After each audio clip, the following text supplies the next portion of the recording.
Welcome to this exciting video course brought to you by the renowned course creator 𝐎𝐵𝐷𝖆𝐑𝐈𝐵. In this comprehensive ChatGPT course, we'll dive deep into the world of the OpenAI API, exploring its diverse capabilities and potential applications. Throughout this journey, you'll master the ins and outs of the OpenAI API, starting with creating your very own ChatGPT clone, which is a powerful language model that can generate human-like text based on your specific needs. Next, we'll dive into the fascinating realm of DALL-E, an AI-driven image generator that can produce visually striking and imaginative images with just a few lines of code. Finally, you'll create a SQL generator, a game-changing tool that can help you generate and optimize complex SQL queries in no time. With Anya's engaging and hands-on teaching style, you'll find yourself immersed in the world of AI, learning not only the theory, but also practical techniques that can be applied to real-world projects.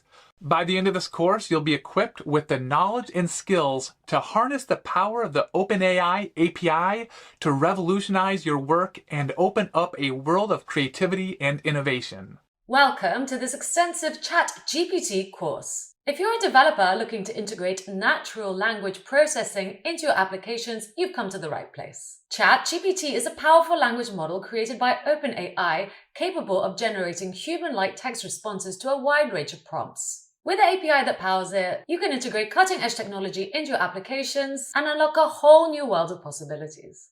My name is 𝐎𝐵𝐷𝖆𝖑 𝕊𝖊𝖘𝐈𝐵 and I'm a software developer as well as course creator here on Free Code Camp as well as on my own channel. In this course, I'm going to walk you through each section of the OpenAI API documentation. I'm going to show you how to access the API, use its various endpoints, and use them in various real-life projects that we will be building together, including this ChatGPT clone in JavaScript, a version in React for comparison, an AI generator in JavaScript, as well as one in React utilizing the OpenAI Node.js library, as well as an AI SQL query generator that will generate SQL for you based on the prompts you give.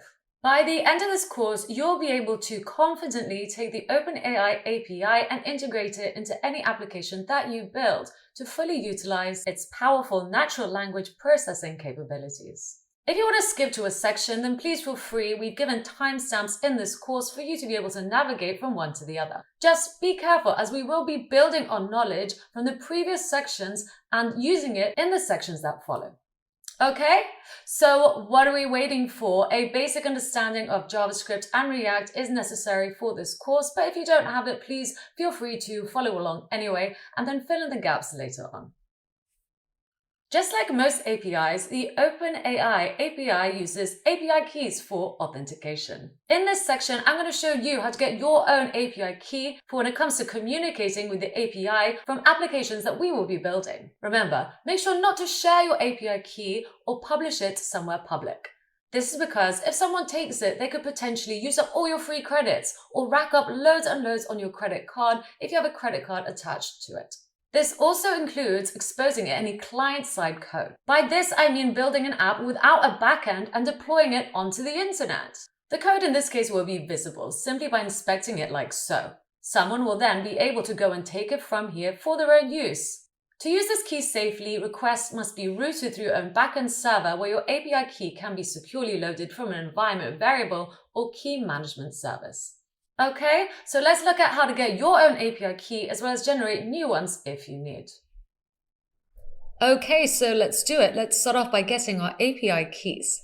So first off, just start off on openai.com and make sure you're signed in. And under menu, go ahead and click under the developer portal and just click overview. This should take you to platform.openai.com/overview. Perhaps the UI has changed, but essentially this is where you need to be.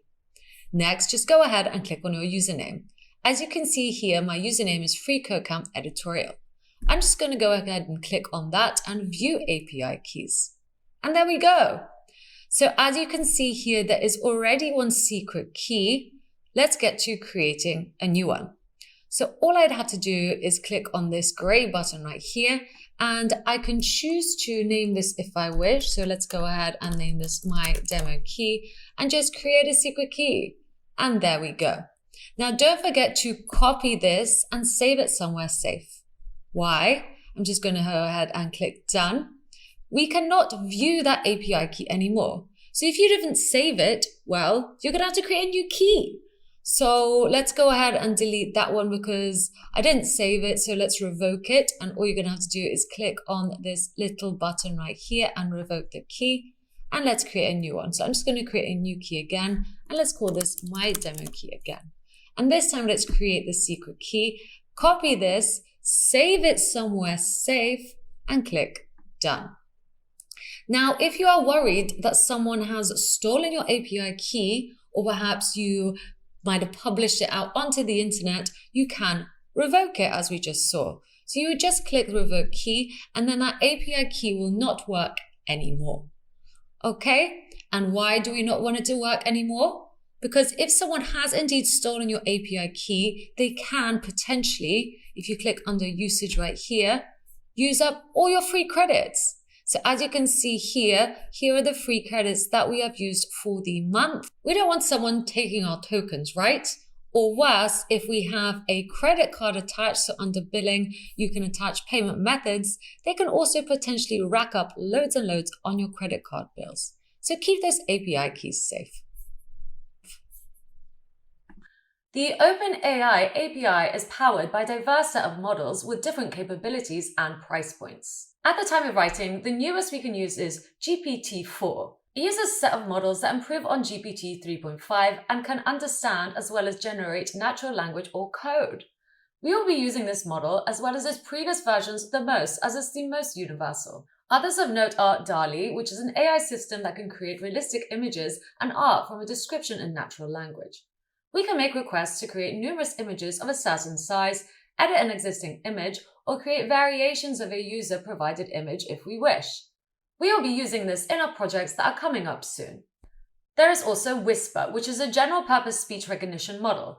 It is trained on a large dataset of diverse audio and is also a multitask model that can perform multilingual speech recognition as well as speech translation and language identification. In fact, here is a full list of models that are currently to our disposal. Let's get to understanding some of these better next. Now that we have our API key and have understood the models that are available to us, let's get to writing some requests. These two things are super necessary for this next part, so make sure you have both. First up, we're going to look at text completion. With text completion, we can generate or manipulate text. By this, I mean it was literally built to complete your sentences. So if you write Oscar Wilde's "Be yourself, everyone else is," it will return already taken with high probability. You can also ask it to complete from nothing based on text prompts. I can write something like, "Come up with a name for my friend Darius's pizza shop," and it will come back with this. Now, it is likely you will get a different completion each time, even if your prompt does not change. This is because the API is non-deterministic by default. By this, I mean it is not possible to guess what will happen. We can actually change this by setting a temperature to make it more deterministic, but we will cover that when the time is right. So, let's try it out. Here's the endpoint we will be using for this. It is a post request. For those of you who don't know what a post request is, now will be the time to check out a tutorial on HTTP request methods to fully get the most out of the next steps. Or if you are feeling adventurous, please carry along anyway and fill in the gaps when you want to. Now, there are a few things that we can put in our request body along with our post request. And here they are. The only one that is not optional is the model that we're going to use. So let's whack that in. I'm going to go ahead and use TextDaVinci 003 for this demo. As a reminder, here are some of the models we can use. Although, keep in mind that not all of them can be used for text completion. Next, we are going to put in a prompt. This is essentially a string or an array that we are going to pass over to the API to generate completions for. In this case, I'm going to pass a string of "Hello, how are you today?" We can also choose to add a suffix, which takes strings, which comes after a completion of inserted text. But I'm not going to do that for this demo. Next up, we can optionally add max tokens. This will take an integer that will represent the maximum number of tokens to generate in the completion. Tokens are what all the models use to process text. They are essentially common sequences of characters found in text.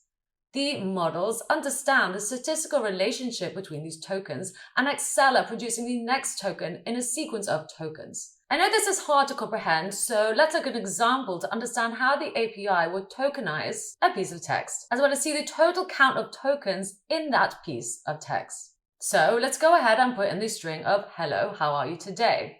You will see 7 tokens are used here according to the API. Now let's try another one. Let's try what is the meaning of life and can you write an essay about it? Now, this is of course a little bit more complex, so you will see the number of tokens that were used were a total of 15. As a general rule, 1 token generally corresponds to roughly 4 characters of text for common English text. This translates to roughly 3/4 of a word. So in other words, 100 tokens equals roughly 75 words.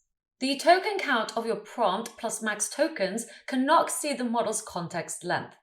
Most models have a context length of 2048 tokens, except for the newest models, which can support 4069. Next, we have the option to put in temperature as a number. We can write a value from 0 to 2. Higher values like 0.8 will make the output more random, while lower values like 0.2 will make it more focused and deterministic. And as an alternative, we can also use top P, which will use nuclear sampling as opposed to sampling with temperature. It is recommended using this or temperature, but not both. In this case, the model considers the result of the token with top P probability mass.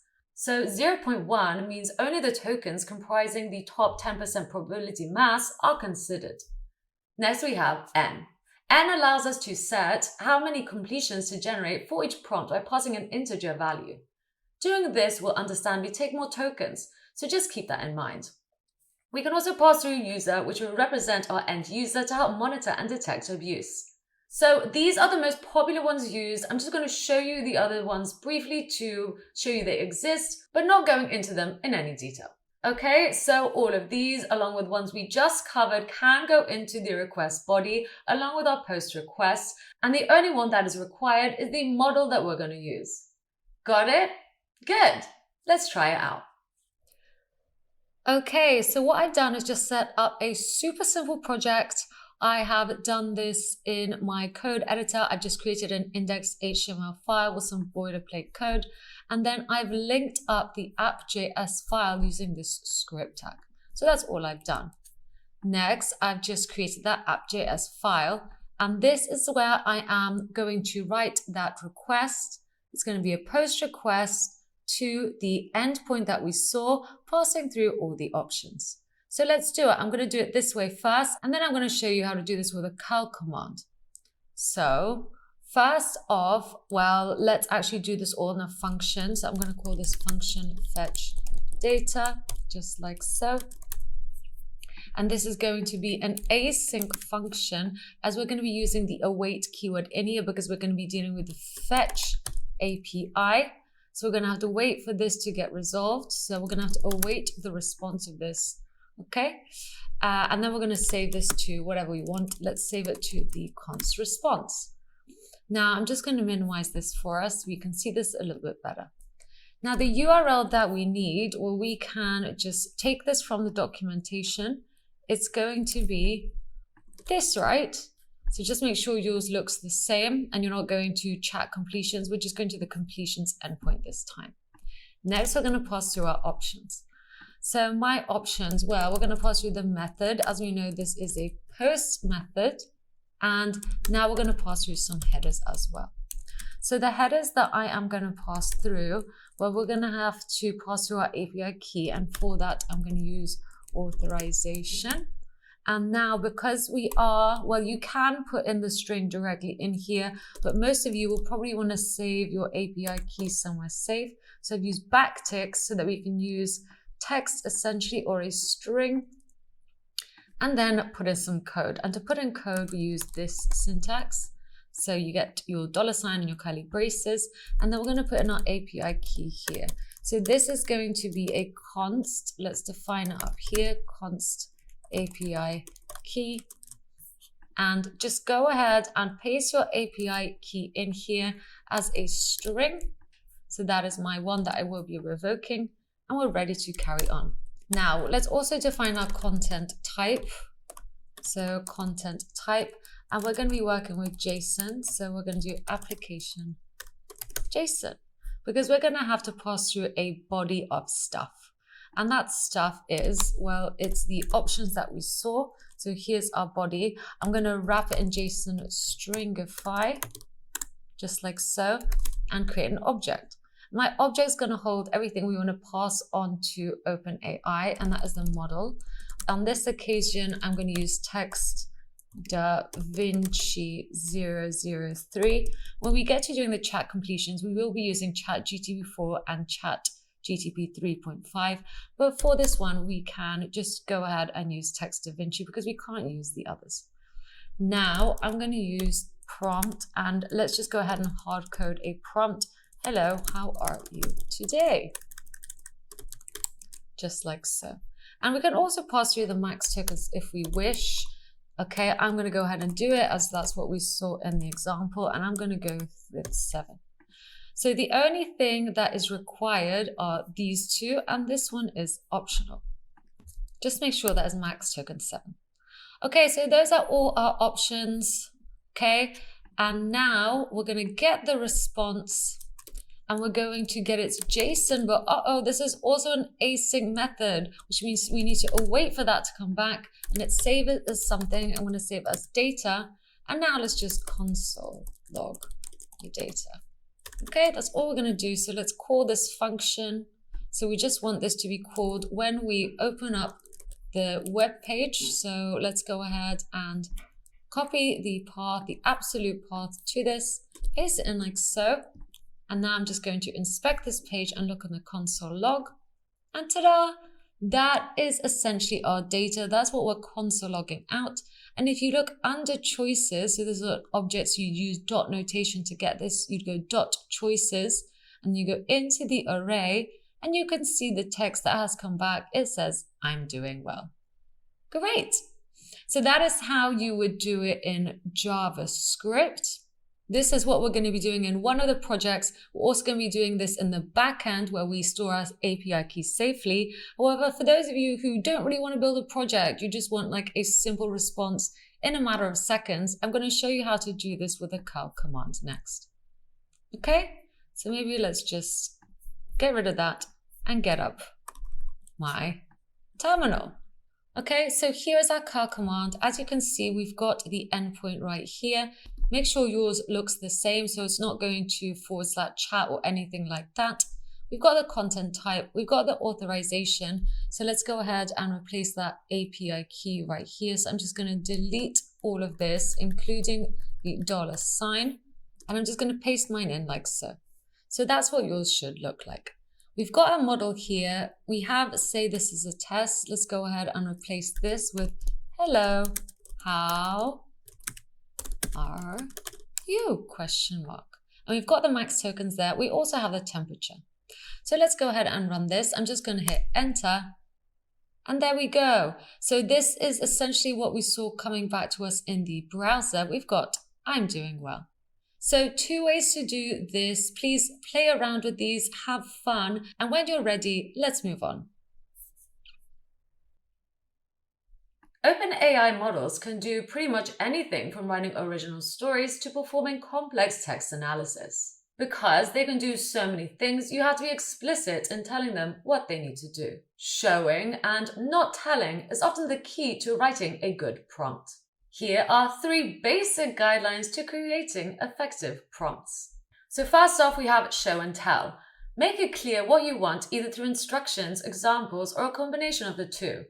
If you want the model to rank a list of items in alphabetical order or to classify a paragraph by sentiment, show it that's what you want. Next up, we have providing quality data. If you're trying to build a classifier or get the model to follow a pattern, make sure that there are enough examples. Also, make sure to proofread your examples. The model is usually smart enough to see through basic spelling mistakes and give you a response, but it also might assume that this is intentional and it can affect the response. And finally, check your settings.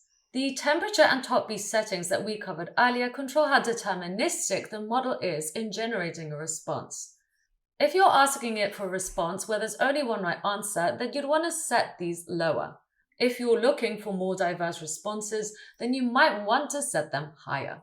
It is also worth knowing that the number one mistake people use with these settings is assuming that their cleverness or creativity controls. Okay, so those are the 3 guidelines you can use for writing effective prompts.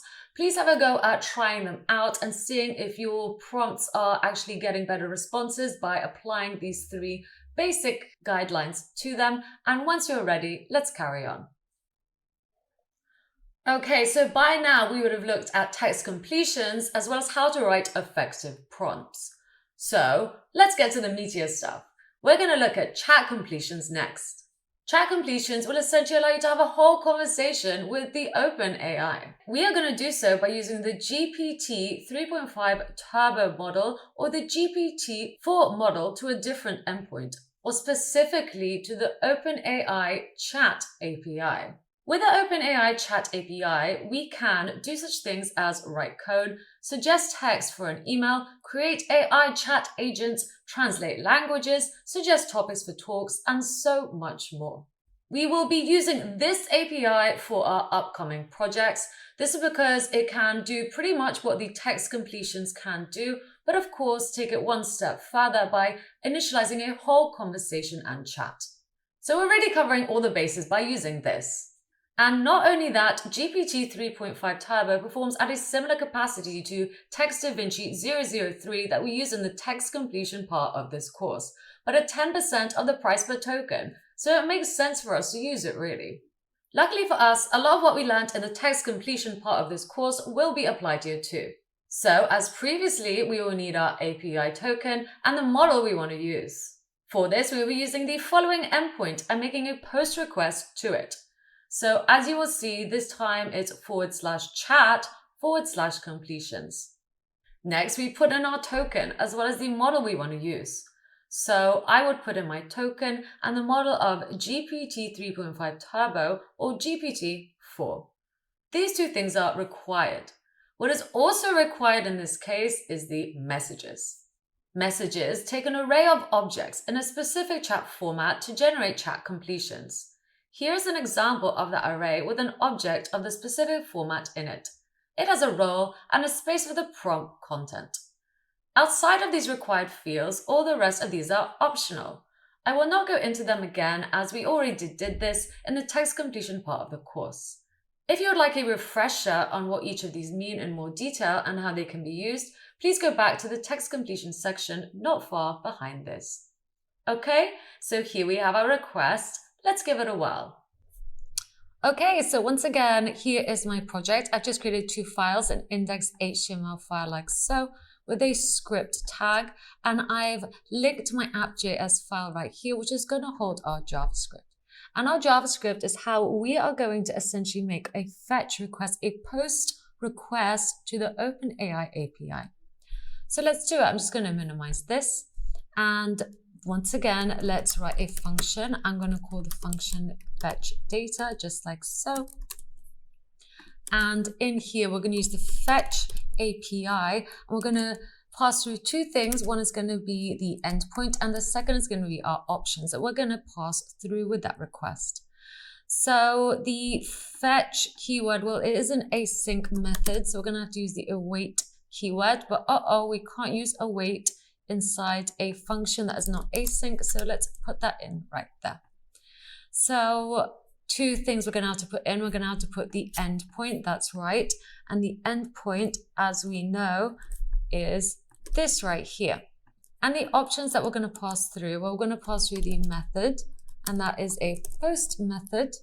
The other thing we're going to have to pass through is the headers, because we're going to have to pass through our API key. So once again, let's put authorization, making sure to spell that correctly.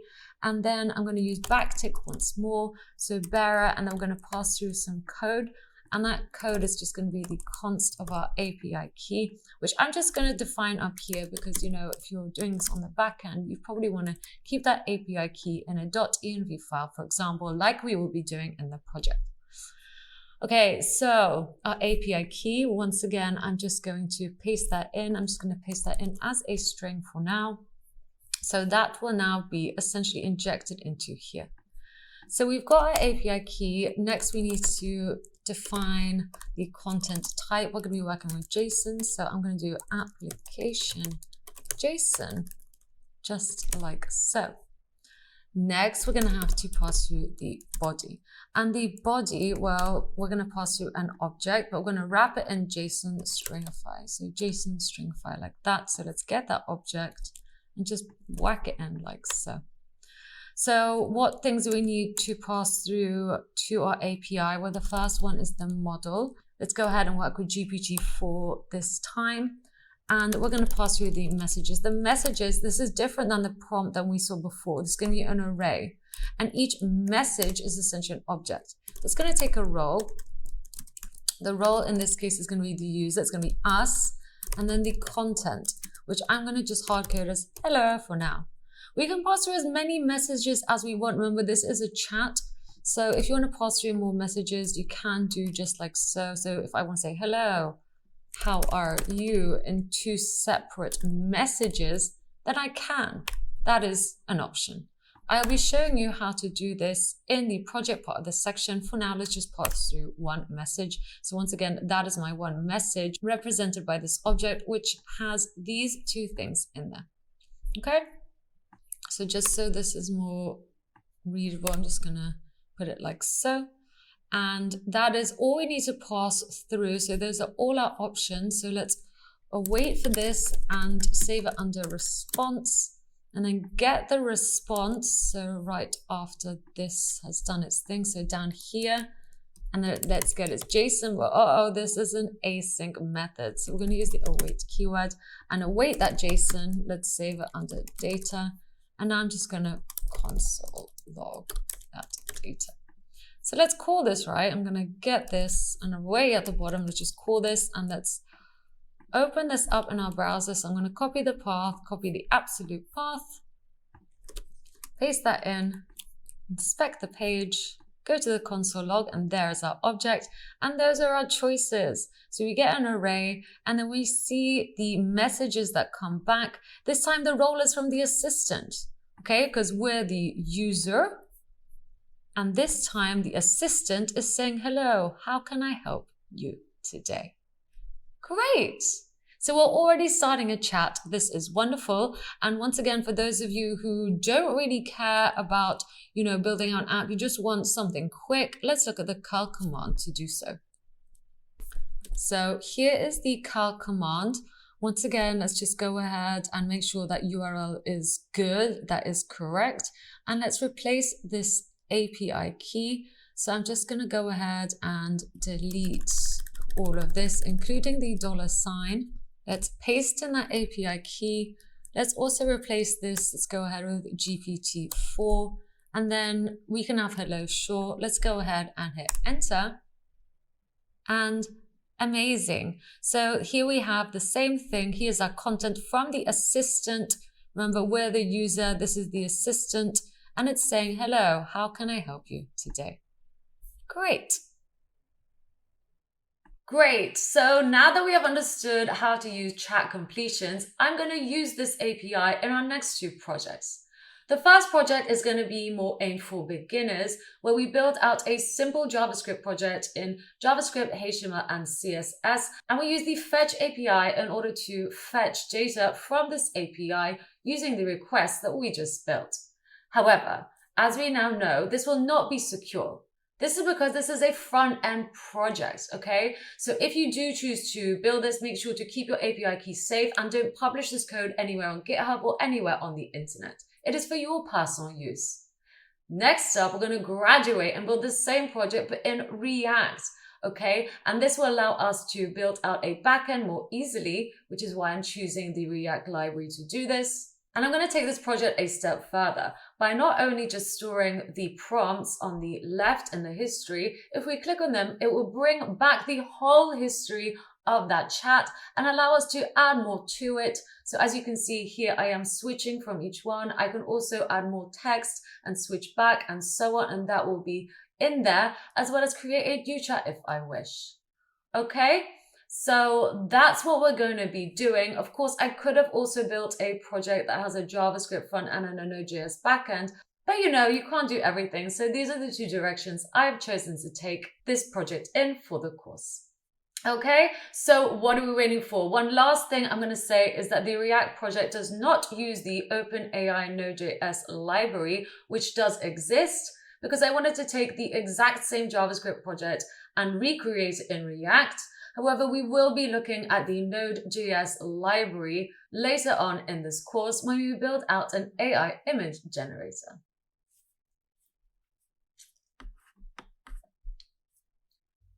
Hey everyone, so great to have you here, and I'm going to be showing you the easiest way to make a ChatGPT clone using JavaScript. Okay, so JavaScript, HTML, and CSS. This is a great project for those wanting to learn how to use API, specifically the ChatGPT API in a simple JavaScript project. Now, this is just for demo purposes, okay? We do not want to go and publish this code onto GitHub or deploy it because, as we know, right, in a simple JavaScript project, without a backend or anything like that, you can't hide your API key. So you don't want anyone taking this API key, because if they do, they can rack up loads and loads of money on your account if you have a credit card or anything like that associated with it.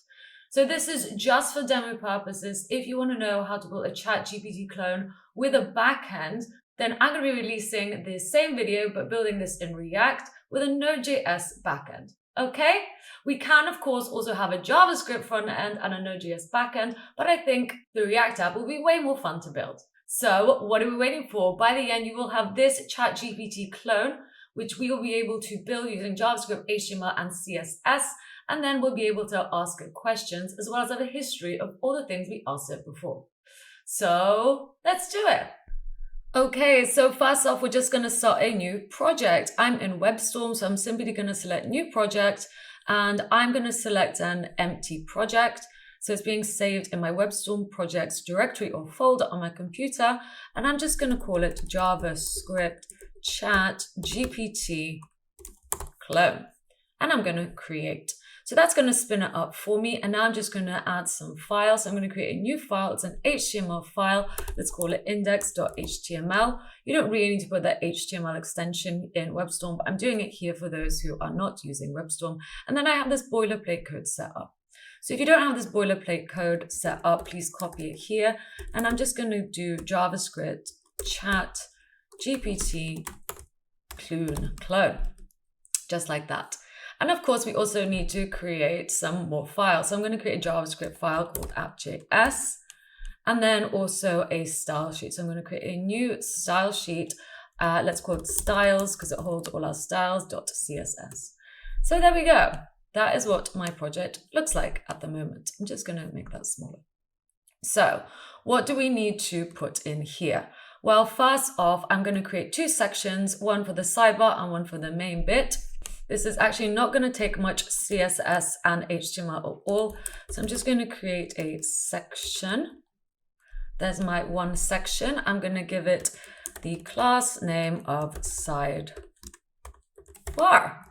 Okay, and another section. This one's going to be the main section. So I'm just going to give it a class of main to differentiate the two sections. We can pick them out by their style. Okay, so what's going to go in our sidebar first? Well, in my sidebar, I'm actually going to have a button that says new chat, and it's going to clear our input, okay, our search input. After that, I'm also going to have a div, and this is going to hold my history. Okay, so all the previous commands that we wrote, and I'm just going to style it up a bit. So I'm going to give it the class of history, like so. You don't have to use the same style names, but for the sake of the tutorial, maybe copy along and you can change them later. Next, I'm going to create a div, and this is going to hold my nav items. So I'm going to give it the class of nav. And then for now, I'm just going to have a p element that says made by Ania. You can, of course, add as many elements in here as you want. You can put in links and so on, but I'm just going to have this. And now in my main section, I'm going to have an h1 element that says Ania GPT, because that's what I'm calling my clone. Then under here, I'm going to have a p element that is just going to show the output of my search. So I'm going to give this the ID of output so we can pick it out just like so. So that's one tag and another tag. And after that, I'm going to have a div. And this div is going to hold a few things. It's going to hold the input and then a little button to submit our query, right? So I'm going to give this the class of bottom section so we can pick it out. And in here, I'm going to have a div. And this is actually going to hold my input and my submit icon essentially. So let's also give this the class of input container. And then in here, I'm just going to put in an input element. It's a self-closing element and a div. And this div is going to have the ID of submit. So just like that. Now under, so this is a child of the main section. This is a child. This whole thing is a child. I'm going to also put a P element. And this is just going to be some sub info. So let's give it the class of info so we can make the text smaller by picking out this element. And then I'm just going to put ChatGPT. This is just from the website itself, March 14 version. In fact, I'm just going to paste it so we don't have to write it all out. But of course, you can pause here if you want to have this full text right here. So that is what that text is going to say. Okay, so actually now we are done with the HTML part. Please pause here to have a look at it or slow it down. But essentially that's it. Maybe if I zoom out for some of you, you can see everything. That is everything, okay, with the correct formatting. Wonderful.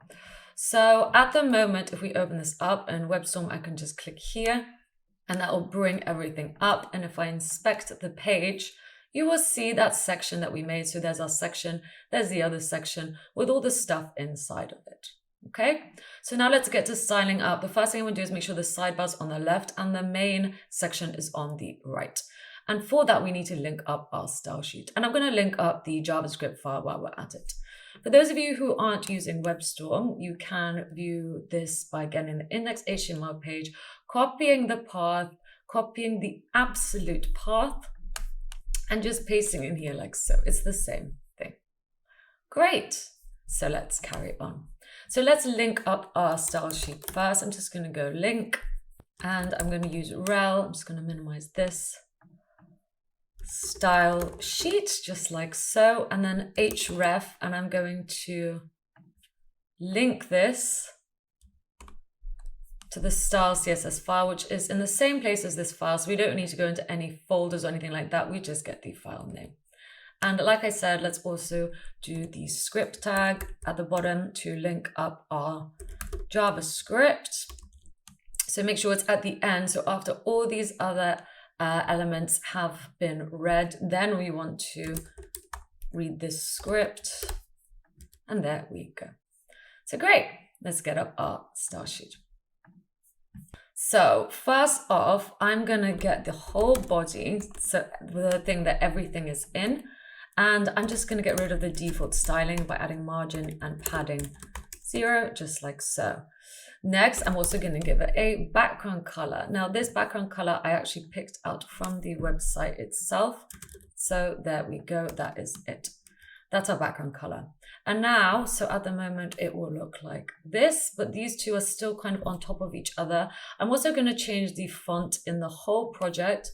So by adding this star like so, that means everything in my whole entire project is going to have the font color of white, which is #FFF. Okay, you could do 3 Fs, but you know, this is a shorthand for 6 Fs. So that's what I have done. So now the text will be white. And to make this section, so the sidebar section and the main section appear left and right of each other, we're going to use display flex. So all I'm going to do is on the parent of both of those, which is the body, I'm going to just write display flex and save this file. And there we go. So now the sidebar is there and the main section is there. Wonderful. We still have a bunch more stuff to do, so let's carry on. I'm actually going to import a font while we're here. That font is Open Sans. And for that, we're going to go here and then we're going to go to Google Fonts. Okay, and in Google Fonts, I'm going to pick out the Open Sans font. So all I'm going to do is search Open Sans, click on it, and then I'm going to select a few. We can select as many as we want. So let's go ahead. I'm going to select maybe all of these. So basically just not the italic ones, so that we have them to our disposal in the project. I'm going to choose to import them via the style sheet. So I'm just going to take this code in between these two style tags. And then in my project, I'm just going to paste it in like so. Okay, so there we go. There's the semicolon at the end and all the weights to my disposal. And once that is done, that means I can now use the font family Open Sans. So font family Open Sans, and then as a backup, I'm going to have sans serif. So if you didn't know which code to use, you can actually get it from here. Here's the CSS rule to apply that family, and you just get that one. Great. And that's it. So that just means that that font will now be applied to my project. Let's carry on. So now that we have done that, I'm also going to pick out any H1 elements in my project and assign them a different font size because I don't like the default one. So I'm just going to go with font size 33 pixels and a font weight. So we just imported loads of font weights. I want to go with 600. And I'm also going to pad it out. So I'm going to use the padding property. And I'm going to say 200 pixels from the top and bottom and 0 from the left and right. So that's a shorthand, okay? This is top, bottom, and it's the same as me writing this, but because there's repetition, I can remove it. And that will now be applied to the top and bottom and this to the left and right. So if we look at it now, that's what it would look like. There's my H1 element. Great. Now let's actually pick out the sidebar. So I'm picking out an element with the class of sidebar. That dot means class. As you can see here, we're looking here going, here's an element with the class of sidebar. So let's pick out the whole thing. So that's what I have done. Now I'm going to give this a different background color. Again, I have picked this out from the project. So from the actual website itself. And I'm going to say the width of this is going to be 244 pixels. The height is going to be 100 of the viewport height, so VH, so whatever the browser size is, the height I'm getting it. And I'm also going to make sure that everything inside is going to be stacked on top of each other with equal spacing. So I'm going to use display flex for that. So I'm initializing a flex box, so then I can use flex direction. Okay, without this, this will not work. And I'm going to make sure that everything in the sidebar is a column, so like stacked over each other. So that's what I would use. So if I look at this now, you will see, okay, there's our button. There's basically everything in the sidebar. So this is stacked on top of each other. But what if I want them to appear equally spaced, right? So that the nav bar is all the way at the bottom. This is kind of in the middle, spaced out equally between the button and the nav bar. Well, I can use justify content space between. So now if I refresh this, there's our P element. Let's maybe go in here. So there's our div with the nav class. There's our div with the class of history, and there's our button. So the spacing between all three is equal. And no matter if I change this, that space will always be equal, no matter how big the browser is. So I like that. Let's carry on. Let's also now maybe style the main section, so the other section. Once again, I'm going to use display flex, and I'm going to use flex direction column just to make sure they're all stacked over each other.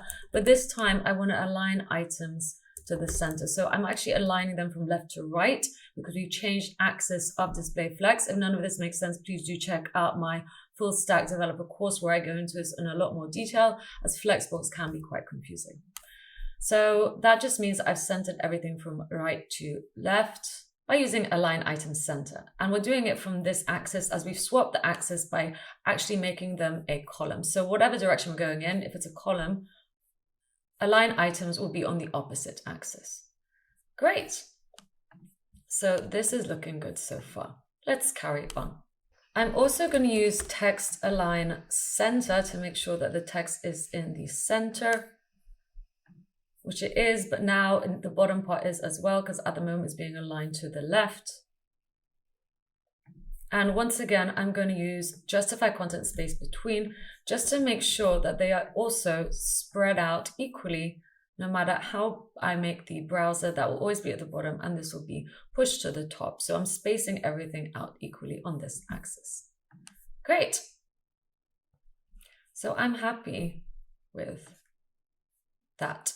The other thing we need to do is assign this a height. So I'm going to go with height 100 of the viewport height.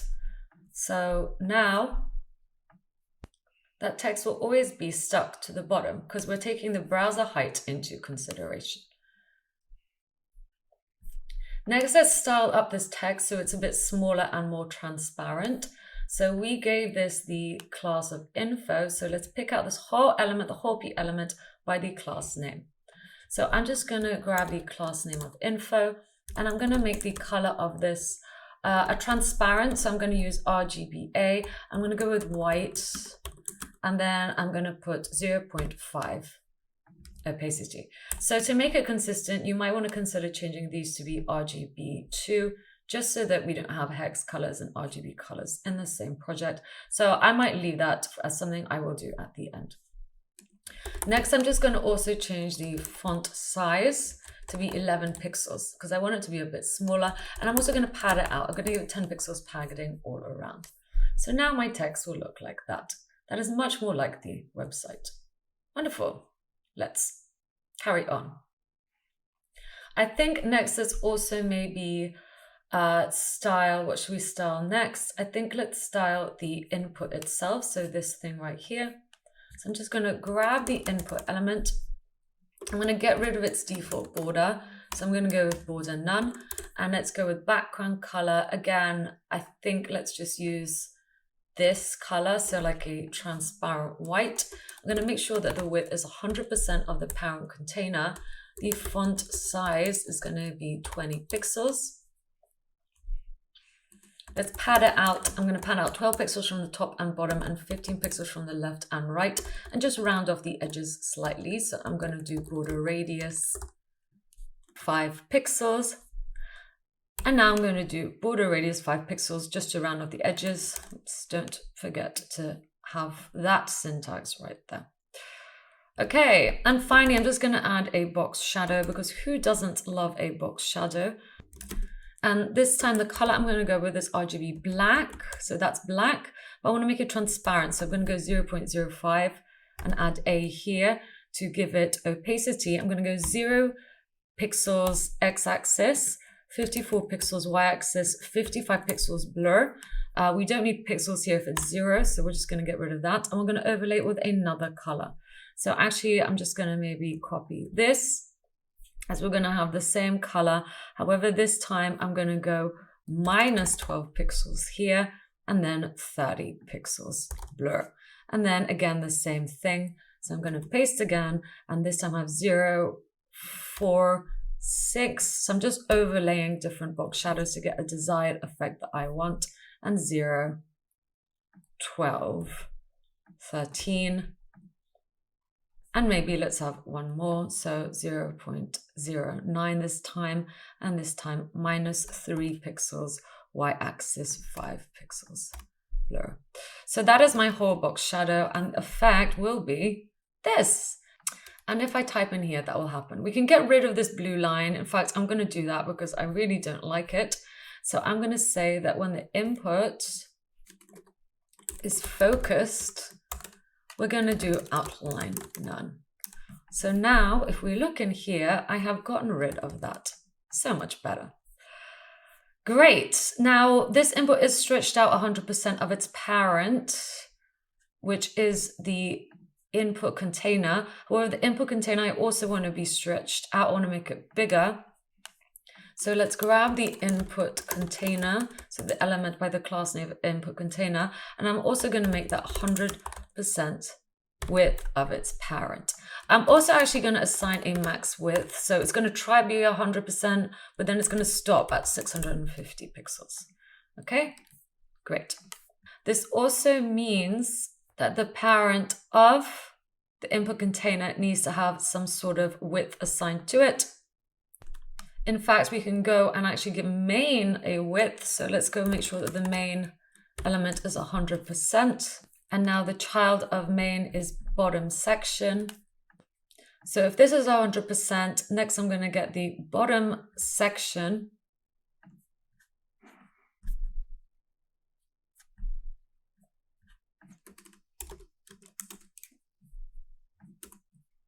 And also make sure that width is 100%. Great. And now let's center everything. So main already has display flex on it. So we're going to have to get the bottom section and make sure that everything in the bottom section is also aligned in the center. So let's use display flex. So I'm going to do display flex, flex direction column, justify content center, align items center. Again, if Flexbox is something you haven't covered before, please consider checking out my full stack developer course where we go into this in a lot more detail. So great. So now everything in the bottom section is also centered. How good is that? And if we kind of make this as big or small as we want, it will always be in the center. Wonderful. So let's carry on.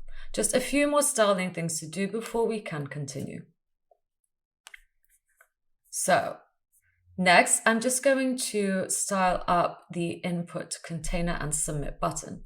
So for this, I'm going to actually go in here and put in a text symbol. So it's this little arrow right here that I've taken off the internet. That's a text symbol. If you want to get your own, I'm just going to Google it so you can see. You can get it from here. So just copy that. That is the URL that you would need. So now if I refresh this, there's a little text symbol. However, I want it here, right? I want it to appear on the actual input itself, which is why I put them both in an input container so that I can position them thanks to position, relative, and absolute. So let's give the input a position relative to the whole page. So we can use position absolute on these two things to position them based on the parent. So let's do it. Again, this is something that you can learn in my course. So input container, let's give it a position of relative so that we can give the children a position absolute to position them. And I'm going to get the input container or the element by the class of input container and say that if an element with the ID of submit lives inside of it, that is the syntax for doing so, I'm going to give it a position of absolute. Okay, so now if I refresh this, that shows up here, and now I'm going to position it in relation to the input container. So I'm just going to go right 0, so it should appear on the right 0. So if I save that, there we go, and I'm going to move up from the bottom 15 pixels. Okay, so from the bottom of the parent element. So let's go bottom 15 pixels. So now that should appear right there. And again, it will move based on the input container, so the parent. The other thing I want to do is change the cursor so that it's obvious I can click on it. So I'm just going to add cursor pointer, just like so, and save that. And now my cursor will change so that it will appear that I can click on this. Great. We are so nearly done. I'm just going to style these things a little bit more. So the button, the history, and the nav container. So let's do it. So the button itself, I'm just going to give it a border of solid 0.5 pixels and transparent white. So we know that's 255, 255, 255, 0.5. I'm going to go with opacity. And then the background color,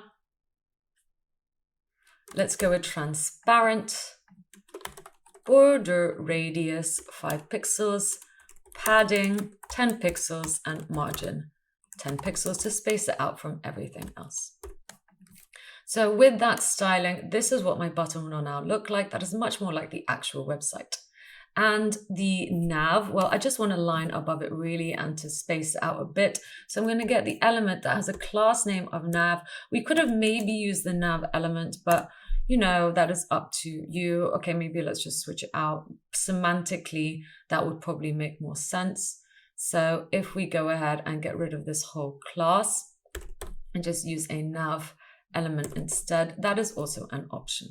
Okay, and that just means I can pick out the whole nav element, and I'm going to give it a border top of solid 0.5 pixels. In fact, it's going to be the same color as this, so let's pick that out.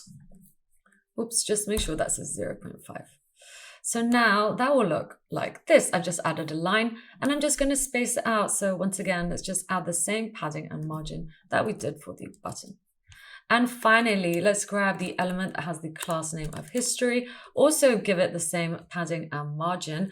And I'm also going to use display flex to make sure that anything I put into it, because I'm going to be putting stuff into it with JavaScript, is going to be stacked on top of each other. So I'm going to use flex direction column.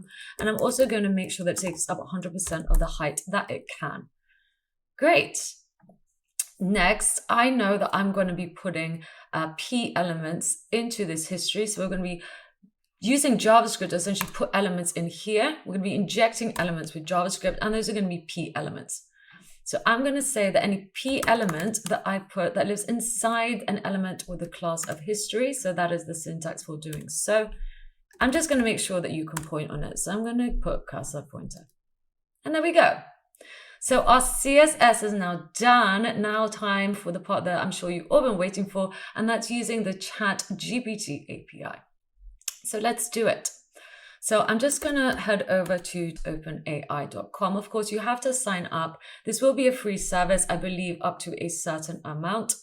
And I've just opened this up in a new browser so we can differentiate.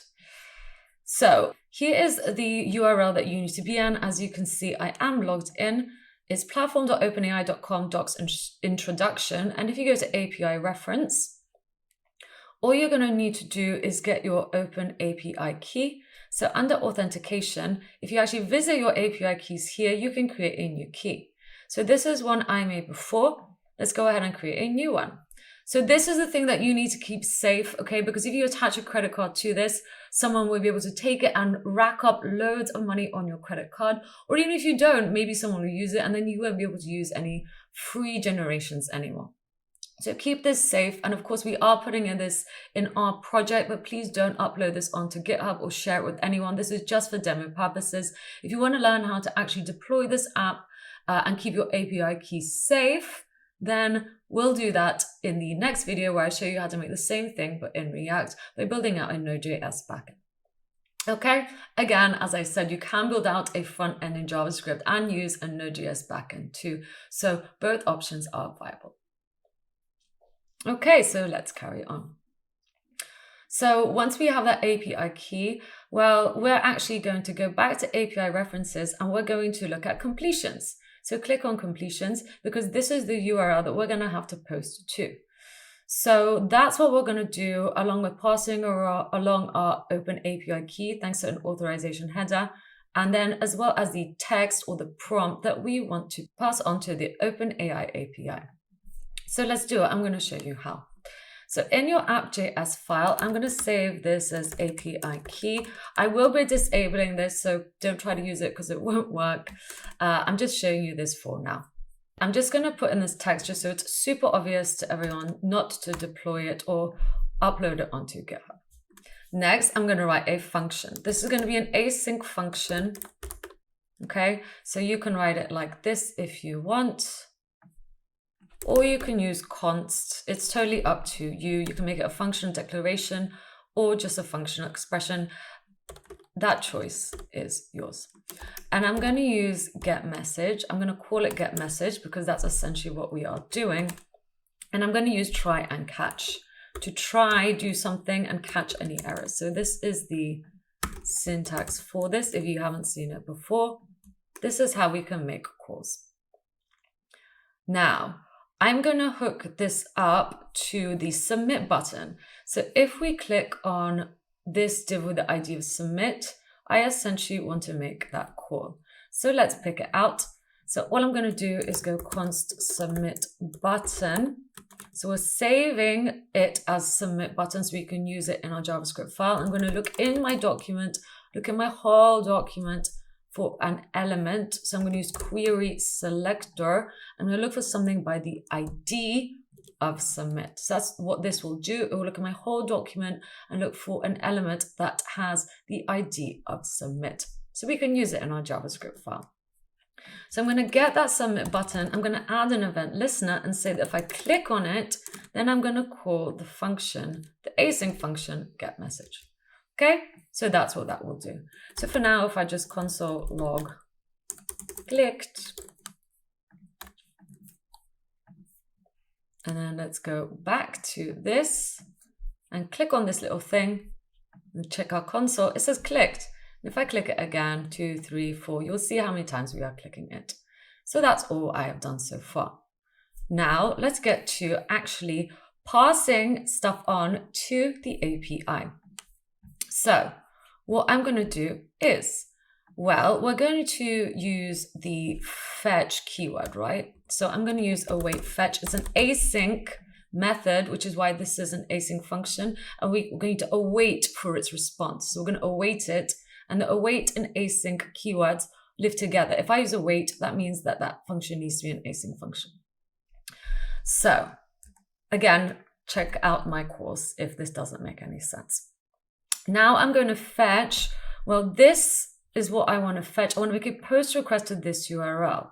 So let's grab this URL because we want to create completions. We don't want to, create images or anything like that, even though we can, but not for this project. That's not what we're going to do. So this is the URL that we're going to do. It's going to the chat and the completions. Okay. So make sure to have that one right there. Chat completions. This is the full URL and it's a post request. And this, we're going to use this, okay, in order to create our own post request. So we're going to have the content type, we're going to have the authorization, the model, and the messages. So let's go ahead and do it. Let's create that data, that information, and I'm going to define it under options. So let's define our options, const options, and we're just going to literally be taking that information. So what I'm going to do is pass the method. We know it's a post method, as we just saw that, making sure that is like this. And we're also going to pass through the headers, which we also just saw. The headers are going to be authorization.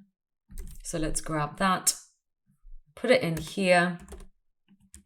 And then we're going to do backtick so we can write code in here because we're going to use our API token. So $curly braces is how you'll put in code. And I'm just going to pass through this API key. So that's all I am doing. Next, what else do we need? We need to pass through the content type. So content type, and that is going to be, once again, I'm just going to paste it because I'm lazy, application JSON. So that is how you would read what you are seeing here in order to create your own API call in your code. We're also going to have to pass through some more information. So essentially what model we want to use and the message we want to send over. So I can just copy this essentially. Maybe let's do that. And let's do a comma here and do body. And then, whoops, we don't need two of these. So body, and then just paste it like so. So great, we have the model where you're going to use GPT 3.5 Turbo, still awaiting GPT-4 or access to it. We're going to have the messages. In fact, we don't need these. We can actually get rid of that, just like that. Same for that, same for the role, and same for the content. The content though, we can pass through the string of hello, or we can pass whatever we put in our input. So we will do that. And we can also put the maximum number of token words the bot should return if we want, or we don't have to. So you can put max token if you wish, but I think let's just leave it. Actually, maybe let's do it just so you know how to do it if you want to limit the tokens. So max tokens, I'm going to go with 100. Okay. And I think we just need to pass this through JSON stringify just to make sure it's JSON. So I'm going to pass through that whole object like so. Wonderful. So that is looking good. Okay. So we're making the API call, we're passing through the options, so all the information it needs, which is all of this. Now let's get the data. So we're going to use await, and we're going to await the responses JSON. So just like so. And then once we have that, let's save it as the const data. Okay, so essentially it's doing the fetch, and then we're waiting for the response. So let's save this under response. And then when we get the response, we're going to get the JSON from it. But this is actually an async method, which you might not know, but it is, which is why we need to await it again. And once we have it, we can save it under data. And once we have data, I'm just going to console log out data for you. Great. And now let's catch any errors. I'm just going to pass through error. And I'm just going to console error the error. Okay, let's test it out. Well, we can just do hello. So that just means that, let's refresh. If I click on this, it will make the call, and we're just waiting for it. And amazing, we just passed through hello, and then this whole object comes back. We're going to go into the object, get the choices, go into the first item in the array, and get the message. So the message is, hello there, how may I assist you? So that's essentially what we want to show in the browser, right? So instead of just console logging out the data, what I'm going to do is pick out the output element. So this P element right here by its ID. So let's look in the whole document again. Document query selector. This time I'm going to look for the ID of output.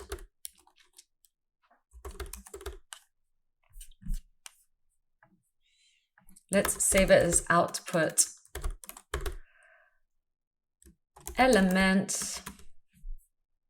So I'm just going to get the output element, and I'm going to use text content to get the data. However, go into the object, get the choices, as I said, go into the first item of that array, get the message. So let's have a look here again. So we're getting, this is data, right? So that's what we saved as data. We then go into choices, get the first item of the array as that as an array. So go 0 and get the message.content. So we're just going to get that first item back each time. So great. Let's check it out. I'm going to try once more. So obviously this is just sending the string hello. And then we should see, hello there, how may I assist you today? So this is looking good. Of course, we want to send our own messages, not just hello, right? So let's carry on. One thing I also want to do is just save it as the history. So if this exists, right? Because we don't want to save empty strings. We just want to make sure that if something exists, then what I'm going to do is create a P element. Document create element, and I'm going to create a P element, so a paragraph element, or maybe let's make it a P element. That is fine. And that P element, I'm going to get the text content, and I'm just going to get whatever we actually wrote in the input. So actually maybe we should do the input first. I'm just going to comment this out for now. I'm going to pick out this input.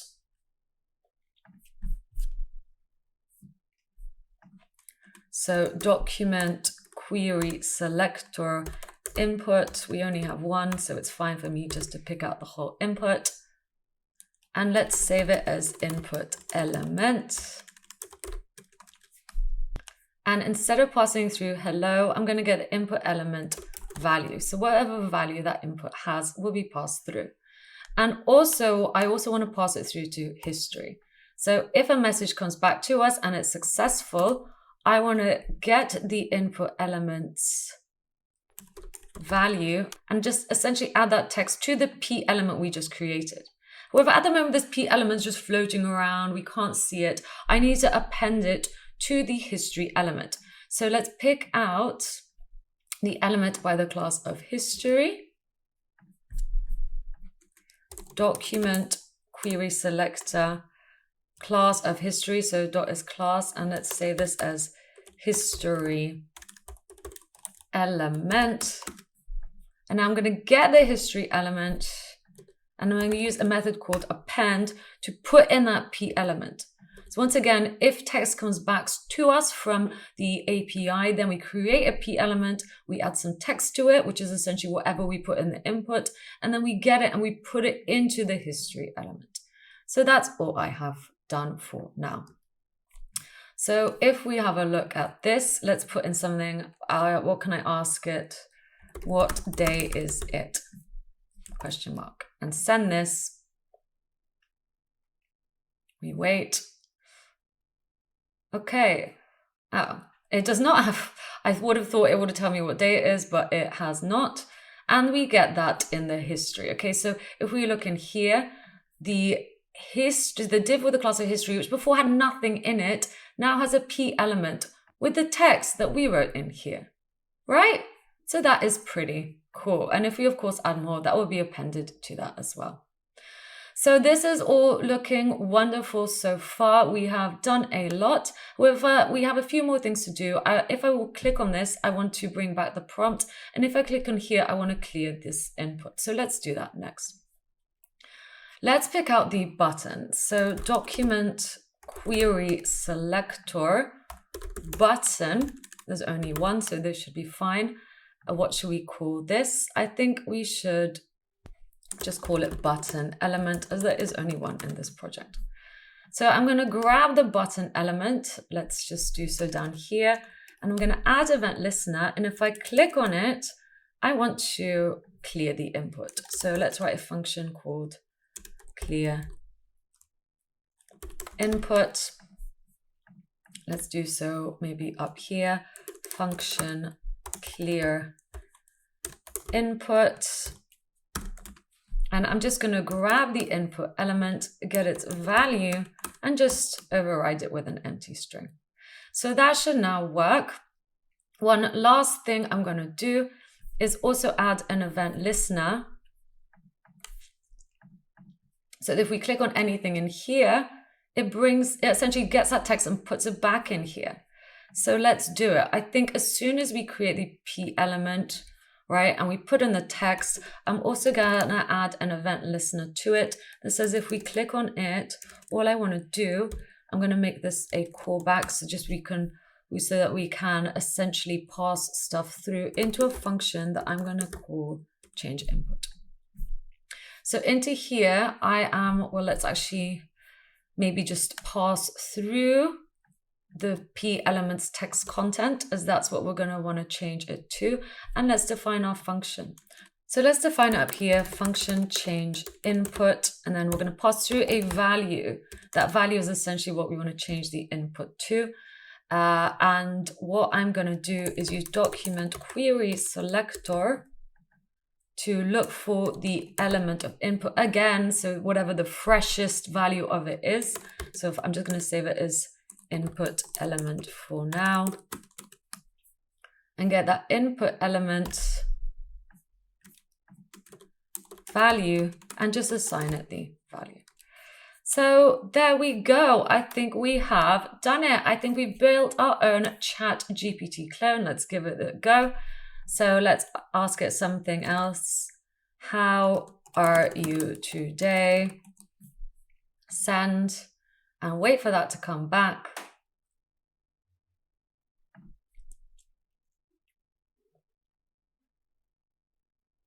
Okay, so there we go. We are getting some text to come back to us, and that gets saved up here. And then if I go, what can I ask it now? What is 4 + 2? And send that over.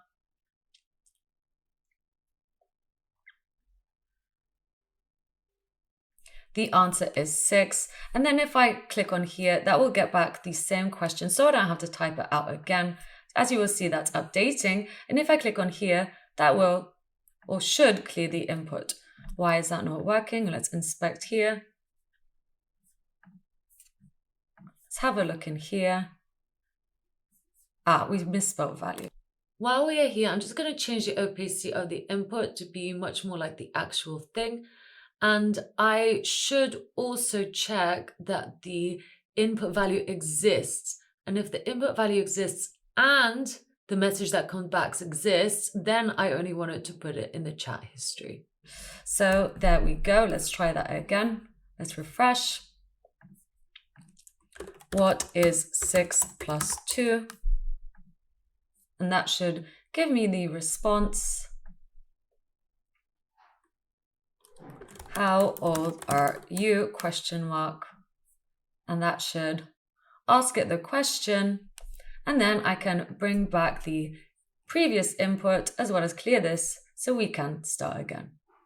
Great. So I hope you've learned something new. I hope you've learned how to use the ChatGPT API, or in other words, the OpenAI API that powers ChatGPT. As a beginner, it could be quite frustrating when you want to use this, but you haven't learned React yet, so that is how you would do it for your own personal projects. If you want to level up, check out my video on how we build the same thing, but in React next.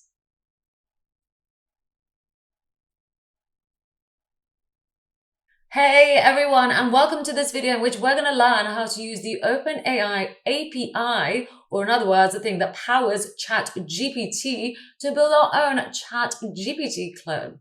And we're going to be doing this in React for the front end with a Node.js backend. So that's what we're going to be doing today. The final product will look like this, and it will allow us to write text prompts. And once we do that, we'll start a new chat automatically, and then we can carry on having a chat with the AI. Now, if we want to create a new chat, all we do is click on the button and that will generate a new chat for us, and automatically that first text prompt will be saved to the history. And the best part about it is that we can go back to the previous chat and add to it again, go to the next one, add to that, and that will be tracked accordingly. And of course, we can create new chats as well. So that is a cool feature that I'm going to show you how to do, and we're going to be saving that to state. Of course, we will also be keeping our API keys safe, and we're going to try do it with not using all our free tokens, okay? So I am super excited about this. What are we waiting for? Let's get to it. Okay, so first off, I'm just going to create a new project. I'm using WebStorm, so all I have to do is click here and I can select React, and then I can call this whatever I want. So I'm going to call this React ChatGPT clone. Okay, and that will get made in my WebStorm project, and it's going to use this command, so npx, and then the string create React app as one, so that is separated by a space here, and I'm just going to click create. Now, for those of you who aren't using WebStorm, all you would do is use your terminal. So here is my terminal. I'm just going to make it bigger, and then you can gravitate to wherever you want. So I'm going to go into WebStorm projects, and then you would use npx create React app, and then whatever you want to call your project. So React Chat GPT clone, and hit enter. Okay, so that is what you would do. Of course, I'm not going to do it this way because I'm using WebStorm, which has done all that for me. So this is essentially spinning up all the files and configuration that I need for this project. So we're just going to wait for that to do its thing. So when that is ready, it should say happy hacking. And there we go, happy hacking. As you see, all the folders and correct files are already in there for me. So let's just clean this up a little bit. We're not going to write any tests. So I'm just going to delete these two. I'm going to delete that. We also don't need a logo. So let's go ahead and delete the logo. I'm also going to delete the app test file because we're not writing any tests, as well as the CSS file, because I'm just going to put all my CSS in one file because it's a small project. So that's it. So at the moment, you should just have these 3 files in the source directory. The app.js file looks like this, and I'm just going to delete everything in here so that we can start fresh. That is what it should look like. I'm also going to change this to a functional expression just because that is my preference, and we don't need these 2 imports. So this is what your app.js file should look like. Your CSS file should just be empty so we can start fresh. And your index.js, well, we're not writing any tests, so let's delete that. We don't need this. I'm going to delete the semicolons. Again, that is a personal preference. And we are ready to roll. So that is my index.js file, that is my index.css file, and that is my app.js file, and that's all that we should have in here. Great.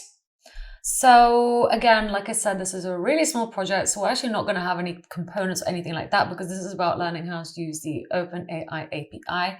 So I'm just going to start building out my app. So I'm going to start up by having two sections. So one section that's going to be for the sidebar, and one section is going to be for the, I guess, main part of the app. So let's give this the class name of sidebar, and this the class name of main, so we can differentiate between the two. Main. So what do we want to go in our sidebar? Well, I want to have a button. This is going to create a new chat, and I'm going to just put a little plus text icon here. If you want to know where I got the text icon from, I'm just going to search for it. You can simply just get it by searching for it. So if you visit this URL, you'll be able to get that plus sign as well. So I believe so. Anyway, let's just find. Yeah, so there it is. Great. So that is my text icon. Next up, after the button, I'm going to actually have an unordered list. And this is going to be for the history of all our previous prompts. So I'm just going to pick it out by the class name of history as well, just to kind of make things more readable. And in here, we're actually going to map out onto list items the first prompt that we wrote for the chat, the first text prompt. So we'll leave that for now. And lastly, I'm going to have a nav element. And in here, I'm just going to have the p element of made by Anya. So that is my whole section, my first section. It's got 3 children, which I want to space out evenly. So I'm going to use justify content space between to space them out evenly. So shall we do that? Yeah, let's do it. Okay, so let's get my index.css file up. I'm going to say that everything, so star means everything in this, I guess, project is going to have the font color of white and the font family of Open Sans. So Open Sans is something that I'm going to get from Google Fonts. So please go ahead and just get it as well. So just go to Google Fonts, and then all you're going to do is search for Open Sans. There it is. And then I'm going to select the appropriate ones. I'm going to actually select all the weights so that we have all of them to our disposal. So I think that's it. I'm not getting the italic ones. So if you click here, we can then import them. You can import them into the HTML or the CSS. I'm going to import them into the CSS. I'm going to grab that. And what I'm going to do is just paste it, making sure that there's semicolons at the end. And you can see all the font weights that we have to our disposal. So now if I want to use this, here's the rule that I need to use.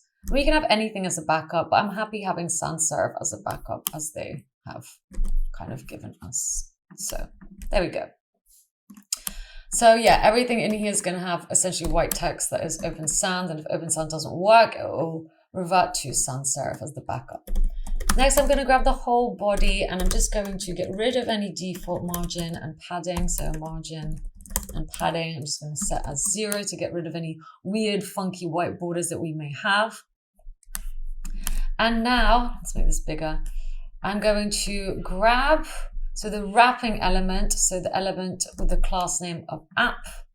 So let's grab it by the class name, and I'm just going to give the whole app a background color. So the background color I have picked out already directly from ChatGPT, and it is this 343541.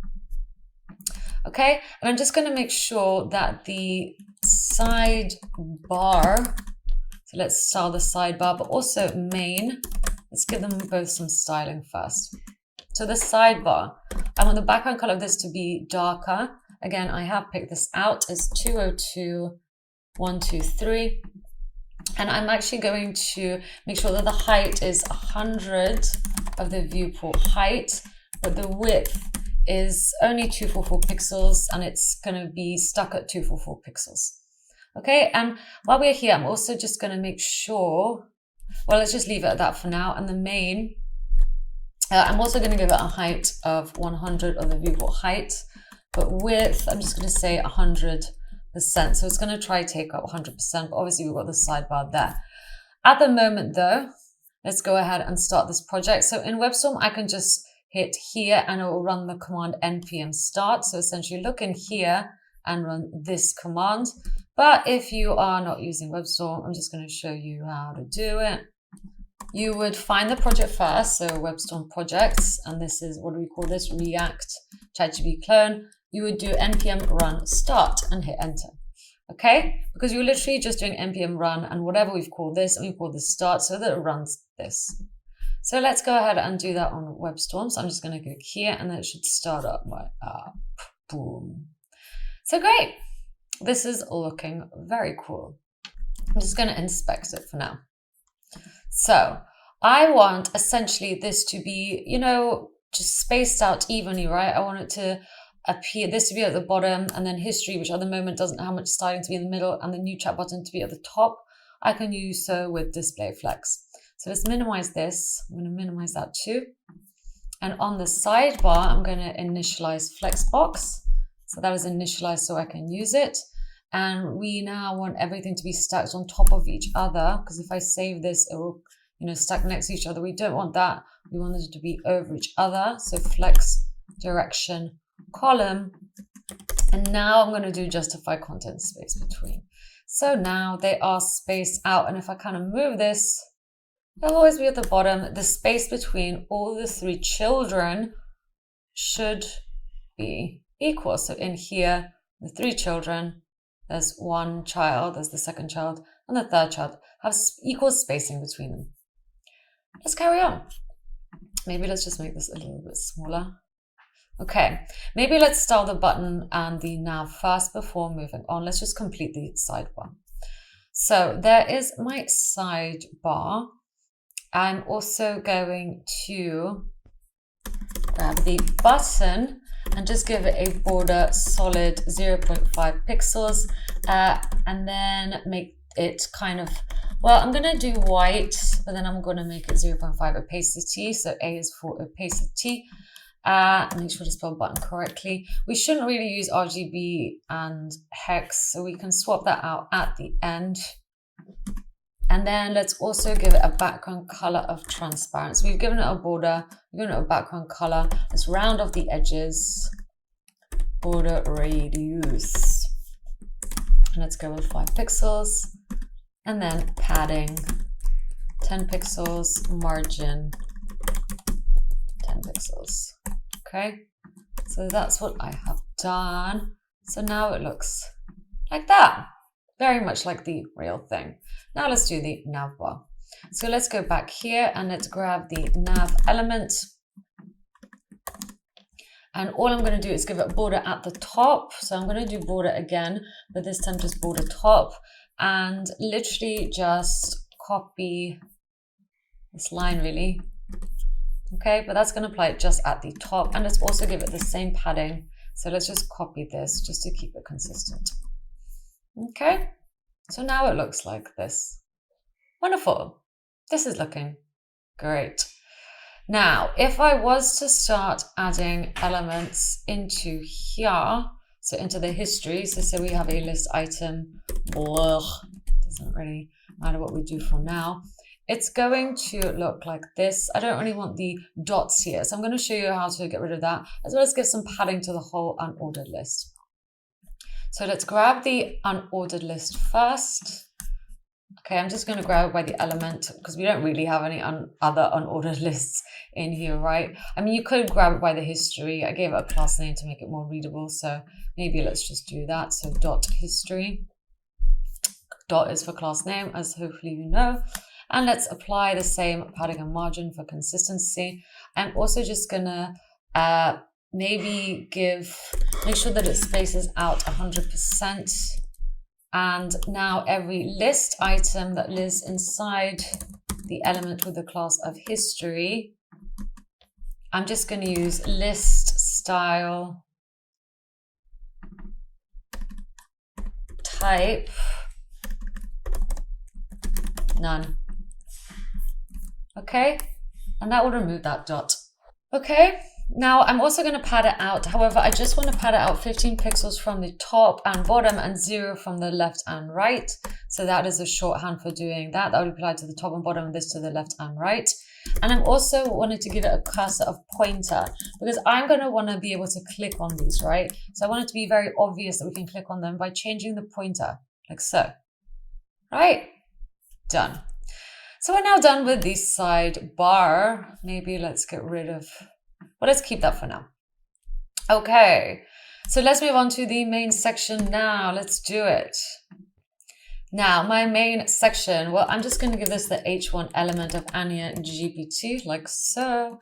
And then I'm also going to, I guess, make a feed. So we're going to use another unordered list. So luckily we gave that a class name because I am going to use another unordered list.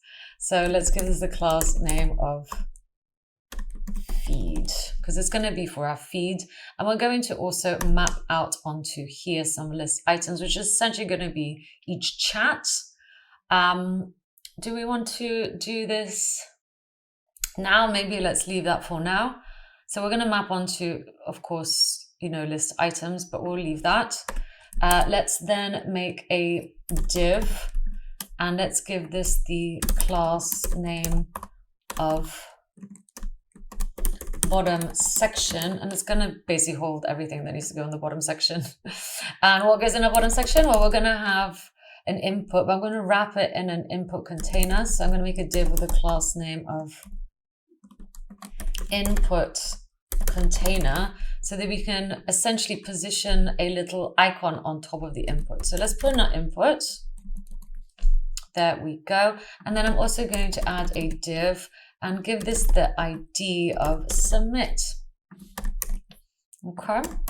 So that is it. And again, I'm just going to use some text symbol. If you want to Google it, that is it. And you can get it from Unicode characters. So that is the URL to do it. Great. So now let's go back here. Okay, so we've got our input container, and under the input container, so make sure it's after this closing tag that's linked to here, I'm going to put a p element. Let's give this the class name of info, as I want to style this up a little bit smaller than a normal p element, and it's just going to have the text that I've stolen from the ChatGPT website. Okay, wonderful. So we've now finished with all of this. At the moment, it's under here because we have our sidebar here and then our main is under here. We need these two to appear next to each other. So the parent of the sidebar and the main element is the div with the class name of app. So let's go back into here, and just right here, I'm going to use display flex. And that should make both of these appear next to each other like so. Great. Let's style up the main element a bit more next. So the main element, well, I want everything, I guess, to kind of be in the center, but also with space between. So once again, I'm going to initialize flexbox. So display flex. And once that is done, of course, everything will appear from left to right. We want it to appear from top to bottom. So what I can do is use flex direction column. And now I'm just going to justify content space between.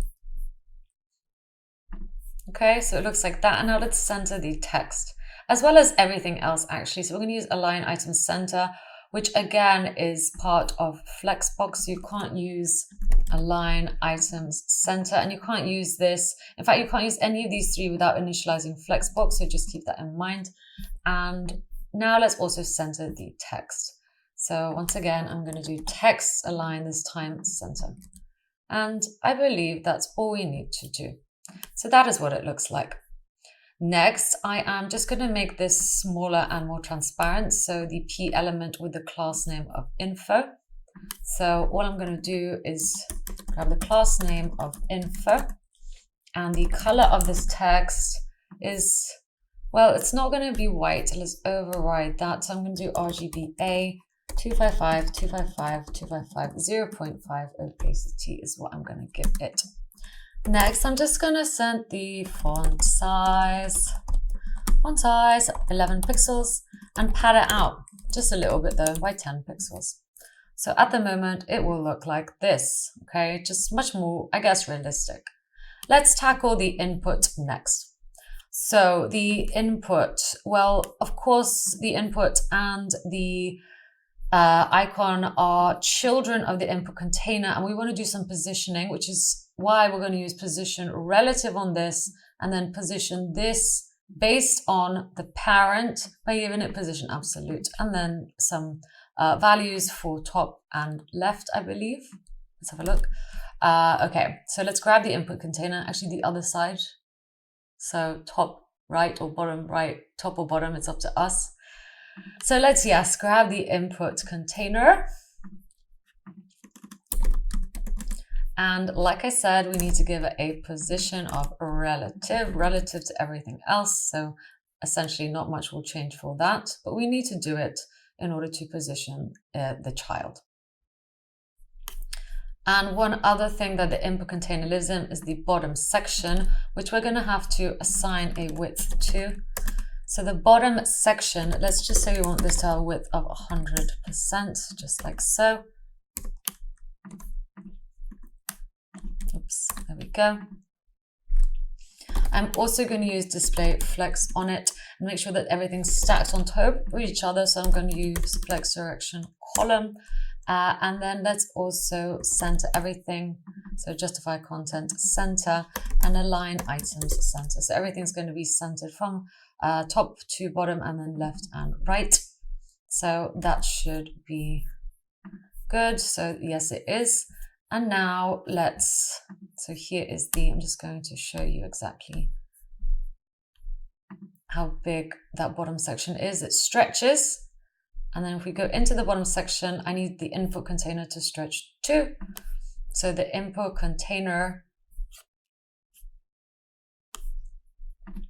let's also give it a width of 100%. But then also stop it, so cap it if it gets to 650 pixels in width. Okay, great. So again, that won't look like much because now we need to stretch the input that lives inside of it. So now let's grab the actual input itself, and the width is going to be 100%. Now I'm also going to get rid of the border of this. Let's give it a background color, which is going to be RGBA. It's going to be white, and it's going to be super opaque. So 0.05 I'm going to do. And let's also give it a padding at the top of 12 pixels and 15 pixels from the left and right. So this is applied to the top and bottom, and this to the left and right, and round it off. So I'm going to do border radius 5 pixels. Okay. So one other thing that I should probably do is, well, let's have a look at what this looks like at the moment. So actually this looks good. I'm happy with that. I don't really want any focus on this, so that blue line. So what I'm also going to do is grab the input, focus, and I'm just going to do outline none. Okay, so that will get rid of that. And one last thing, I'm just also going to add some box shadow. I'm essentially going to overlay lots of box shadows on top of each other. The first color is going to be black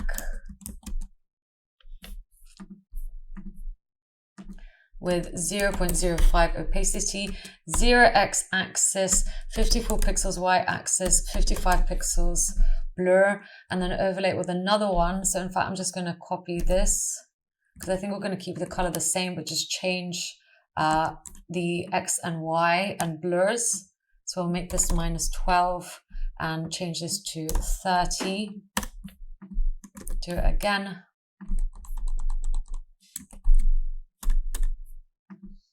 And this time 0, let's put 4 pixels and 6 pixels. And then again of 0, 12, 3 pixels, and a final one of 0, -3, and 5. So there we go, that's a lot. And we just need to change all of these to be commas instead because it's just one long box shadow. So the desired effect is now there. Let's position this next. So this time, what I'm going to do is grab the submit. Okay, so the div with the ID of submit, and I'm going to use position absolute. So at the moment that will appear here, but I want it to appear here, and I wanted to position it from the parent, from the bottom 15, and from the right 0. So let's go ahead and do that. Bottom 15 pixels and right 0. And I'm also going to change the cursor, so like we did before, to be pointer so that we know that we can click on this. And the end result is that. We could probably move it a little bit down. That does seem kind of high up. Or maybe let's make the font size bigger for here. Maybe let's do that. So again, on the input, I'm just going to change the font size to be 20 pixels if we write in the input. And great. That is so much better. I think we're now ready to actually cook this up a little bit to the API. And for this, we're going to build a backend. So let's do it.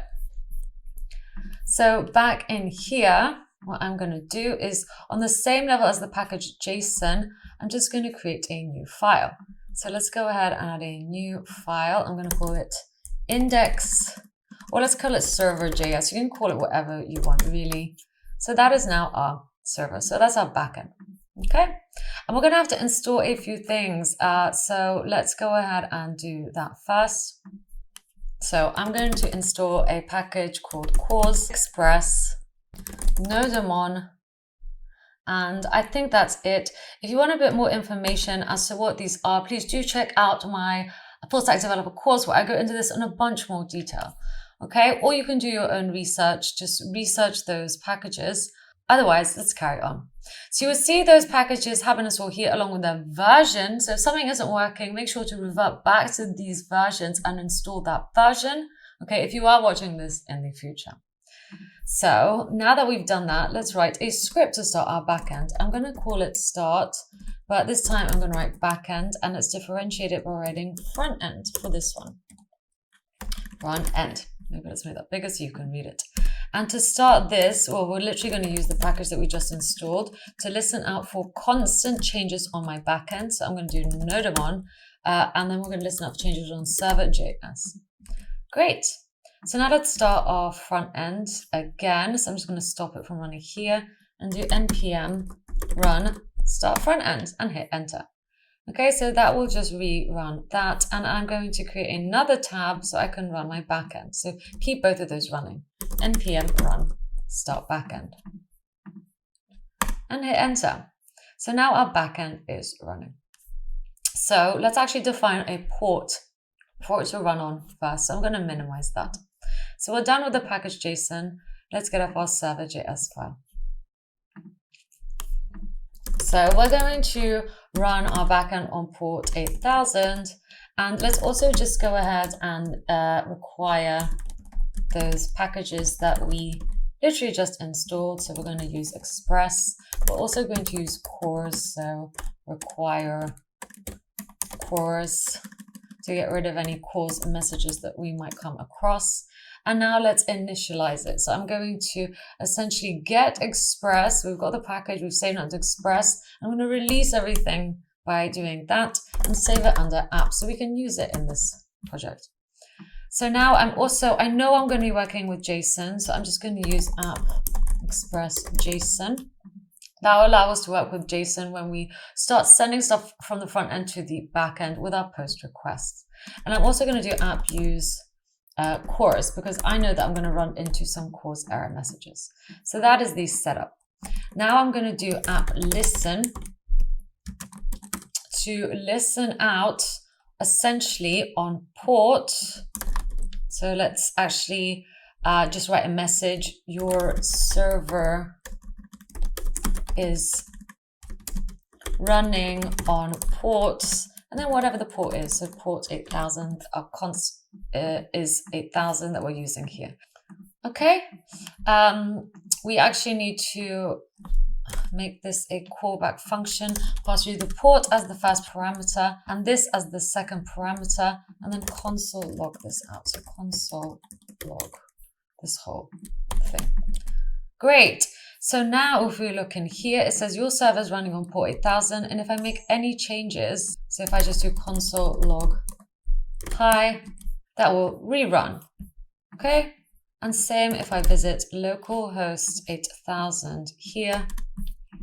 That is our port and it's running. Of course, we haven't written any express routes. So that is why it says cannot get anything when we visit the home route right here. But let's carry on. So I'm just going to minimize that. Okay, so now it's time for us to get our API key. So all I'm going to do is head over to OpenAI and I'm going to go to developers API reference. Okay, of course you have to be signed in. So just make sure you are. I am currently signed in and we are going to get our API key. So all you have to do is go here, view API keys, and I'm going to create a new secret key. So copy that. It's really that easy. There it is. If you got lost, just make sure to visit this URL when you are signed in, and you can create as many as you want. Of course, if yours gets taken or you think it's compromised, you can delete it as well. So keep that in mind. I just created one, and all I'm going to do is essentially, for now, I'm just going to put it here like so. So there we go. Right now it's in here, but we will be creating a .env file to keep it more safe. But you know, I just want to get the basics done first. And now let's write our route. So if we post to the root, let's say if we go to, what should we do? Localhost 8000 / completions. This could be whatever you want. Essentially, all I'm saying is that if we visit / completions, then we will get something back here. Okay. And then the syntax for this, I have a request and a response. So put those in parentheses. This is actually going to be an async function because we're going to use the await keyword inside of here. But let's cross that when we get to it. We're going to do try and catch. So we're going to try something. And if it doesn't work, we're going to catch the errors. I'm just going to console error them out. So console error, the error. Okay, great. And what are we going to try?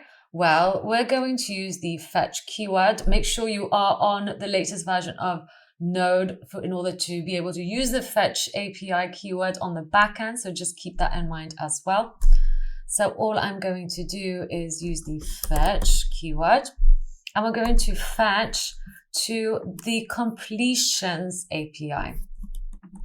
So once again, let's go back here. Let's go to the documentation, and we're going to use the chat completions API from OpenAI.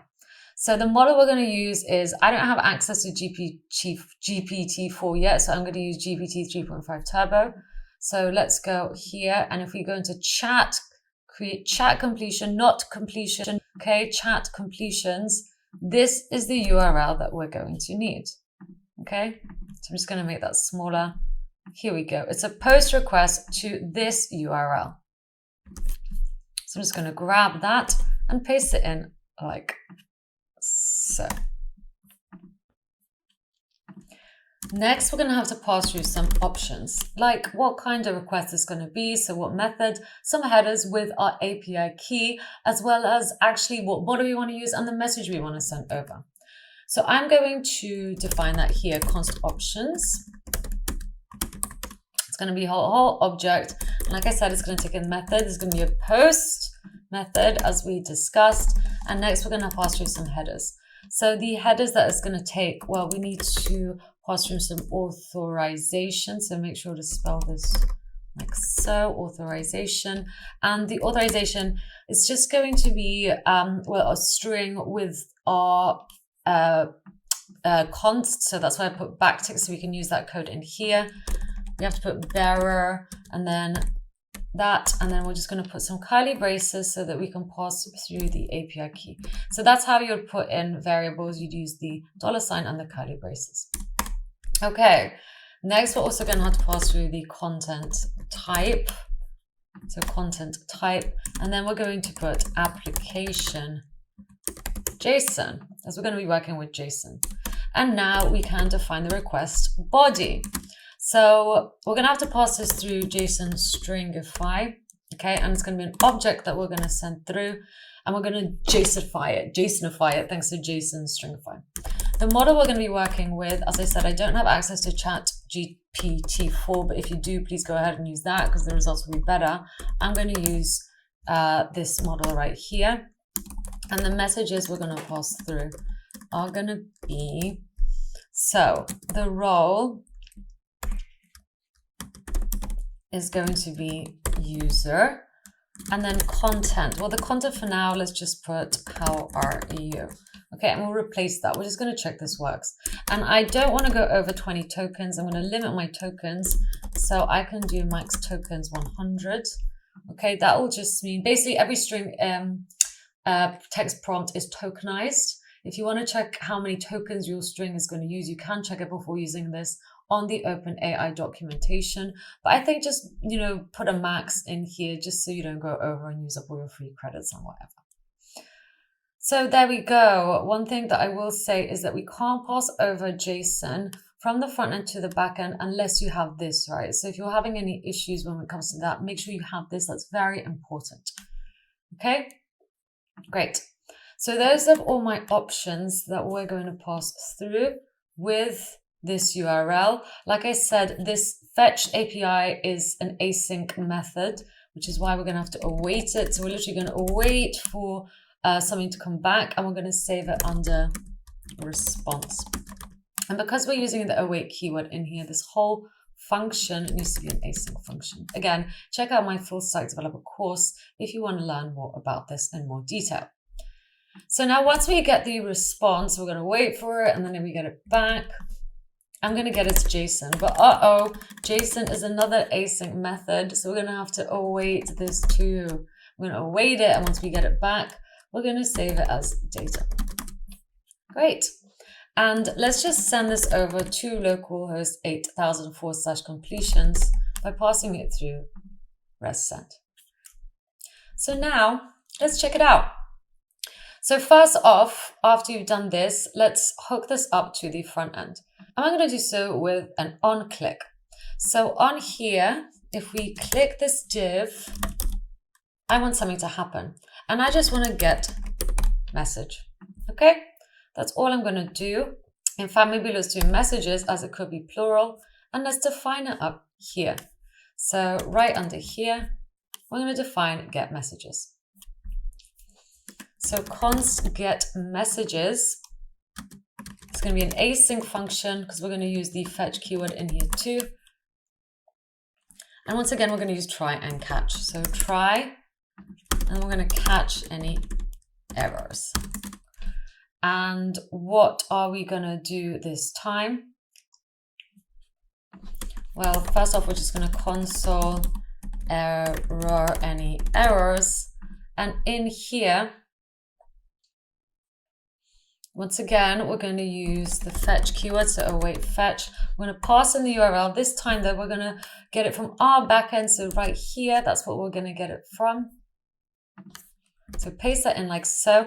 And again, we're going to have some options because we're going to have to pass through some data, right? So exactly what we're writing into the input.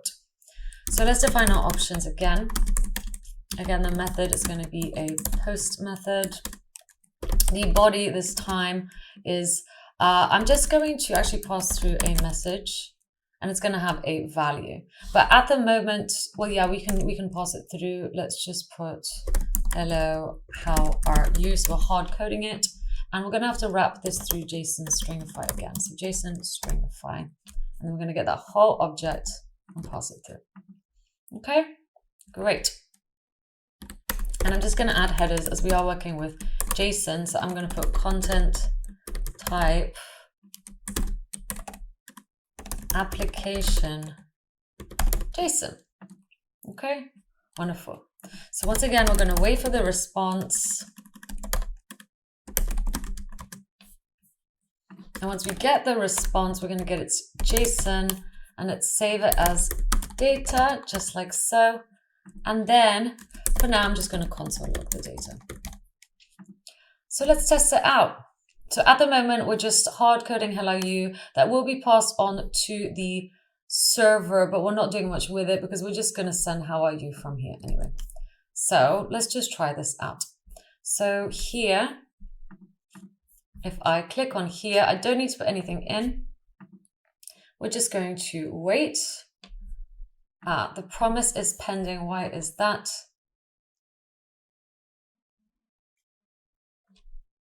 That's because we didn't await. So we need to wait for that to come back. That's why we got a promise there. Let's try again.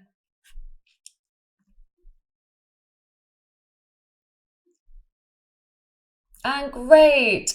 So we get back this whole object. Okay, everything is working. And if we look in the object and we look under choices and we look under the first item in the array, we get a message from the assistant saying, I'm an AI language model, so I don't have feelings like humans do, but I'm functioning properly and ready to assist. So we're getting back that message. Next thing we want to do is actually show that message in here. Instead of hard coding how are you, we want to actually get the input, right? So let's do it. Well, first off, I'm just going to save that response, so the whole message to state, and for that we need use state from React. So I'm going to import use state, and while we're at it, use effect, as I know I will need that from React. So now if I want to save that message, I can go const message, set message, use state, and let's start off with it being null. And so null, at the moment we get null, go, whoo, we assigned the value of null to message. And if you want to change the value of message, we use set message to do it. So I do want to change the value. So I'm just going to use set message. And what I'm going to do is go into the data, get the choices. So just like we did before, go into that array, get the first item and get the message, right? So once again, here's my whole object. So that's technically data. You go into choices, get the first item of that array. So 0, right? 0. And then we get the message. So the message will actually be an object that has the content and the role. Okay, I want to save both. So let's carry on. So we don't need to console log this out anymore. The message with the role and the content is being saved under the const message. So it's not a string, it's an object. Okay, so what do we say we want to do next? Right, we want to hook up the input. So let's save the value up here too. Value, set value, use state, null, and we're going to override the value if we interact with the input. So let's find that input. Here we go. We're going to display the value. So whatever the value is right now, we're just going to assign to the input. At the moment, it's null, of course. But on change of this input, well, I'm just going to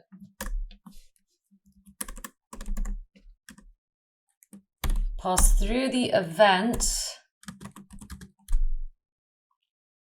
I'm going to set value to whatever target value is of that input, right?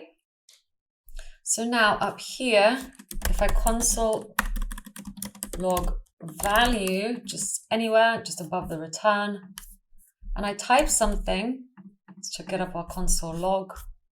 See, we're technically console logging value. We're console logging it at line 27. And it will change.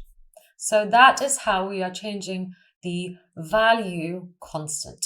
Okay, and next let's actually, whatever state it's at, I want to send it over. So currently I would send over this. Let's hook that up. So what I would do, this is super simple. All I would do is get rid of this string and put the value instead.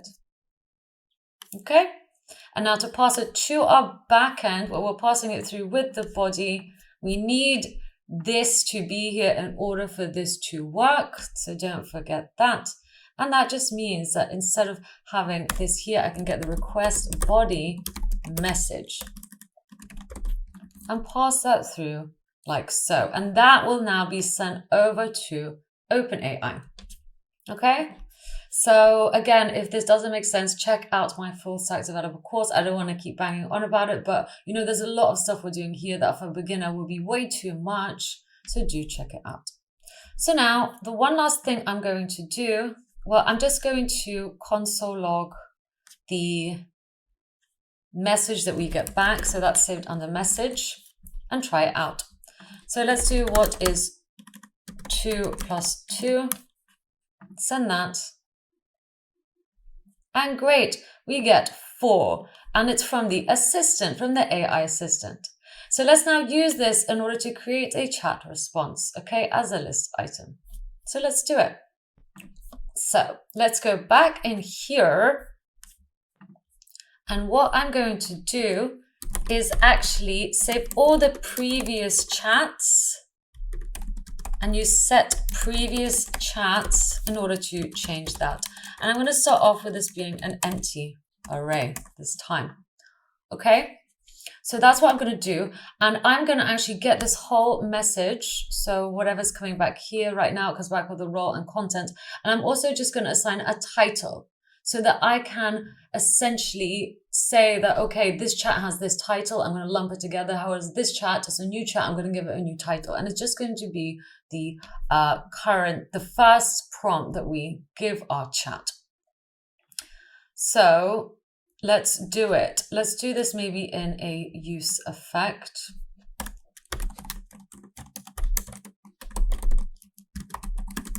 Okay. So just like so. And I'm going to say that anytime the message changes, so whatever we get back from the OpenAPI, I want this to run. I'm also going to save the current title. So current title, set current title, use state, and start off with being an empty array as well. So I'm also actually going to change this if the current title changes. So whatever the prompt for the chat, whatever the start of the chat changes, then we run this again. So let's just console log the current title, the value, so the input value, and the message that comes back to us. Okay, just so we can see a little bit more of what is going on. Great, that needs a comment there. So what do I want to do? Well, if there's currently no current title, right? So if there's no new title, we don't have a chat. However, we do have a value in our input, and we do have a message that has come back to us, where then I want to set the current title to be whatever the value is, right? So hopefully that makes sense. And once we save it, we can add it to the history. However, if there is a current title already that exists and the value exists in an input and we get the message back, so we're on the chat currently, we're still chatting away, we just want to set previous chats, and we're going to essentially get whatever's in that array already, right? And this is how you would update an array using use state. I would open up the array, I would get the previous chats and spill them out, but then I'd also add, I'm going to add an object. I'm actually going to add 2 objects. So just like so. Maybe I'll put this on a new row so it's more readable for you. There's one object.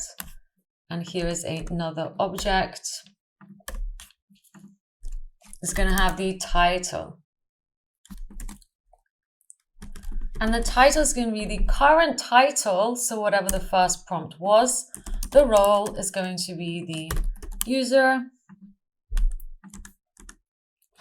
So essentially us, and the content is going to be the value. So I'm using kind of what OpenAI gave me in terms of structure for the object, but I've added my own title so that we can save it to state. And then I'm literally just going to get what ChatGPT gave back to me. So role, I'm going to go into the message and get the role. And I'm going to get the content and get the message content. Okay, and I'm also just going to give this the title of the current title.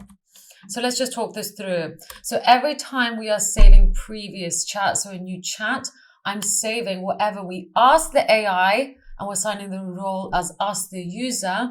And I'm just going to save the current title to make sure that all the chats are lumped by the first prompt. And I'm also sending over the other object, which is the response from the AI, which we've saved under the const message, right? That was an object that had a role and content. And I'm literally just getting the role from that object. I'm getting content from that object and assigning it to role and content for my previous chats state. I'm going to show you what this looks like. Okay. So there we go. We have a few more things to do, and that is actually set the history by the current titles. So let's go ahead and do that here. So here's my section of main. And actually, let's just show this if there's no current title, then we show this. However, if there's a current title, then we get rid of that. And here we're going to map out onto list items. However, maybe let's just see what this looks like at the moment. I'm just going to console log out previous chats. Okay. So that's what we're going to do. So let's go back here. I'm just going to, let's start a new chat. What is 5 plus 5? Let's ask it. Okay, so that is essentially, these are my previous chats. We've created an object that has the content of what we asked it as the user. There we go. The title is an empty array. That is strange. We need to essentially change that current title. And then our second object, the content is 10 because that's the answer that we got back from the AI, and the role of the AI is a system. So why is title saving as an empty array? That is because the current title, we did set this to be an empty array. This should actually be null because we're just going to save a text prompt.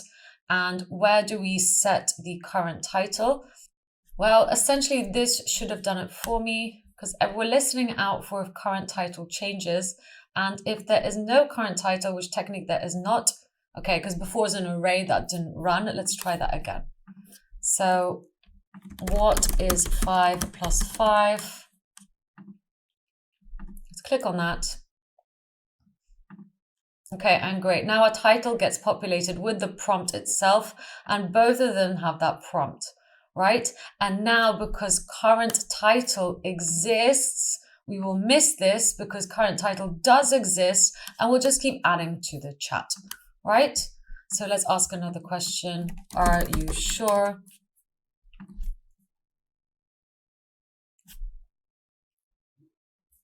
Okay, now there's 4 because I asked it another question. So there's me asking, are you sure as the user? The title is still the same, the first initial prompt, and then we're getting the response, okay, from the assistant. So great.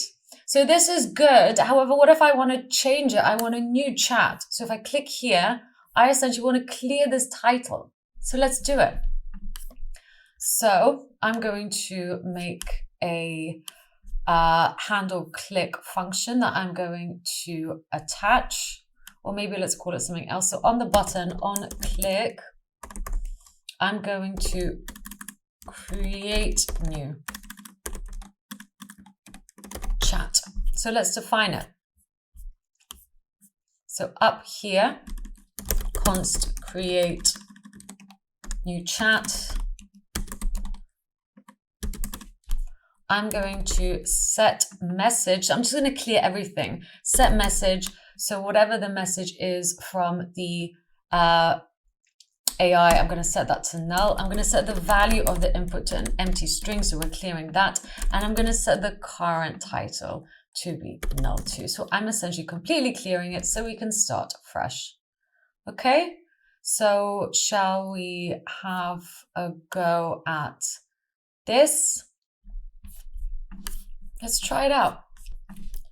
What is 1 plus 1? Let's send that over. Okay, so we get that there. The title is assigned, but if I start a new chat and go, how are you? And send that over. Okay, the title has changed. So great, so now if we ask more questions, the title of that should be still attached to, how are you?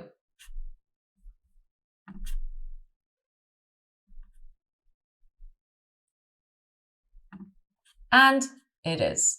So great, now I'm going to get the unique title. So we're going to get everything and we're going to filter by the unique title and show it in the history, as well as show the chat up here. So all I'm going to do is get the previous chats and I'm going to use filter. And I'm going to look at each previous chat individual. You can call this whatever you want. It's essentially every item in my array.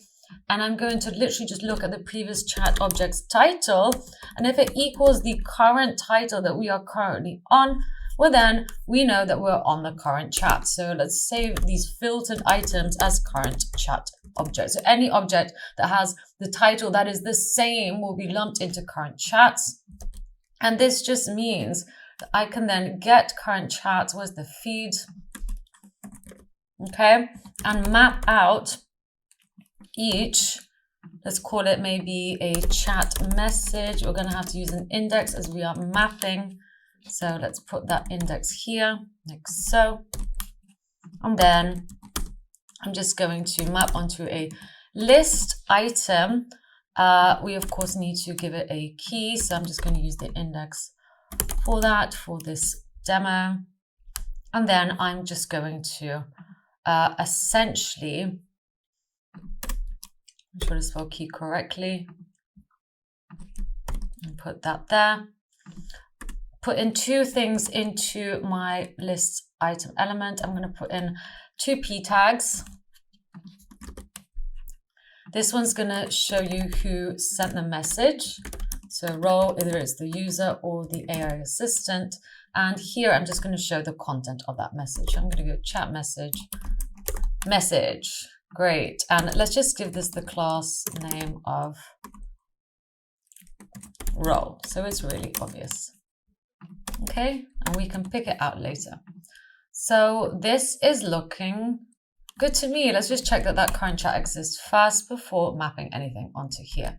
And while we are here, I'm also just going to get all the unique titles. So I'm going to filter, I'm going to get all the messages and just get the unique titles. Because as we saw, there's some titles that have like numerous, right? We just want essentially to filter them all out and just go return this title and put them in an array for us. So I'm going to show you the code to do that. Well, this time we're actually going to get the previous chats and we're going to map. I'm going to get the previous chat individual and we're just going to get the previous chat title. And now I can pass it through. So all of this, I'm going to pass that through into a new set and make an array from it. So array from, just like so, and this will give me the unique title. So that piece of code is super useful if you want to get unique items from an object. So if I console log this out now, unique titles on line 61, you will see I've just got those unique titles and put them in an array. Great, because now I can map them on into the history. So let's get those unique titles. And instead of having blur, I'm going to get the unique titles. And if they exist, I'm going to map each unique title. Let's also maybe get the index. So put that in parentheses like so. And I'm just going to get that unique title and pass it through here as code like so. So wonderful. I believe that should be it. We just need to give this a key.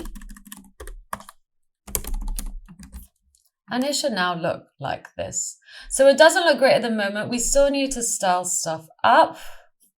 But now let's actually maybe add an on click so that if we select a chat, then we essentially pass through that chat that we click on as the current title, right? Because we want to change the current title to the other chat. So I'm going to define a function for this. Const handle click. And if we click on any one of those, so handle click is assigned to the list item in history. So in here, so we'll do it on here on click. We're going to call the function handle click. And we just want to click on it. So if we click on the first unique title, I'm just going to pass through the unique title that we clicked on. So now we need to make this a callback function as we just call that again. So we're going to pass it through into here, that unique title, and we're just going to set current title to be whatever title we clicked on, right? So hopefully that makes sense. It will do in a bit. So that's what we're going to do. And we're also just going to set message to null and set value to null. Okay, so we're just starting fresh. Great, so let's just test it out. What is 4 plus 4? Send. So that should now get assigned to here. Great, and we can click on it. And why is my content not showing up? Let's have a look. Let's go down here. Chat message, this should be content, right? Because that's what we saved it as here, role and content, and that's what we're mapping out. So now if we look in here, there we go. User, what is 4 plus 4? Assistant says 8. And I obviously pressed it twice because I'm getting it twice. So let's just try it again. What is 4 plus 4? Send. Great. Are you sure? Question mark.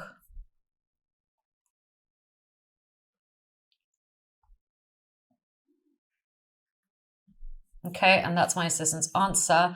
And then I'm just going to start a new chat. And this time, how are you?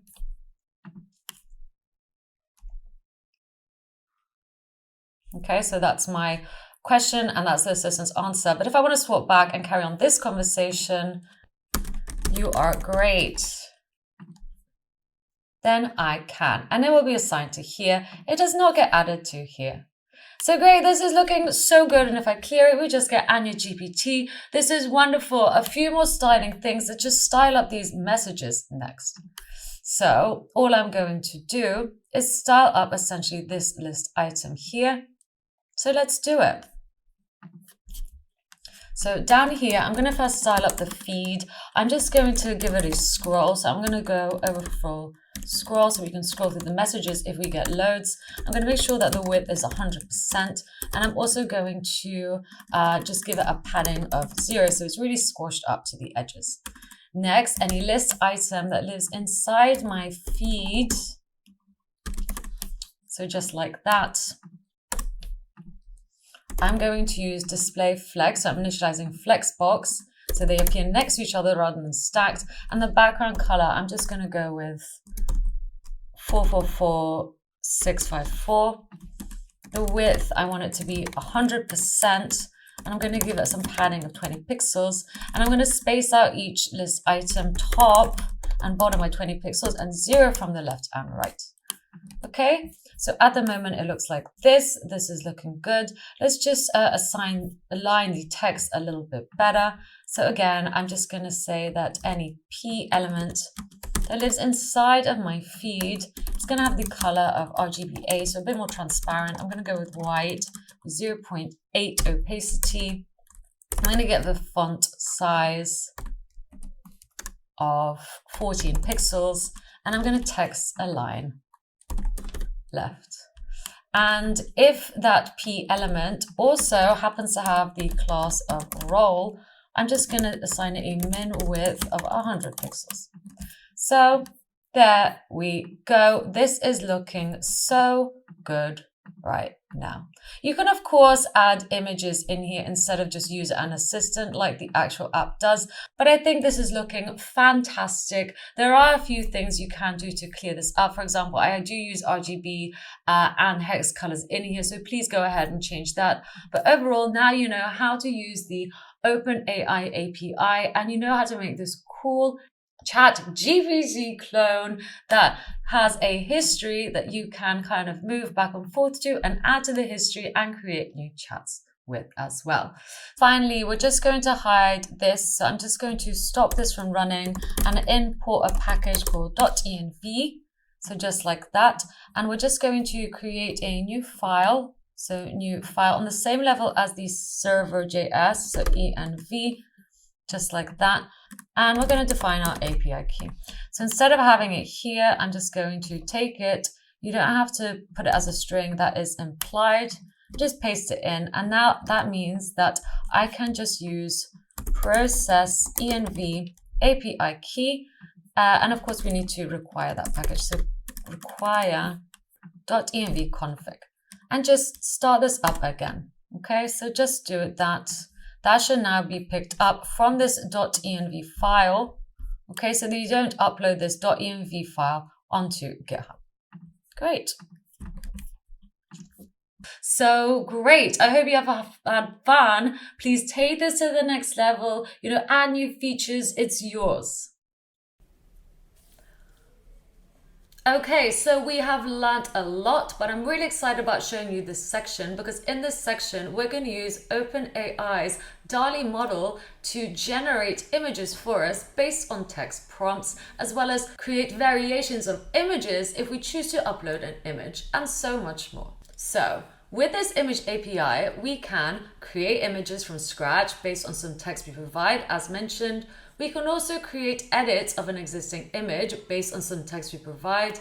And we can, of course, create variations of an existing image that we upload as well, as mentioned in the intro. So let's check it out. So once again, let's get our endpoint. We will start off using this endpoint right here. We will pass through our API key, and this time we don't need a model. What we provide, however, that is required is a text prompt that is a string. This text prompt is passed through with the request body along with some optional things. However, this time these optional things vary.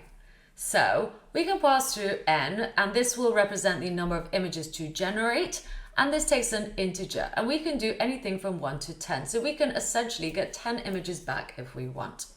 We can also pass through the size, and this will generate a specific size of image, and we have 3 options to our disposal. So 3 squares, 256, 512, or 1024 multiplied by itself. We can even have a response format, which will specify how our image is returned, with the URL being default if nothing is put in, as well as a user to identify our end user if we need. So let's run it. Okay, so let's do it. As always, here's my file structure. I've got an index.html file that is linking my app.js file, and there's nothing in here at the moment. We are going to be making a request to the image generations endpoint. Okay, so that's what we've been talking about. We're going to be generating images from prompts. And to do that, we are going to have to, well, get the fetch keyword and pass through that endpoint here along with the options. And first off, though, let's do this in a function. This is going to be an async function. So I'm going to call it async function fetch images, as that's what it's going to be doing. So now let's also define our API key up here so we can communicate with OpenAI. And I'm just going to paste that through as a string. And I'm just going to move that in here. Now the endpoint that we're going to be using is this one right here. So make sure yours looks the same. And the options, well, the method is going to be a post method. The headers are going to hold our API key. So we're going to use authorization, and then we're going to pass through bearer, okay, so capital B, and then I'm going to just put some code in here. So we're just going to do API key like so. Make sure that those are backticks. Great. Now we're going to have the content type. And the content type, well, it's going to be application JSON as we are working with JSON. So just make sure to put that there. Next in the body is what we actually want to send to the API. And we're going to pass through a object, right? And the object is going to take a prompt, as we saw that as required. I'm going to go with a hamburger singing in the rain. You can put whatever you want.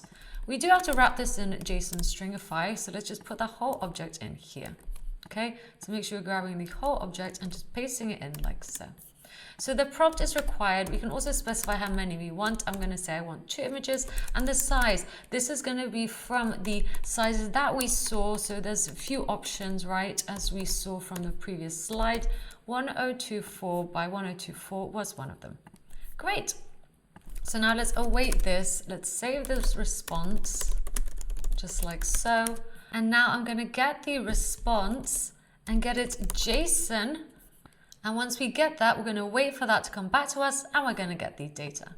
So now let's console log the data. I'm just going to do console log data. And now let's call this. So this gets called immediately when we open the page. So I'm just going to open this up in the browser, and let's inspect to see what has come back to us. So let's just inspect this page. And ta-da, we get an object. We get an array of 2 images. So now if I grab this URL right here, I'm just going to grab that whole thing. Let's go ahead and make that a little bit bigger maybe. So just copy it and make sure not to have the quotation marks at the beginning and end, because we need this to be a URL. Ta-da! We get a hamburger singing in the rain. And we get 2 of them. Now, great. For those of you who just want the hamburgers quickly, however, I'm just going to show you how to do this with a car command, as always. So here is my car command. As you will see, that is the endpoint that we are going to. We're just going to have to put in a prompt. So once again, let's put hamburger singing in the rain. And then let's put in our API key.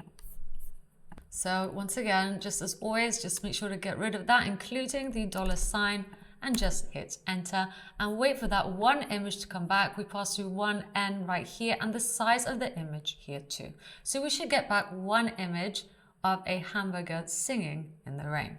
And there we go. So let's grab that URL, let's paste it in here like so, and another hamburger singing in the rain.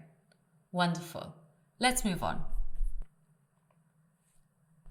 Now, using the DALL-E model, we can also do image variation. The image variation endpoint looks like this, and it will allow us to get an existing image and get up to 10 variations of it. Here are what we can pass through with the body. As you can see, an existing image is required, and all the others are optional and will default to a value if nothing is provided. I'm not going to be showing you how to do that here because we're going to be doing this in a project, as it is a lot more involved and will involve us having to have existing images in our projects. So we'll do that when the time comes. Another thing we can do with the DALL-E model is make image edits. This would involve using this endpoint right here. We are not going to be doing this in this course, but I did want to just flag this as something you can do. It would involve using an existing image, a potential mask, so another image you want to place on top of it, along with a text prompt to tell the OpenAI what you want to do with these images to edit them. Okay, so that is just something you need to know exists. And if you're ready to learn how to use the image generation and image variation endpoints, we're going to be using them in 2 projects coming up next.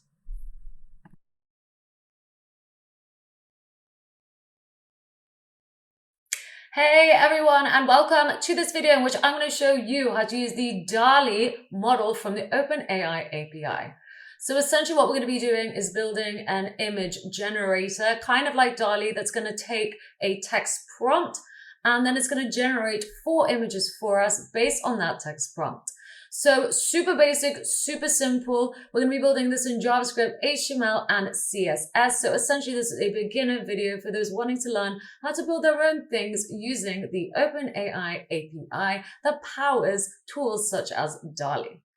So what are we waiting for? Of course, this is a front-end project, so please don't go and publish this code with the API key that we will be using onto GitHub or share or anything like that, because if you do, someone can take your API key and steal all your credits. Or, you know, if you have a credit card attached, they could potentially rack up loads and loads on your credit card bill. So please keep that API key safe. This is just for demo purposes. If you want to learn how to build out a more secure project, we will be doing that in another video where I build a front end and a back end to keep our API keys safe.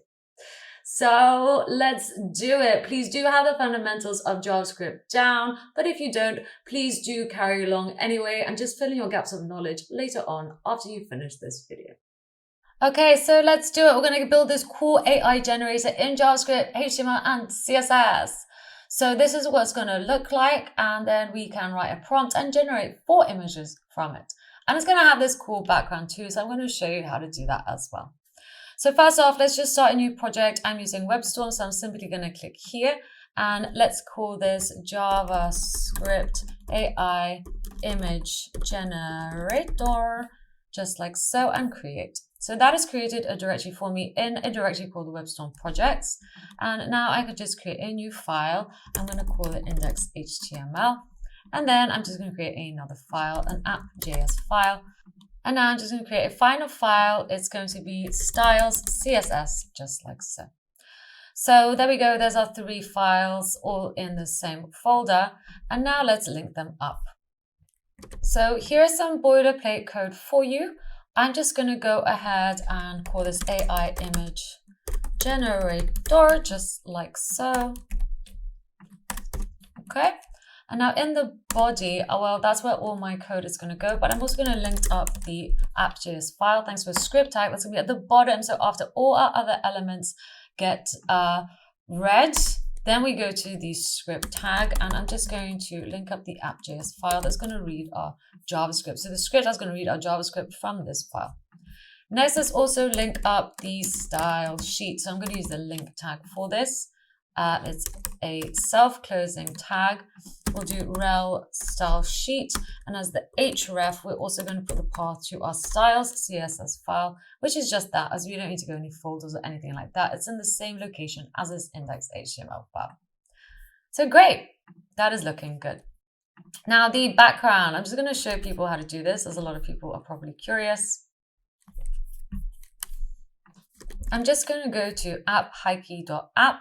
So that's all I'm doing. And now we can generate our own wave, which is pretty cool. So I chose a layered wave, and then all I did was kind of, you know, play around with this, or you can just choose your own like that, or you can change the balance, the wave count, the complexity, which will go like, ooh, the contrast, the overlap, and just so much more. There's so much to do. And then you just download the SVG. And once that is done, you can open it up. And then you inspect the page like so. And then I'm just going to copy that whole element. Okay, so that SVG right there. So that's all I have done. Okay, and now if we go back here, I'm just going to, in the body, paste it. So it is very long, and that's what it looks like. Let's just open this up in our browser, so I can go ahead and click here if I want, if I am using WebStorm. Or if you are not, you can just copy the path, copy the absolute path, and then paste it in like so. So both things are okay to do. Great. Now let's get rid of the little like border around it and make this stretch, right? So let's do it. So actually on here, what I am going to do is the width and the height. I'm just going to go with deleting the width and height from here. And then as the width here, I'm just going to go 100 viewport width. And then this is going to be 100 viewport height. We could have picked this out and done it in the CSS file. So that is totally fine too. And on here, I'm going to grab the body and just get rid of any default padding and margin, just like so. So then it should look like that. So that is much better now. So there we go. That's how you would use it.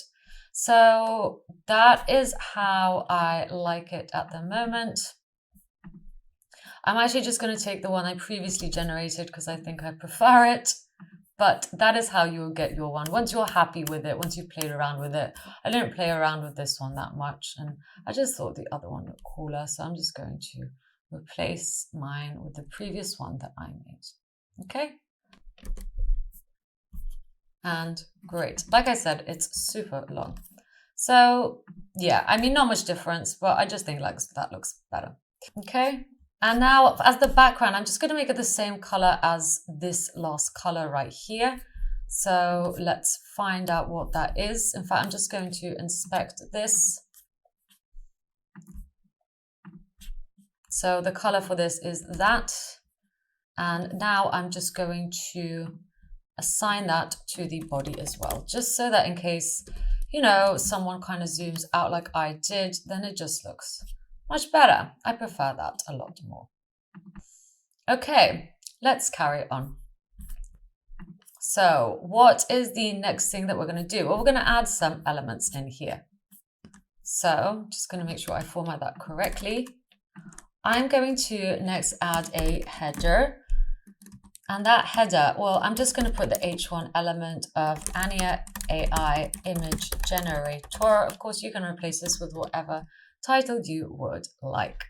And then after the header, I'm going to have one section. And this is going to hold all my images. So I'm going to give it the class name of images section. And then let's have another section.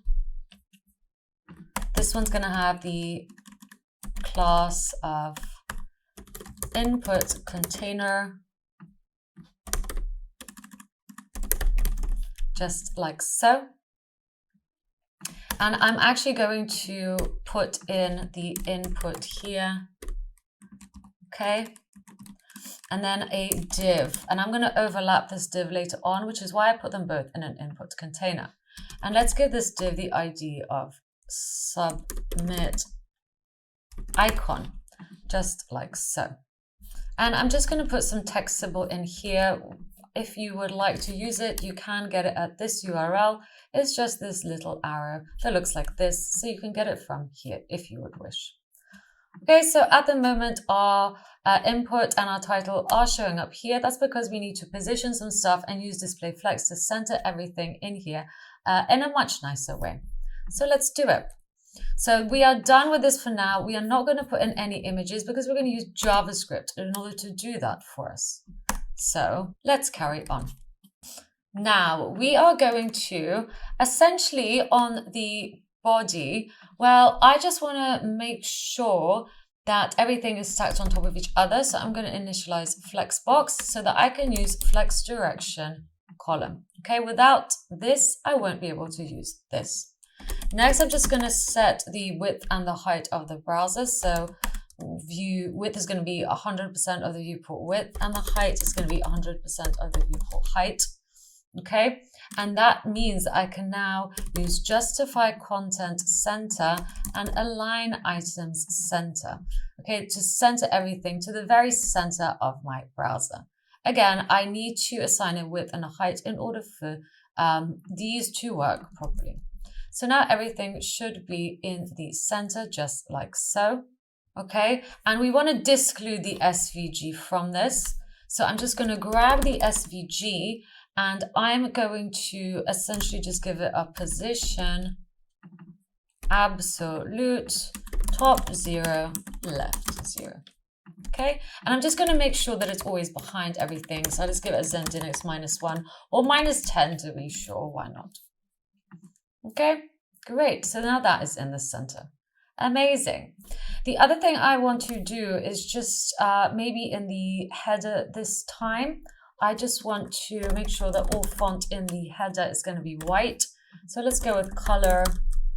Let's go with RGB 255, 255, 255. So there we go. So that is something that I have done. Great. Let's also assign a height. So I'm just going to hard code a height of 150 and I'm going to center everything in it by initializing flexbox again. And now I'm just going to align items center. So this time it's going to center it on the opposite axis, so from top to bottom. So at the moment, it will look like that. Wonderful. So this is looking great.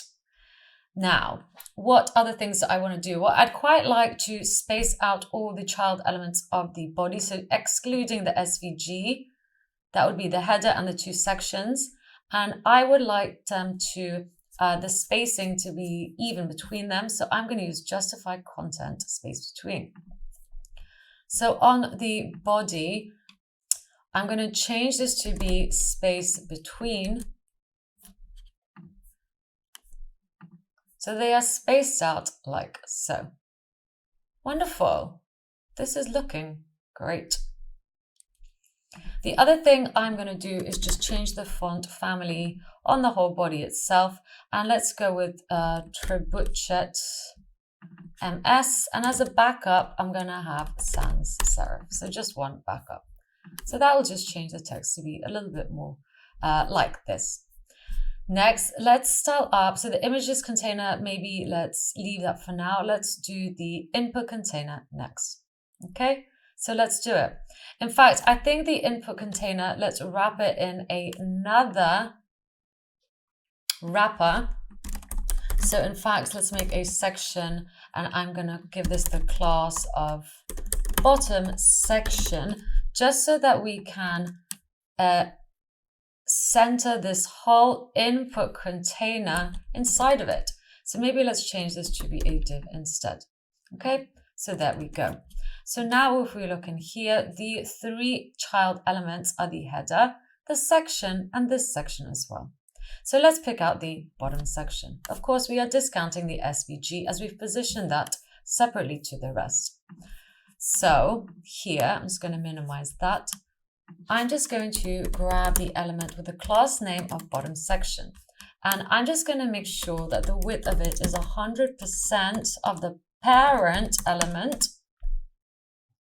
And let's also use display flex to initialize flexbox so that we can then use justify content center to center everything from left to right. And I'm also going to assign this a height of 150 pixels as well. So there we go. There's our bottom section and there's our header. Again, header, bottom section. Wonderful. Let's work on styling the child of the bottom section next, which is the input container. So again, I'm just going to grab the input container by the class name. So the whole element that has the class name of input container. And I'm just going to make sure that the width is 100%, but I'm also going to give it a max width so that it stops at 650 pixels if we want it to. Okay, I'm also going to give it a position of relative. This is because I want to position the child inside of it relative to the parent by using position absolute on it. So what I mean is, well, if we grab the item with the class of submit icon and I give it a position of absolute and I actually fix it. So let's go ahead and fix it to the parent. So the input container, top by 10 pixels and right 30 pixels. Where do you think it will go? Well, here's the parent. It will go 10 pixels from the top of that blue square and 30 pixels from the right of it. So there, essentially.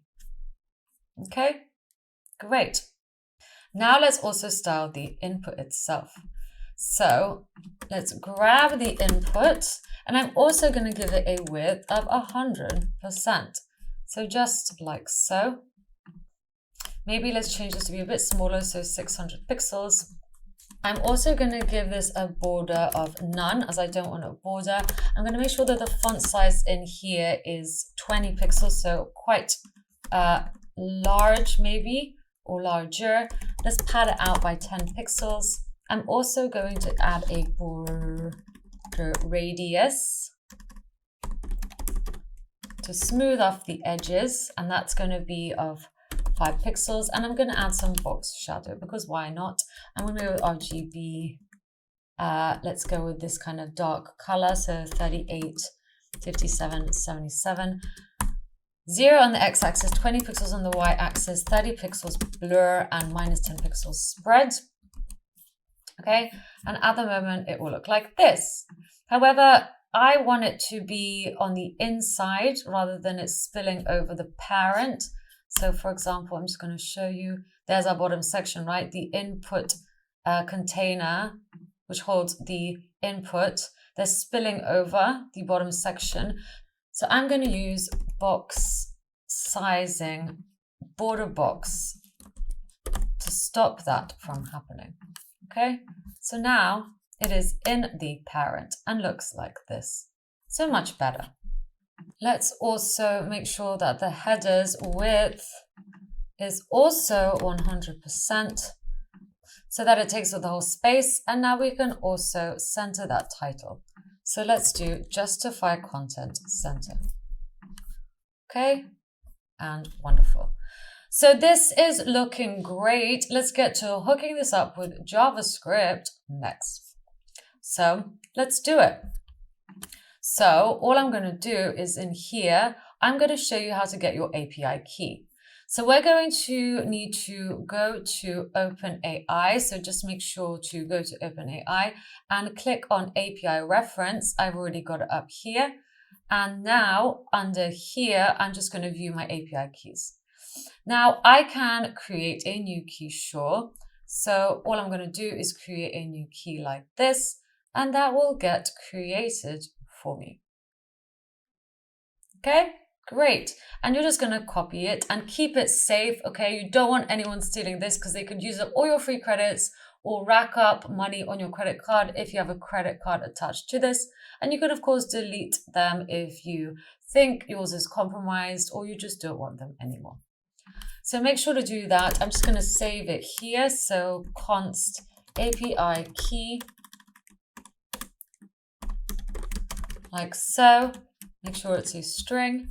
And I'm just going to remind you to not put this on GitHub, okay? Do not deploy this API key or upload onto GitHub. Okay, this is just for personal use because of the issues that I said before. So there's our API key. We've got it. Now let's get to using it.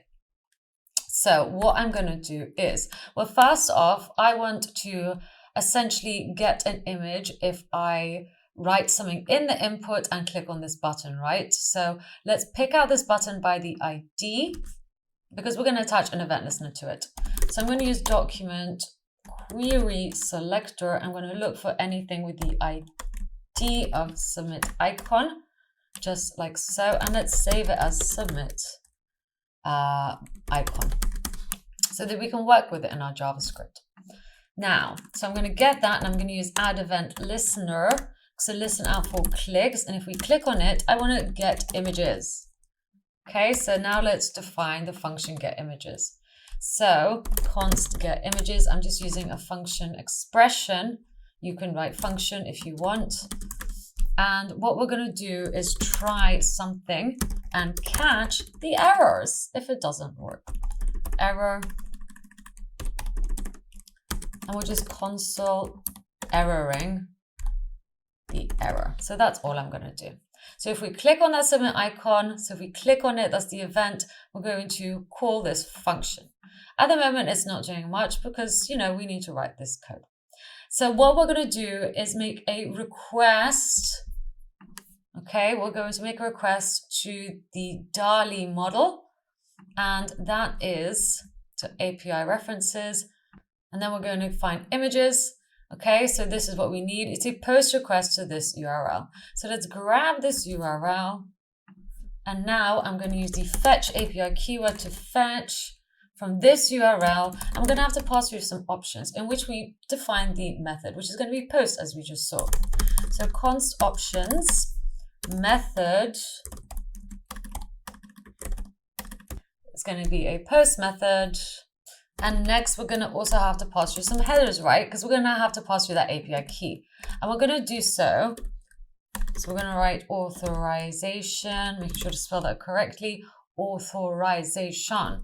And then we're going to do backticks as we're going to use the word bearer, but then also pass through that API key. So to pass through code or variables, we use the $ and these two curly braces, and then we're going to pass through the API key. So that will come back as bearer and this string with a space.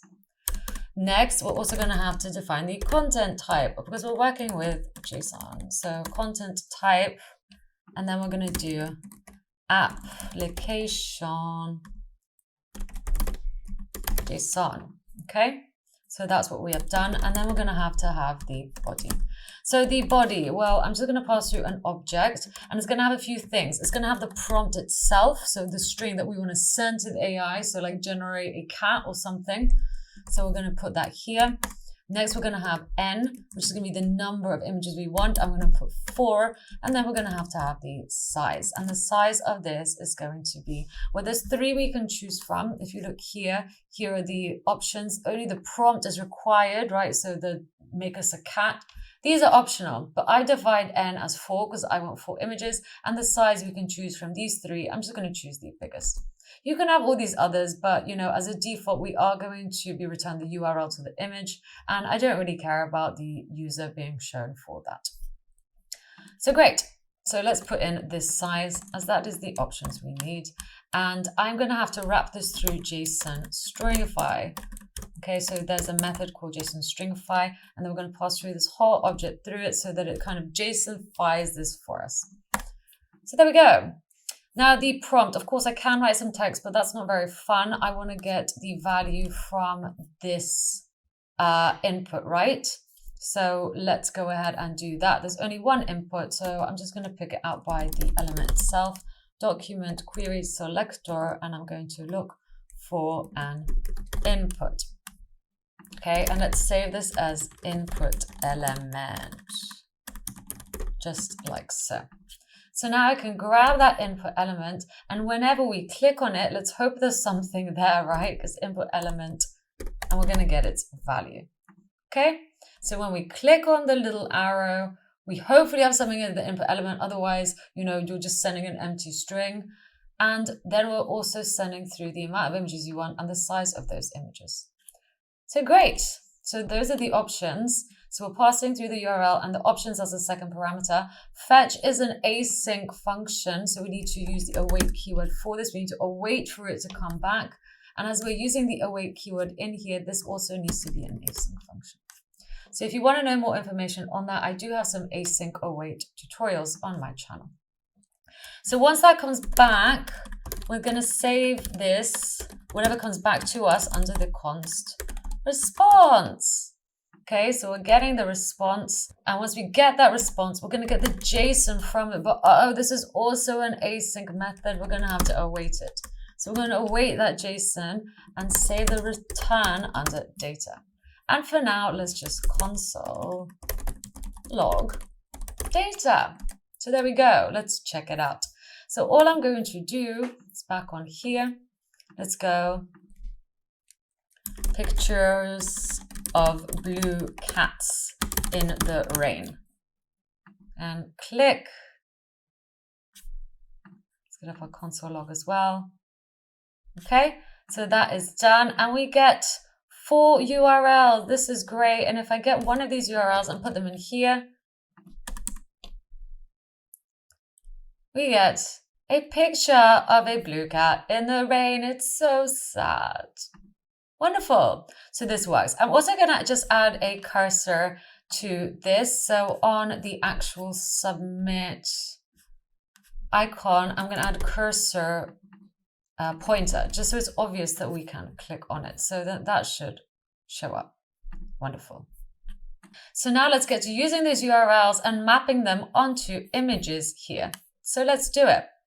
So I think once we get that data right, so if data exists, we're going to get the data from it, because if we were to look in here, I'm just going to click on this again, a blue cat. Okay, and let's wait for that to do its thing. We want to just see what returns back to us so we can work with it. This is data. We then need to go into .data, right, to get this whole array. So that's why I've gone data.data.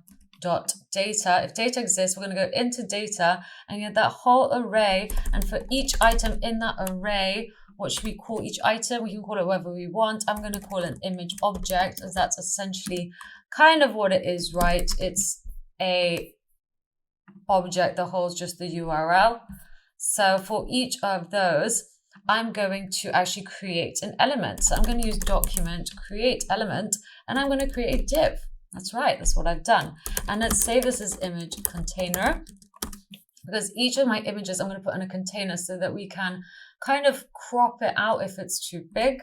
So now let's grab that image container, and I'm going to give it the class list add, and I'm going to create a class that is called image container. Okay, so that's what I'm going to do. And once we have that image container, we're actually going to put another element, a image element inside of it. So let's create it. Document create element image, and let's call this image element. And now let's grab the image element, and I'm going to use set attribute. So a JavaScript method is called set attribute to set the source, and then whatever the image object URL is. Okay, so I'm getting the URL, and I'm essentially getting the image object and adding source equals the image URL. And now I'm going to get that image container, and I'm going to append, so I'm going to put in that image element into it.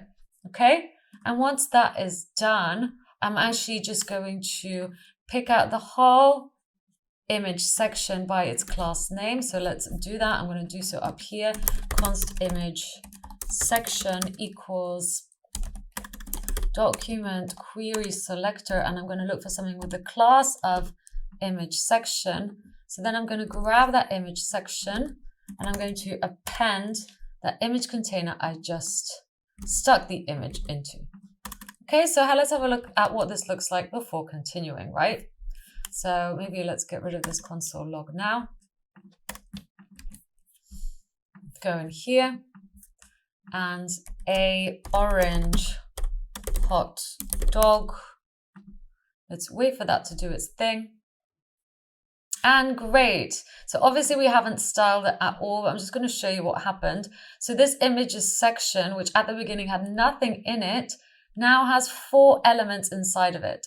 It has a div. We created a div for every item in that array, right? We created the div, and we gave it the class list add of image container. So we added the class of image container to it. Next, we also created an image element, and we added the attribute, so set attribute of source, and a URL that we were mapping over. So that's what we did. And then we put that image element in the element with the class of image container. And then we put that image container inside the image section.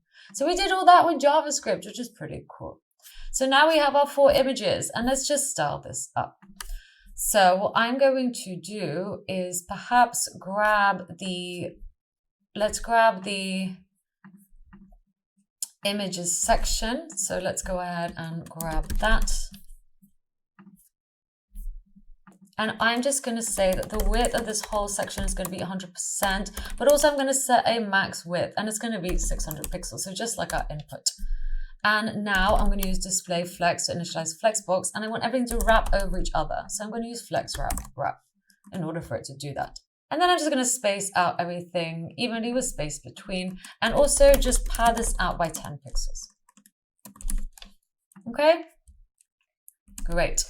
And finally, I'm just going to do a few more things. So I'm going to grab the image container, so the thing that holds our image, and I'm just going to give it a width of 40% of the parent, so the image section. So each one's only 40%. I'm going to round off the edges with border radius. Let's round it off by 15 pixels.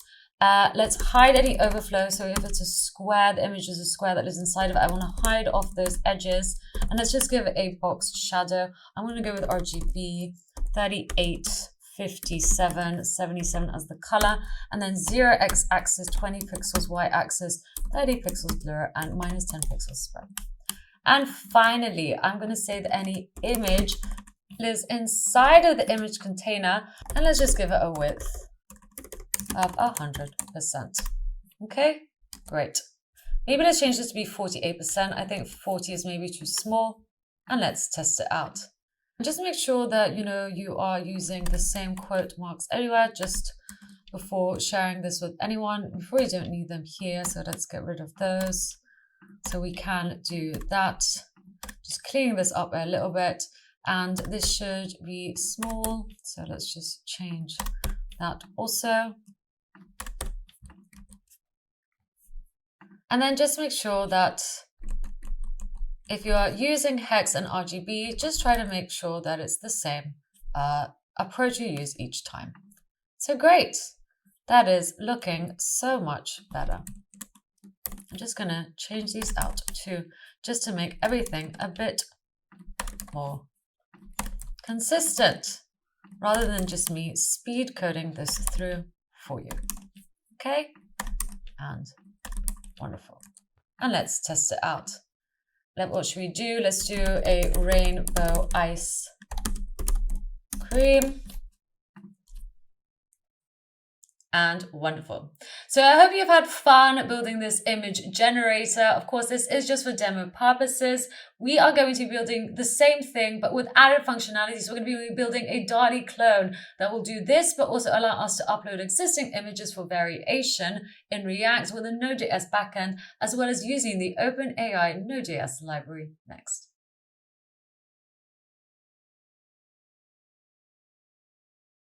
Hi everyone, and welcome to this tutorial from Cape Town in South Africa. And in this video, I'm going to be showing you how to build a DALL-E clone, essentially. So an AI image generator that will take prompts and generate images for you. We're going to be generating lots of images based on this text prompt. And we're also going to add another feature that allows us to take an existing image and upload it and then create variations of that image from it. Okay, so really excited about this because we're going to be using the OpenAI API for this. So if you're interested in learning how to use it, this is the perfect tutorial for you. We're going to be building this in React for the front end with a Node.js backend so that we can keep our API keys safe. So what are we waiting for? Of course, if you don't have the fundamentals of React and Node.js down, please do try this out anyway and fill in your gaps of knowledge later on. I do have a course that covers all of this, so check out the link in the video description below if you wish. Right, so first off, I'm just going to start a new project. It's going to be a React project. So all I'm going to do is, because I'm on WebStorm, just click React. And what should we call this? I'm just going to call it React DALL-E clone. Okay, and I'm essentially going to use this command to spin up my project. So in WebStorm, I don't need to do anything. I just need to click create, and then that will spin up my React app.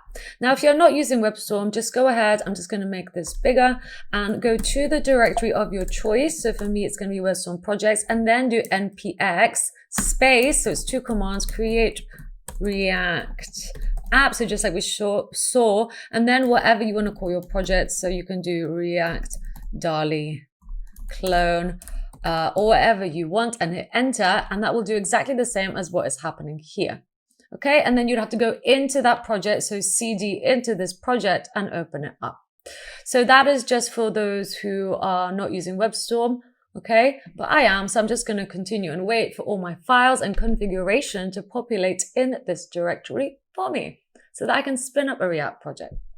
Okay, if this is a bit too much, or if you are new to React, then please do check out my full site developer course where we go into this in a lot more detail than I'm going into now. Of course, I'm just assuming that you have the fundamentals down for React, but if you don't, then no worries. Please watch along anyway and fill in the gaps of knowledge later on. So there we go, happy hacking, we are done. And if we look in here, we see all the files and folders are ready for me to use. I'm just going to clean up and delete the ones I don't need. So let's just go ahead and delete these because we're not going to write any tests. So delete that, delete the logo, delete anyway, delete. Let's go ahead and yes, we don't want the test file, so that can go. And I'm going to delete the app CSS file because there's not going to be much styling. I'm just going to do it all in one file. So now your index.js file, I'm just going to again delete this because we don't need it. I'm going to delete semicolons because I don't like using them. And there we go. So that is what your index.js file should look like at the moment. Let's get rid of everything in the index CSS and your app.js. Again, I'm just going to delete most of this like so. we don't have a logo, and we don't import the app CSS file. I'm also going to change this to be a functional expression just because that is my personal preference. So this is what your app.js file should look like. This is what your index.css file should look like, and this is what your index.js file should look like. You can change this to be JSX files, as essentially we are going to be using JSX. This is JSX. That is totally up to you. I'm not going to, because I just want to get the project done for you so we can learn how to use OpenAI, but it's up to you. So there we go. That is what we have at the moment. Let's carry on. So first off, I'm just going to style this up. Let's work on actually generating images first. So let's do it. So what I'm going to do is just essentially build a kind of input that looks kind of cool. And I'm going to do this by essentially creating a section. So we're going to have two sections. We're going to have this to be the search section. So I'm just going to give the class name of search section, just like so. And let's have another section. And there's going to be to show all our images. So I'm just going to give this the class name of, and let's go with image section, as our images are going to be spilled out into here. Now in the search section, I'm also going just to put a P element that says start with a detailed description.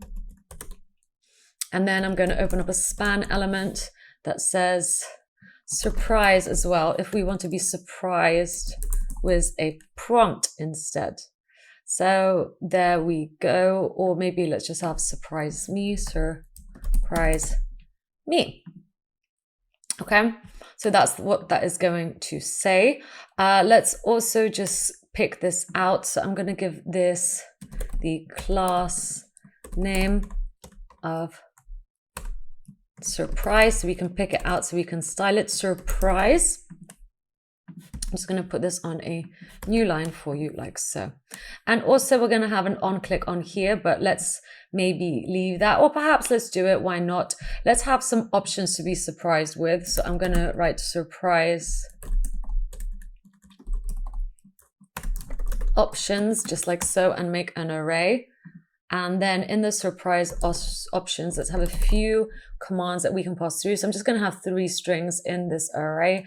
A blue ostrich eating melon.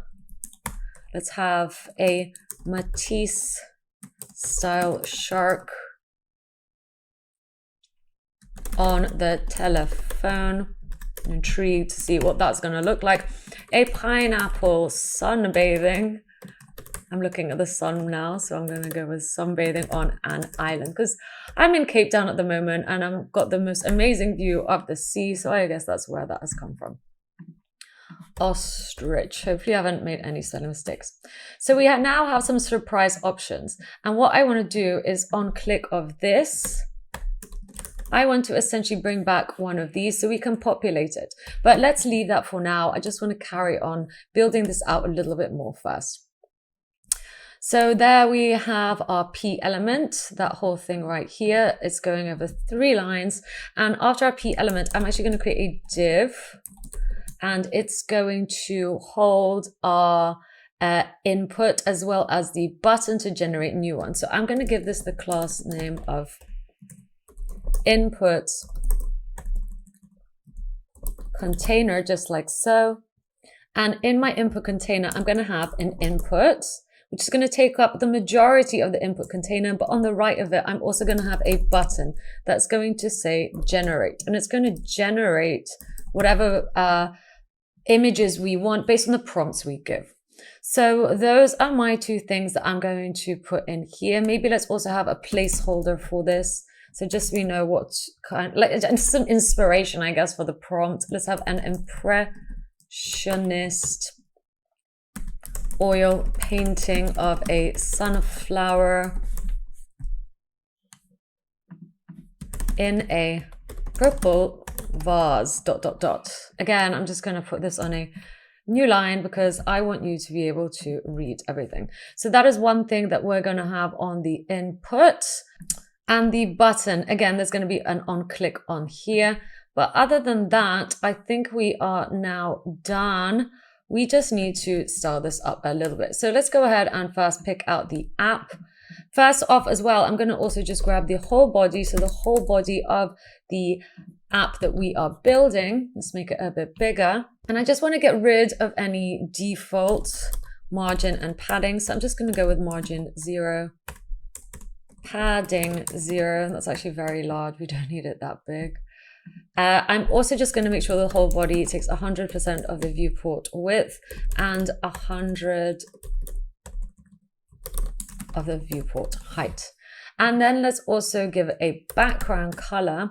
I'm going to go with a slightly off-white. So FAFAFC is what I've chosen. You can kind of see the preview here. And I'm just going to make sure that all the text is also the same color. So this kind of gray. There we go. I'm also just going to make sure that everything, so star means everything, everything in here is going to have the font family of sans serif. You can have a backup, I can't be bothered, but if you want, you can, of course, have like a few more here as backups of sans serif, but sans serif is a pretty stable one. I think all browsers are compatible with it.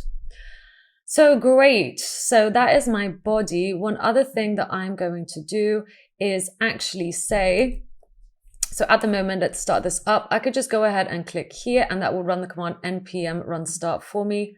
So this command right here. But if you are not in WebStorm, of course, you need to go into WebStorm projects again and find React DALL-E clone OpenAI. Okay, so just go ahead and do that, making sure to spell that correctly. And once you're in here, you will do npm run start to start up that project. Again, I don't have to. I'm just going to click here and that will open that up for me.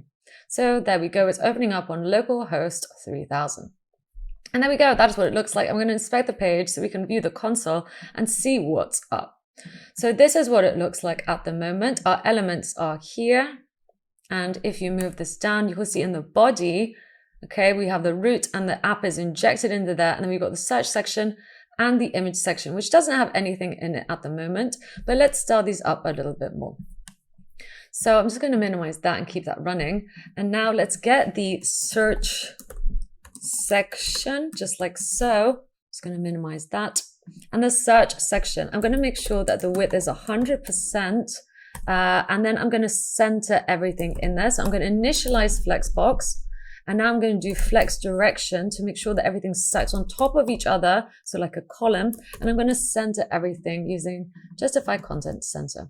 So at the moment, that is my search section. Everything is centered from the top to bottom.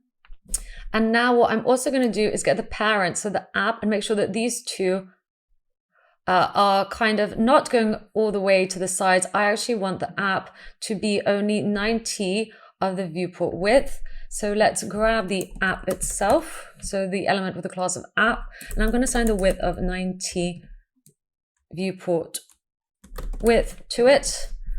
Okay.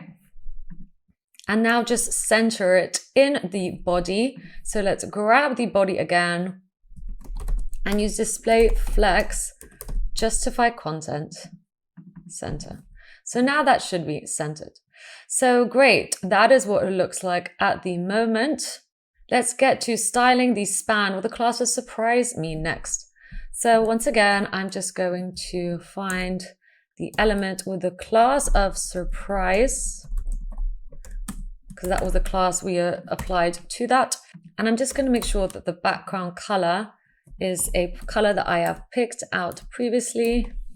So there we go. I'm going to make sure that the font is black.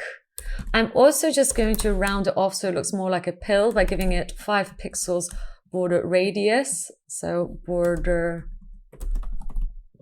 radius. I'm going to make the font weight a lot heavier. So I'm going to pass through 600 and let's give it a padding. So I'm going to pad it out 4 pixels from the top and bottom and 12 pixels from the left and right. So that is a shorthand to do that. So at the moment, it looks like this. And I'm also just going to apply some margin to space it out. So I'm just going to use margin 0 on the top, 0 on the right, but 2 pixels at the bottom and 5 pixels on the left. So that is what it looks like at the moment. this is looking pretty good. Now let's style the input container. So what I'm going to do is let's go back in here and have a look at this. Let's grab the input container.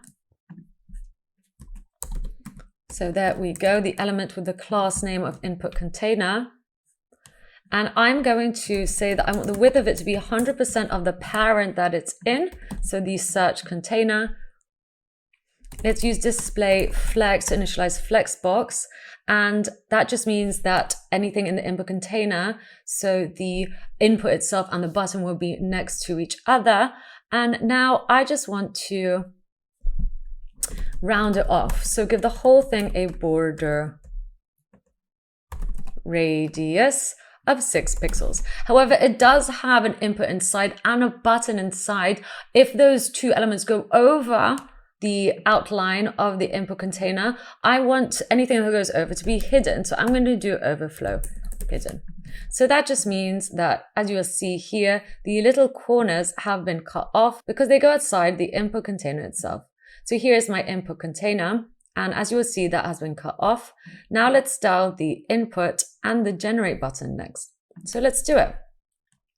One last thing though is I am going to add a box shadow to here. I'm going to go RGBA for transparency. I'm going to go 0.082 as the color, and then 0.15 opacity. And I'm going to apply 0 on the x-axis, 2 pixels on the y-axis, 4 pixels blur, and then 0 spread. So we can just leave that. And this cool box shadow will be applied. Now let's actually style the input. So let's grab the input. We can say that it's an input that lives inside the input container, just in case we want to add different inputs later. And I'm just going to go with border none. Let's give a padding from the top 13 pixels and from each side 14 pixels, making sure to spell padding correctly. And then the box size, I want this to happen on the inside, so I'm going to use border box. And the font size as well, I'm going to apply as 13 pixels, or maybe let's make it bigger, 15 pixels, with the outline of the actual input being none as well. So this just means that, let's just comment this out for now. This just means that at the moment you can see a blue outline. I want to get rid of that if I interact with it, which means I can add outline none. Let's just make sure we spell outline correctly for that to be applied. So now no blue line will be applied. Great. So that is my input. The other thing I need to change is the width of it. I want to be 90% of the parent, which is the input container. And let's just change the font weight of this to be 200 as well. So there we go. So if this is width 90, let's make the button that lives inside the input container a width of, you guessed it, a width of 10. And let's style it up as well. So at the moment it will look like this, but let's style it up further so it looks less horrible. So one other thing, however, is on the input itself. I'm just going to change the placeholder text. So if you ever want to change the placeholder text, you can. So at the moment, obviously, let's just click off this. It looks like that. We can go further and just change the color to be a bit lighter. So I've gone ahead and picked out this color like so. And let's make the font weight, well, 200. I think that's already applied, but it should just look like this now. Wonderful. Okay, so we have the button. I'm also going to just change the border of it to be none. Let's change it to have a border on the left though. So we're going to override that none and give it a border left of 1 pixels. The color, that's kind of the same as the color, well, exactly the same as the text placeholder color, and make it solid. The background color of the button, I want it to be white. Let's give it a color. So the text should be this color. Let's make it bold. So let's give it a font weight of, well, you can go bold or you can choose an exact font weight. That's up to you. And I'm going to make sure that it's obvious to someone that we can click on it by adding cursor pointer. So if we go over it, my cursor changes. Okay, great. So that is cool. And let's just change that if the button is active. So let's grab all of this and say that if the button is active, I just want to, maybe let's just change the background color. So background color, and let's go with this kind of color like so. So if we click on it, it just does that. But this is good so far. I'm really enjoying it. Okay, some generic stuff I'm going to add is perhaps let's just change all the P elements in here to have a font weight that is applied as like a default. So font weight, I'm going to go with 200, and let's also change the font size to be 14 pixels. So that is just going to be applied a little bit to all of the fonts as a default. Wonderful. Okay. So I think this looks looking good for now. Let's carry on. So I think it's now time to actually generate an image so that we can see all the images showing up. So let's do that next. For this, I'm actually going to build out a backend. So in here, I'm just going to create a new file. So on the same level as the package JSON, I'm going to get a file and call it server.js. And our server is essentially going to go on here.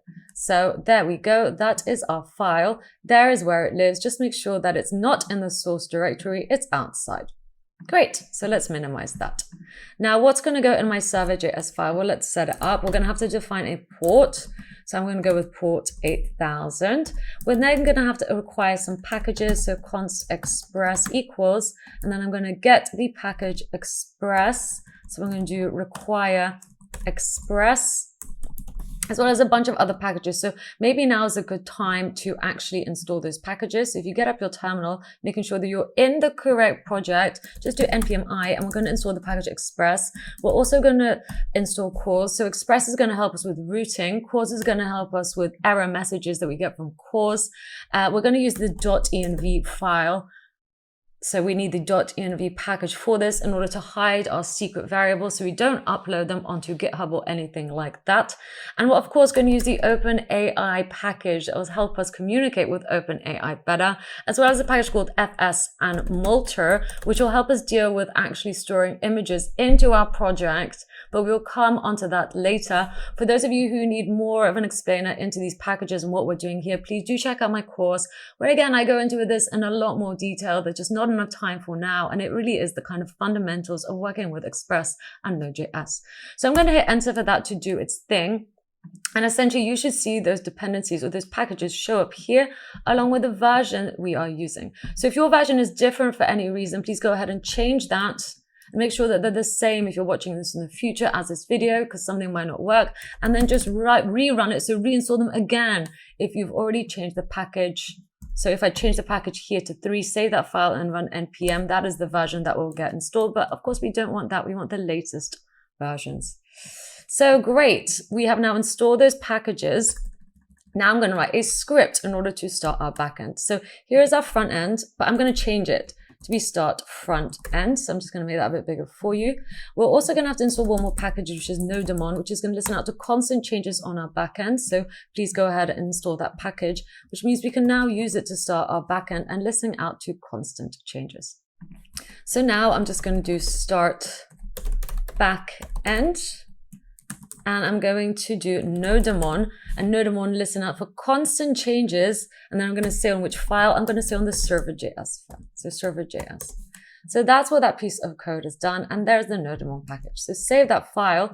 And now I'm actually going to stop this from running because I'm going to run my front end from here. So I'm going to do npm run start front end this time. npm run start front end and hit enter. So now our front end is running again. And you will see that is running. And I'm going to create a new tab, making sure again that I'm in the same project, and do npm run, this time start backend, and hit enter. So there we go. Now we have our backend running and our front end running. So now back in here, of course, we need the package express. Next, I'm also going to require the package core. So let's do require and then the package of cores.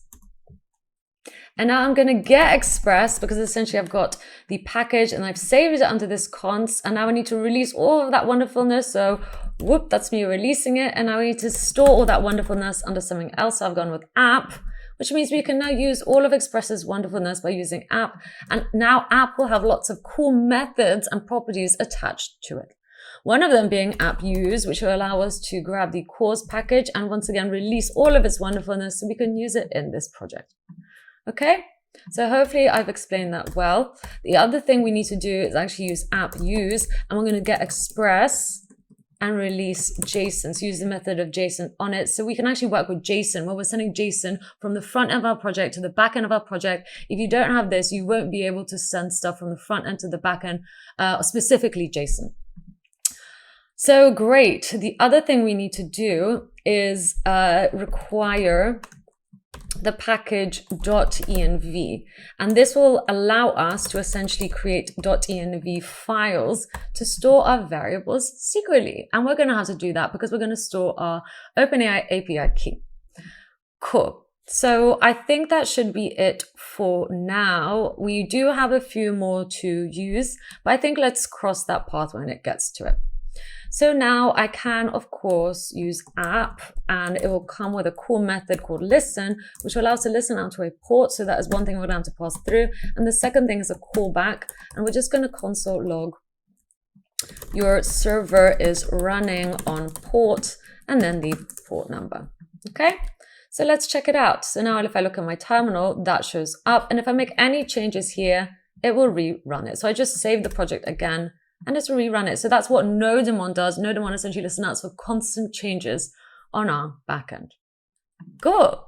So now that we have done that, let's get to using the OpenAI API. So all I am going to do is essentially go to the OpenAI documentation. Let's go to developers. Let's go to API reference. Of course, making sure that you are signed in, right? So I hope you're signed in. And all I'm going to do is essentially, we're going to create images first. So this is going to help us. We're going to use the Node.js for this. And this is the endpoint we're going to use to create images. We want to create 10 images. So 10 is a number we can pass through. We can pass through the number of images to generate. We can get up to 10. So let's go get to it. The other thing we're going to pass through is the size of the image. It has to be one of these three. And then as a default response, we're going to get a URL to the image. That's fine. We're not going to pass that through. In fact, we're just going to pass through the prompt, which is required, the amount of images we want to get, and the size of the image. So that's what we're going to do. It's already kind of done for us here. So all I'm going to do is take all of this. Again, make sure you are logged in because we are going to have to get our API key from here. But essentially, here's the URL you need to be at. Images, create image, and then under create image, make sure you're on Node.js and literally just copy all this code. And then we're just going to write a route. So what's the route going to be? I think if we're going to use post, let's say that if we go to / images, you can go to whatever you want, right? That's up to you. We're going to essentially do this. Okay, great. Of course, we have to pass through a request and response. That is just part of the syntax for using express routes. And we have to make this an async function as we are using the await keyword here. And as we know, to use the await keyword, we have to make it in an async function because we need to await for this to come back. So again, if you don't know much about async JavaScript, that is in my course, please do check it out. I'm not going to go into it in too much detail here as I'm assuming you already have that knowledge. Cool. So that is my post route at the moment. What we are actually going to do is move all of this out so we can reuse it. So I'm just going to paste it up here. And of course, we are going to have an API key. I'm just going to get rid of that. You know, we just need an API key. You can name it whatever you want again. So at the moment, this should be the only thing that's in our express route. And I'm going to stick it in a try and catch. So we're going to try this and we're going to catch any errors. And if there are errors, we're just going to console error the error, right?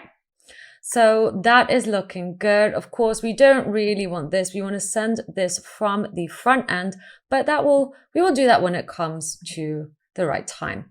And once we get the response, all I'm going to do is use res send and then send the response data. I'll show you why. Let's just console log the data to see what comes back. Okay, so actually let's just console log the response, sorry. But if you actually look in here, you can kind of see the response. Okay, we get the response data, and this was the objects that comes back, and we just want to get the data, which is this array, which holds objects which have URLs in them. But I will show you. So cool. That is what happens when we essentially make a post request to localhost localhost 8000 / images. But don't believe me, I'm going to show you.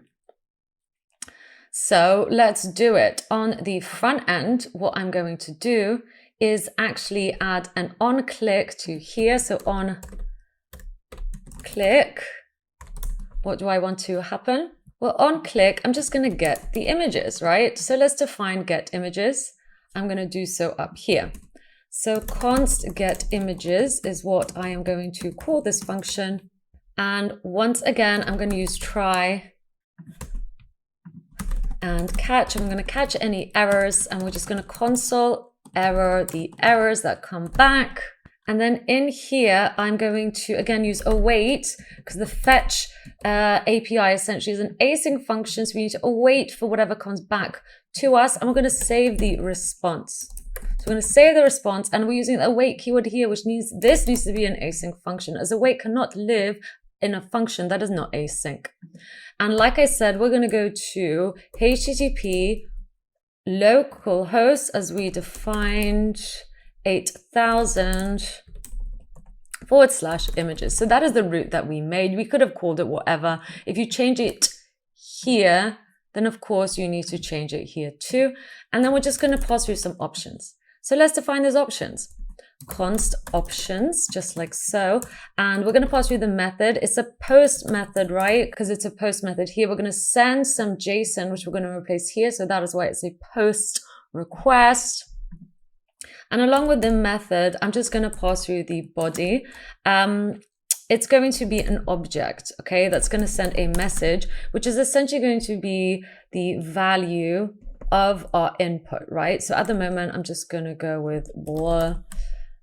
Make sure that is inside the object. I'm going to have to wrap this in JSON stringify in order to send this whole object as JSON.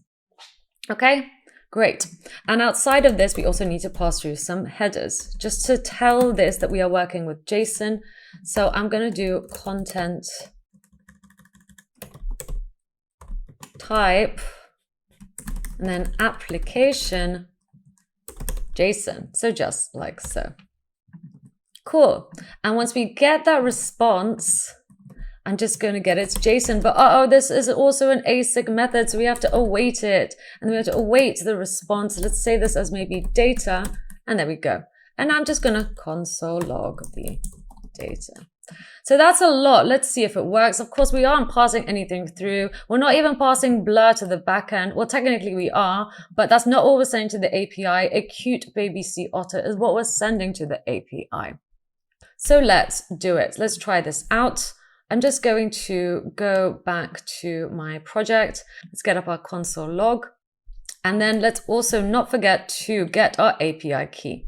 So I'm going to show you where to get that. It's just under here. We're going to view the API keys and we can create a new one. So I've just gone ahead and created that. Of course, this will not be accessible to you. I will delete this. So don't think you can go and use mine and use all my free credits. But that is how you'd create one, okay? Just go to account API keys and create a new key, copy it. And then I'm just going to, for now, paste it here. Or in fact, let's just make the env file. I'm just going to create a new file. Let's call it .env and add, and then I'm going to define API key equals, and then put that string. We don't need to put it in quotations as a string is implied. And it just means I can now use process env thanks to this piece of code right here in order to look into my env file and find API key. So we find it and get its value. So that's all I've done. Let's carry on.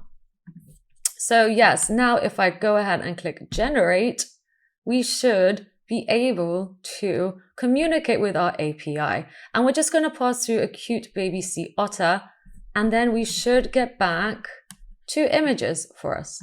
So if we look in the terminal, this is the whole response. However, if we go .data, like I said, we're going into the data object. Let's try again. I'm just going to click generate again, and let's have a look. So we're waiting for changes. We'll wait a little bit longer. And there we go. So we've got the data, and here's our array of 2 URLs, and they should be of 2 cute baby otters. Let's have a look. Okay, so here is one. It is a cute baby otter. Wonderful. So that is working, and that's what we are sending back to the front end so that we can use it here. So we can now map these 2 images onto here. So let's do that next. Back on the front end, let's actually just make this a bit smaller now, or actually just, yeah, get rid of that completely. I'm going to use state. So let's go ahead and import the use state hook, import use state from React, so we can save stuff to the state of this component.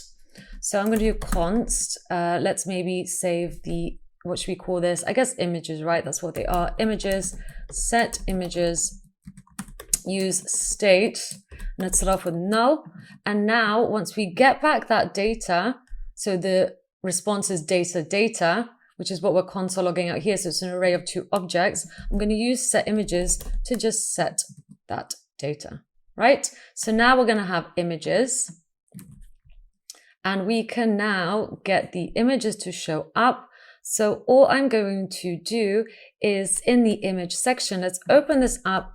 And then if essentially images exist, I want to map each image. We're going to have to get the index as well, because we're going to have to essentially map that onto a key. So let's get each image and let's get an index. We're not really going to use this. I'm just going to underscore it. And then I am going to create an image element. Like I said, this is very simple. So, you know, if you want to build this out and create components, please do. This is just to get us used to using the OpenAI API. Let's go ahead and add in key. So I'm going to use index. And now I'm going to add the source. And the source of this is going to be the image. Well, if we look at what's coming back to us, here is my first item. It's an object. So we're going to use dot notation to get the URL.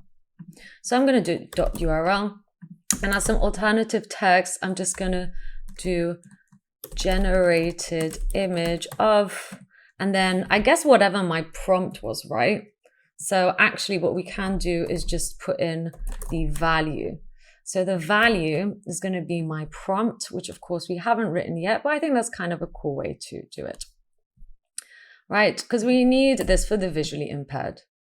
So now maybe let's just get the value. So I'm just going to save the value of the input up here to const value set value, and then let's do use state null to start off with. However, we can set the value on the input change. So on change of this, I'm just going to get the event and then set value target value. So that is how you would change the value of the input. We can also display it in here just by passing through the value. Okay, so now if we have a look, in fact, I'm just going to console log this out too. Up here, console log value. Right, so at the moment value is null, but if I change this, it changes here, and that's what we can send over when we make a request. Cool. So we are saving the value and then we're just showing it here. We're also going to save it here of the generated image once we have the images back. So now that we are mapping that on, let's have a look. So let's have a look here. Why is it shouting at us? Okay, so we want to essentially map those images, right, onto images, and that's what we are doing. However, let's also make sure that each image that lives inside the element of the images section. So let's grab the images section again. Okay, and down here, I'm going to grab the image section and just make sure that it's with does span 100% of the parent. I'm also just going to make sure that everything wraps over each other. So I'm going to initialize Flexbox for that. I'm also then going to make sure that it wraps over, right? So I'm going to do flex wrap. And then I'm also going to align items stretch, so they stretch out, and I'm going to justify content space between so that the images kind of stretch. Okay, but of course we won't really be able to see anything until we get the images. So let's just say that any image that lives inside the image section is going to, let's give each one a margin of 1 pixel, so they're spaced out from each other. Let's also give them a min width of 250 pixels, but then also a max width of, let's say 33% of the parent. I'm also going to use flex grow to make sure that they stretch out. Okay, cool. What I'm also going to do, so at the moment we really won't see much. Let's maybe generate this again and wait for those little otters to come back. So let's wait, even though it'll be hard to see with 2. So maybe let's just change the amount that come back. Sorry about that. Let's just change it to 10 baby otters. And let's try it again. So generate. Okay, and now we're going to have 10. We're going to see what it looks like when there's lots of images populating our app. Of course, it does take a while for this API to do its thing. We are working with images as well, so it will take some time in order for that to show up. Okay, so there we go. Here's our 10 images, and here's our 10 baby otters. How cute is that? We should probably space it out from the top, but we will deal with that later. I just want to show you that this is what it looks like. And then we can even add media queries. So I can add a media query. Let's go back here. And I'm just going to do at media max width. Let's go with 556 pixels.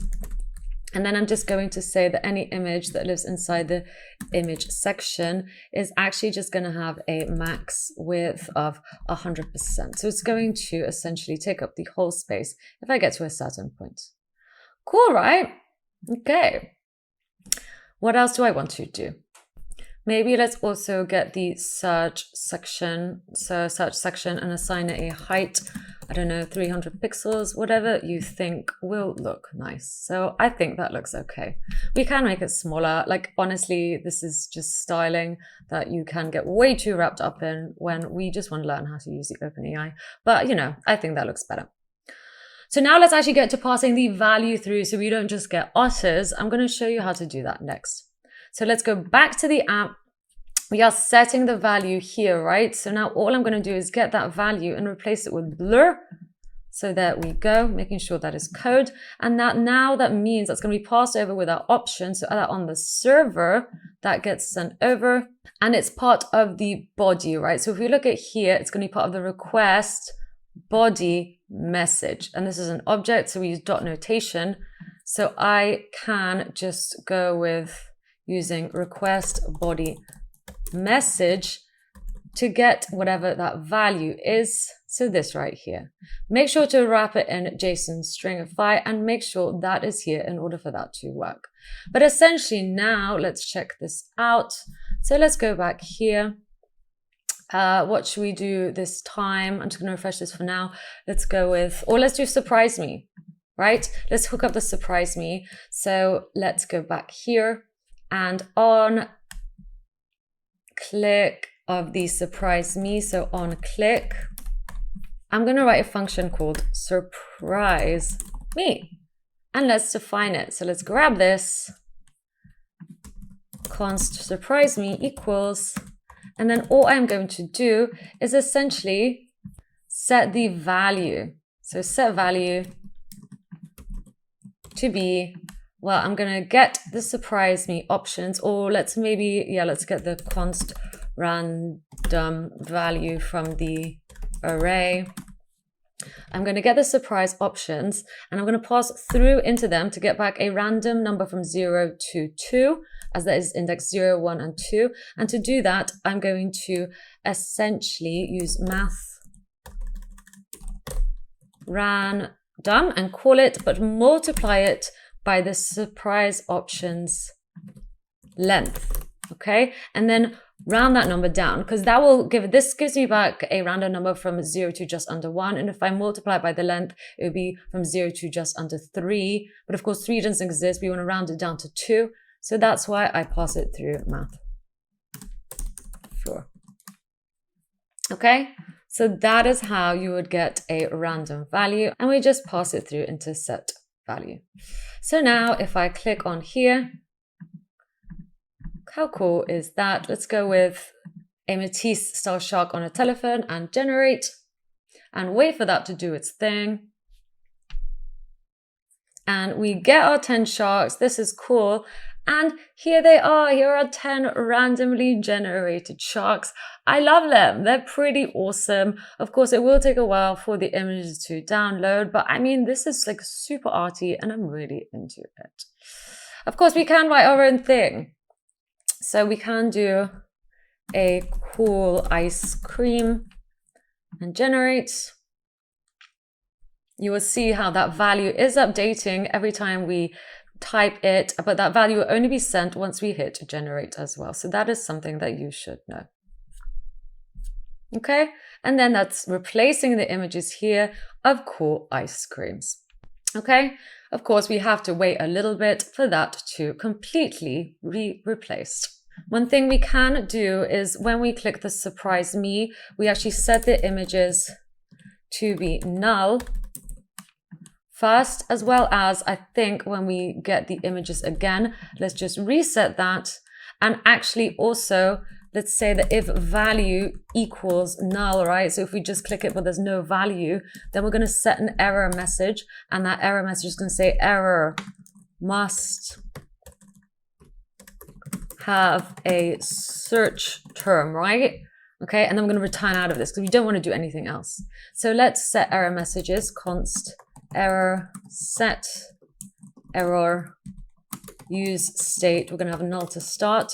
I'm going to set the error, and if we do have an error, I'm just going to display it down here.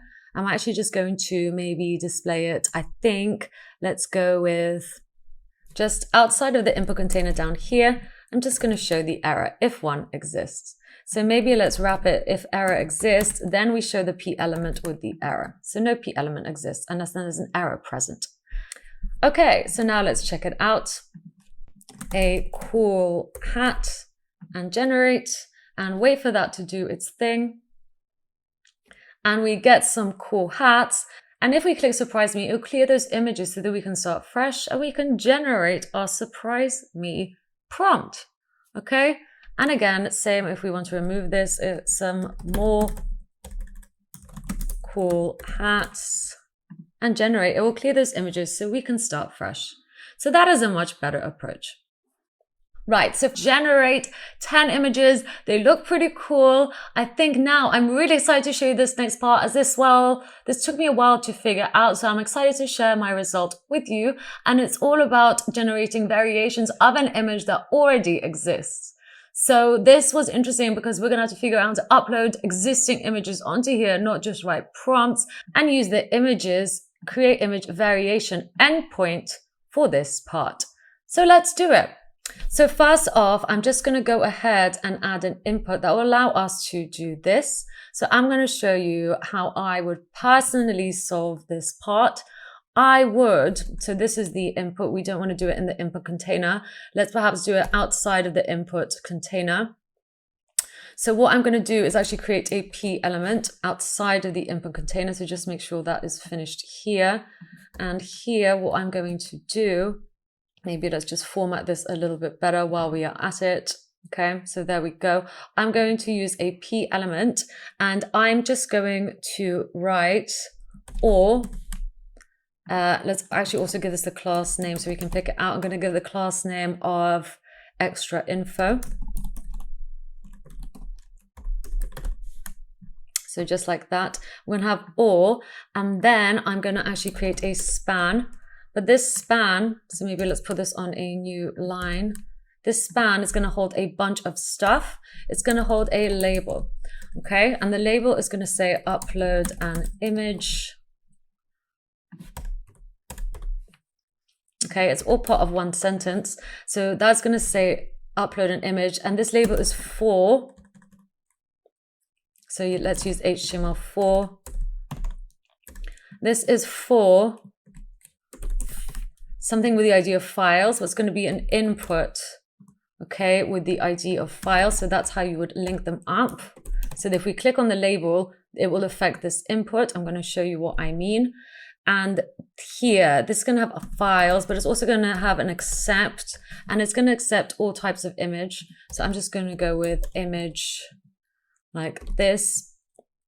And it's going to take the type of file. So at the moment, if I look at this, it will look like that. Or upload an image, but I want to hide this part, okay? And what I want to happen is if I click on upload an image, then it chooses an image for me without actually showing this part.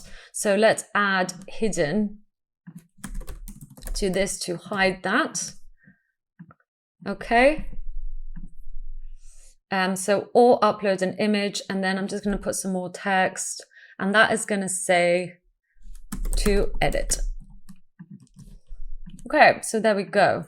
Maybe it just needs a space to edit here. So I'm going to put a space there, put a space there, ID match, otherwise that will not work. And it just means that now if I go ahead and click on here, that should open that up, okay? And now what I'm going to do is actually grab this class of extra info, and I'm just going to make sure that the text is centered. So extra info, and then I'm going to go with text align center. So there we go, that is now done. However, why is this not centered? Let's have a look back here, class name, and wonderful. So now we can upload new images. This is great. Part one is kind of done. Now let's move on. So I'm going to go back in here. And what do I want to do? Well, if we click on this, so if we click on this whole thing, I want a modal to pop up and a bunch of other stuff. So I'm going to do on change of this input. So if we select something from the files, make sure to have type file on this input in order for this input to look the way it does. I'm going to upload an image so we can view it. So let's define upload image. So I'm going to maybe do so here. So let's get rid of that. Const upload image equals, and then we're going to get whatever. So we're going to pass to E, because we're going to get the E target file. So the files we uploaded. So if I just console log E target files, I'm going to show you what happens. So back in here, let's upload this test image. Okay, this is what comes back, and we just want to get that first item. So it's a file called test.png. So there it is. So we could just go into this and get the first item from it because we just want one. So there will always just be one because we chose to get a singular file. So there we go. So now that we have that file, what I want to do is create a form so we can send over the whole form. So I'm going to do const form data equals, and I'm going to create a new form data constructor. So now to append to this existing form data, I'm going to use append, and we are going to essentially append a file, so the property file, along with the eTarget file. So we're sending that over with the form data. We need to send that over with the form data in order for this to work. You can, of course, send other stuff too. That is totally up to you.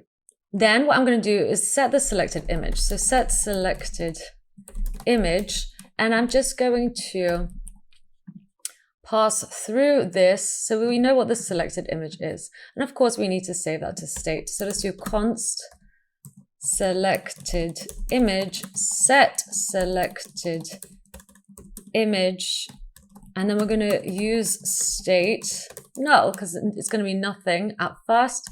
We are just essentially storing whatever image we select to this component. Okay, great. And now all I'm going to do is just send that image to my backend. So what I am going to do is use try and catch to catch any errors. And I'm going to use the await fetch. So we need to make this an async function. And we're going to define a route on the backend. So once again, let's do app. It's going to be a post, and we're going to post to, let's go to upload. And essentially what's going to happen here is I'm literally just going to send this image here and save it to my server. So it's essentially going to show up here. Okay, or we can put it in the public folder. We can put it wherever. That is up to us. So let's also pass through the request and the response. And what else do we need to pass through from the front end? So yes, let's go ahead and use this. However, we have defined this endpoint as upload this time, and let's also pass through the options. So just as above, and let's define our options. So whoops, this is meant to be up here, and we're just going to console error. So let's define our options. As I said, const options equals, and it's going to be an object. Of course, we have to wait for this response. And the options that we're going to pass through, well, we're going to pass through the method, which is a post method. We're also going to pass through the body, which is just going to be our form data that we have and we appended the file to. And then I'm just going to console log the response so we can see it. But of course, we need to get that response first and get it to JSON. Call it and await this. And let's save this as data. Okay, so then we just console log the data again. Cool. So let's see if we can send that image to the server. And on the server, there's a few things we need to do. We're actually going to now have to require those packages. So let's move that up here. And then up here, I'm going to do const fs require fs. And we're also going to require a package called multer, which is going to help us save those files. So require multer. So once we have those two, we are now ready to start essentially adding files to our repository by sending them to our backend. So all I'm going to do, I did get this code from the documentation. So we're going to use upload, and upload we're going to define up here. So maybe actually let's define it here where we define a bunch of other stuff. I'm just going to make this smaller for now. I'm going to do const upload equals, I'm going to use multer, and we're just going to pass through storage, and storage we're going to also define, and we're going to be working with single files, right? So we'll do file single. Okay, so let's define storage now, const storage, and here's where we're going to essentially define where we want to store those files. So multer disk storage, I'm going to open this up, I'm going to pass through an object, I'm going to define the destination. The destination here is the syntax again. So again, I've just taken this from the documentation. I'm going to do CB, and then we're going to save it to the public directory in this project. So they're going to be saved in here. Okay, so that's what I've written. If you want to just be saved, you know, like in the root of your project, you could do this, right? So that is what you can do as well. So I've just defined where I want to save these files. Next, I'm also going to define how I want the file name to look. So again, I could do request file CB. And now I'm going to do CB null, and then I'm just going to use today's date and call it. So I get today's date, plus I'm going to use this little line, this dash, plus the original file name. So file original name. Okay, because if we console log file here, you will see the whole file object. So console log file, I'm going to show you what this looks like. Let's go ahead and just put in the string of file as well so you can see a bit better. So I believe that's it. Here are the things you will need. So those two right here. So now we can use upload that we defined up there. And again, request, response, and let's pass through errors. And this code I literally just got from the documentation. So if there's an error, just send back the errors. Otherwise, I'm just going to console log the request file. Okay, great. So now let's check it out. I'm going to go back here and let's upload an image. I'm going to just go with this test or teast. Okay, so that's the file, and that should have triggered my request. So if I look in here and let's look at the terminal. Okay, I believe that should have worked. I can see that here's the date, right? And here's the dash, and here's my original file name. So that has worked. That's the whole file. And essentially I did file.originalName to get the original name, right? So that's what we did. File original name. So I've consolidated the file. I've looked in the object and got the file name and appended it with the date now to create. Let's look in public. This file right here. So how cool is that? We've just saved a PNG file into our project. Okay, really cool. And like I said, if I just did this and then let's try it again. So let's upload, maybe let's just pick the same file, teast.com.png. And now if we look in here and let's just wait a bit, ta-da, you will see that file is now in here, not in the public directory. But I do want them to be saved in the public directory, so I'm just going to put that back.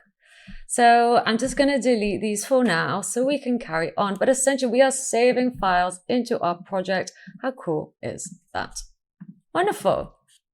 So something I didn't say, and this is kind of important, is that the images must be a certain size. So the 3 sizes that we saw at the beginning, one was 256 by 256. So make sure your image is that size in order for it to work correctly, or the other 2 that you saw. Now, of course, this is a very basic tutorial on how to use the OpenAI API. It would be cool for you to be able to crop images in here, but it's outside of the scope of this project. So just make sure to upload the correct files if you want to build this out correctly. But we can view a few stoppers. So for example, let's build out a modal that only allows you to upload certain size images next. So again, I just did that. And here is my image. It's got the date as well as what I call the image, which is 256 by 256 PNG, which is the size of that image. So we are saving these images back here. The next thing we need to do is actually send them over to our backend. But before we do that, I actually want to build a modal first so we can see the image and its preview. So what I'm going to do is in the source directory, I'm going to create a new directory called components, and we're going to build a modal. So components, and in here, I'm going to create a new file. I'm going to call it modal.js, and we are just going to build out that component. Okay, so we're going to add that. So let's do it. I'm going to do const modal equals, and then we're going to return some JSX. So at the moment, it's going to be a div, and we're going to export default modal. So just like that. Okay. And what do we want our modal to look like? Well, I'm just going to give this the class name of modal, like so. And in here, I'm going to have a div, and we're going to actually use state in order to open and close the modal. So let's import use state from React, because we're going to have to save the, I guess a few things. Well, we're going to have to save any error messages. So let's just do error, set error. These errors are contained to this component, unlike on the app. Use state, we're going to start off with null. So just like so. And actually, do we want to control? Well, I'd actually like to control a few more things based on whether the modal is open or not on the app. So we're going to pass through the set modal from the app itself. So let's go ahead and do that. Const modal open set modal open use state. And we're going to start off with being false, of course, as it is not open. So cool. I think maybe let's start off with just importing this modal. So import modal from components modal. So now I can just use that modal down here. And where shall we put it? I guess it doesn't really matter too much because we're going to overlay it with an overlay. So by that, I mean, I'm going to create a div. And in here, I'm just going to put in the modal like so. And I'm going to give this the class name of overlay. But I only want to show this if open modal is true. So we're going to wrap all of that in open modal. So sorry, modal open, it was not open modal. So modal open. And I'm just going to hard this to be true for now so we can see what it looks like. So at the moment, of course, it doesn't look like anything because we haven't styled up the modal. So let's do that next. So I'm going to go back in here. And what else do we want in our modal? Well, I'm just going to have a div that says X so we can close it by the X. And on click of this, I essentially just want to close this modal. So I'm going to close modal. I'm going to define the function here.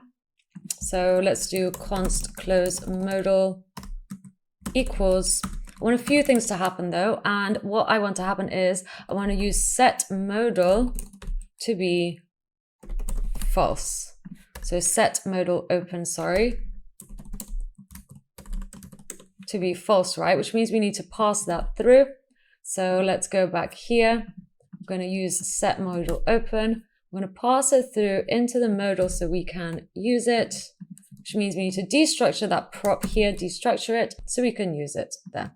One other thing I want to do is set selected image to null as well, right? Because if we have a selected image, we don't want any more if we close the modal. So that is something else that we're going to have to pass through into the modal here. So set selected image, and then let's destructure it so we can use it there. Great. So that is what happens if we click on the X. Next, I'm going to have a div, and this is going to be for my image. So I'm just going to use the image element, and let's give this the class name of image container, just like so. Okay. And the image container is going to hold our image, which should only really show if a selected image exists. So selected image exists, then we want to show this, right? And as the source of this, we want to get that selected image and show it. However, so selected image, not set selected image. There's a few things we need to do. First off, we need to pass this through into the modal, right? So whatever we set here as a selected image, we are passing through into the modal. And now we need to destructure it here. So actually, if I console log what this looks like, our selected image, and what is wrong here. So we need to wrap this. Okay, so selected image exists. Then we show the image with the selected image as well as some alternative text. Let's go with uploaded image. However, it will not work because, so let's go ahead and do this. Let's go with this image right here, open. Our selected image will look like this because at the moment it looks like an object like this. We need to pass it through URL. I'm going to show you URL, create object URL, and then pass that through. Okay, so we're passing that whole thing into here. So now we can see it. And great. So once again, let's upload an image. And then here is our modal. Let's also put in a button so that we can generate from that selected image. So after the image container, I'm going to just put a button that says generate. Okay, and let's style this up. So first off, what I'm going to do is just grab the, well, actually, let's grab the overlay first. So let's grab the class name of overlay just down here. And I'm going to position this. So I'm going to give this position absolute, top 0, left 0. I'm going to make it take up the whole width, so 100 viewport width, and the whole height, so 100 viewport height, and give it a background color. A background color that is transparent, so we can still kind of see everything behind it. So let's go with black and 0.15 opacity. So that is what it's going to look like. I'm also going to make sure we can't scroll by giving overflow hidden. Okay, so there we go. That is what it looks like at the moment. And we can't scroll thanks to overflow hidden. Next, I'm just going to center everything. So first off, I think let's initialize Flexbox. Now I'm going to use justify content center. and align items center as well. Okay, so there we go. And the last thing I'm going to do is just make sure it's in front of everything by giving it Z index of 10. Okay, just making sure that it's 100% in front of everything. So that is what it looks like. And if we close it here, it shuts the modal. Let's try again. Let's open up a new image. Okay, that does not work. I wonder why. Let's just refresh. Close that. We are overriding this, so let's make this back to be false again. So we start off with the modal being closed. So let's go back to here and scroll down.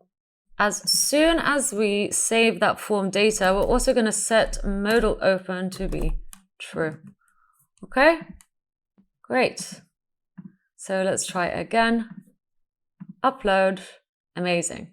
And now let's start this up a little bit further.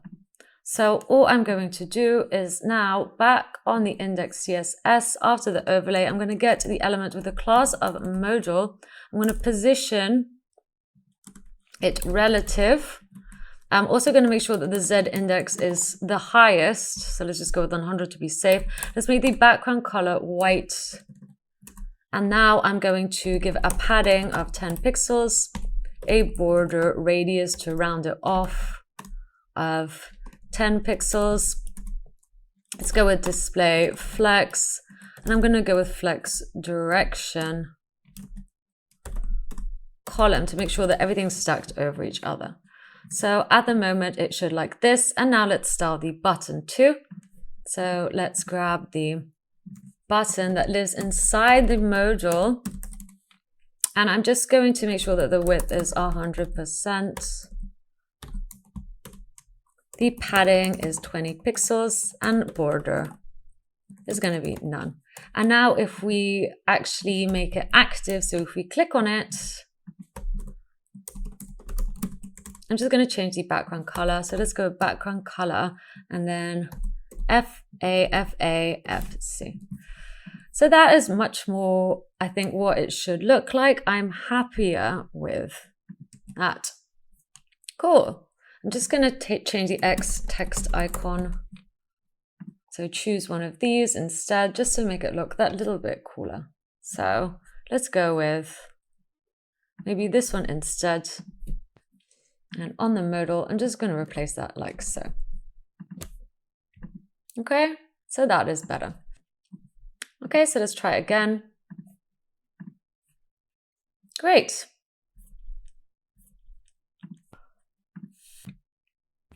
Let's also maybe make this background color white as well. So I'm happy with how this is looking. I'm just going to maybe go with cursor pointer for this, just to make it obvious that we can click on this. The next thing we want to do is generate images based on this one, right? However, we want to set some error messages just to let us know that this image is not the right size. So let's do that next. So on the modal itself, we are going to say the errors. And when do we want an error to happen? Well, I think let's also have another button here, as we want to check the size first. So when we click generate, we don't actually want to generate. We're going to add an on click to check size. Okay, so let's define this check size. Const check size equals. And then I am going to essentially use ref. So let's import use ref from React. So this means that I need to initialize it. Const ref equals use ref. And then I'm just going to pass through null. And we're going to do so on the image itself. So ref equals ref. This is essentially the component that we care about because we're going to get its size. Okay, and to do that, when we click check size, we're essentially going to say that if ref current width, we're getting its current width, and if it equals 256, and if ref current height equals 256, then we're fine, then we're good to go. Then we can essentially write a function to generate variations. Okay, we're good to go on that. Otherwise, if it is not, well, then we've got an error, and I'm just going to use set error to set the error of error. Choose 256 by 256 image, just to be safe. Okay, so now we're setting an error, and essentially we want to display that error, right? So let's say that if error exists, then we want to, or actually let's have some text here anyway. So I'm just going to have as a default some text that says image must be 256 by 256. However, if an error exists, I want to override that. So if error exists, show that. Otherwise, show that string. Okay? Cool. Make sure that's in curly braces so it gets picked up as code. Okay, so now if there is essentially no error, then show this button. However, if there is an error, then we show this button instead. So, and that says close this and try again. Okay, so, and then on click of this, we can just, you guessed it, close the modal. So we're reusing that function, close modal. Wonderful. So now let's try upload something else, right? So upload an image. I'm going to go with this super long one. It's very large. Maybe let's actually control how these images are viewed, right? So I'm also going to say that the image container that holds our image is going to have a height of 256 pixels. Let's put that inside. And a width of 256 pixels.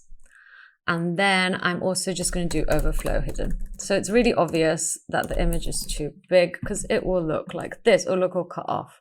And if I hit generate, it says error, choose 256 by 256 image. Close this and try again. How cool is that? I'm pretty proud with what I built here. And then we can choose an image that is 256 by 256 pixels and we can generate. Okay, so cool. Let's actually work on writing the generate function next. So we've defined the generate function here, generate variations. However, we haven't actually done it here. So let's go ahead and do that. So for this, what I'm going to do is go back to the server and define a route. So let's do it. So as we saw, that file, console request file, is being saved here. This is the whole file essentially, right? That's how we're getting the file name from it. We need to get its path.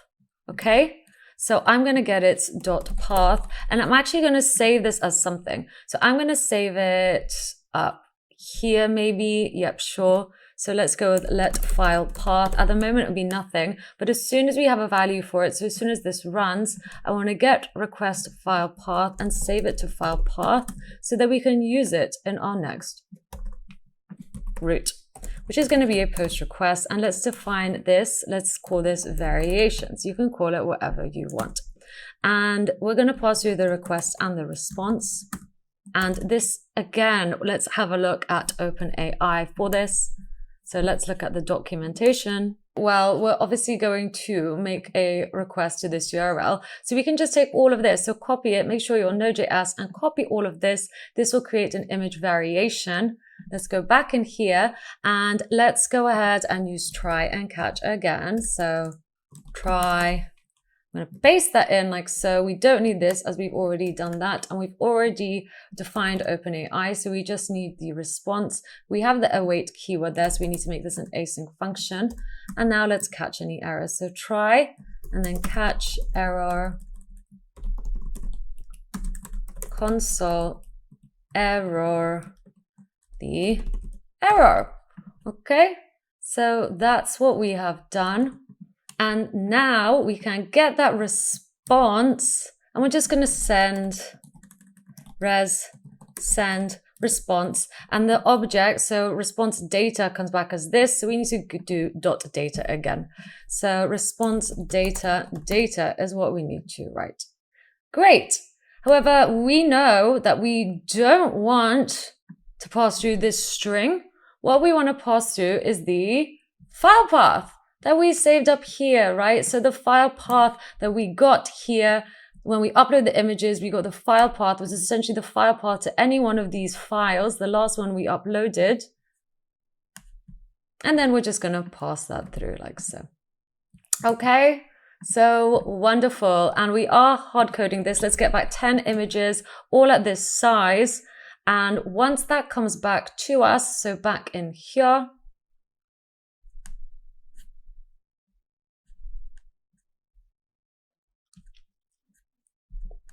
let's get the response. So let's actually hook this up to our front end next.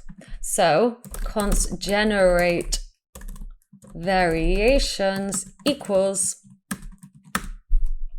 and then all I'm going to do is try and catch again. So try, and let's catch any errors. So catch error, console error, and we are going to try, well, we're going to use await fetch, and we're going to go to localhost 8000/variations this time, right? So make sure that is in a string, and then we're going to also pass through the options, which we are going to define.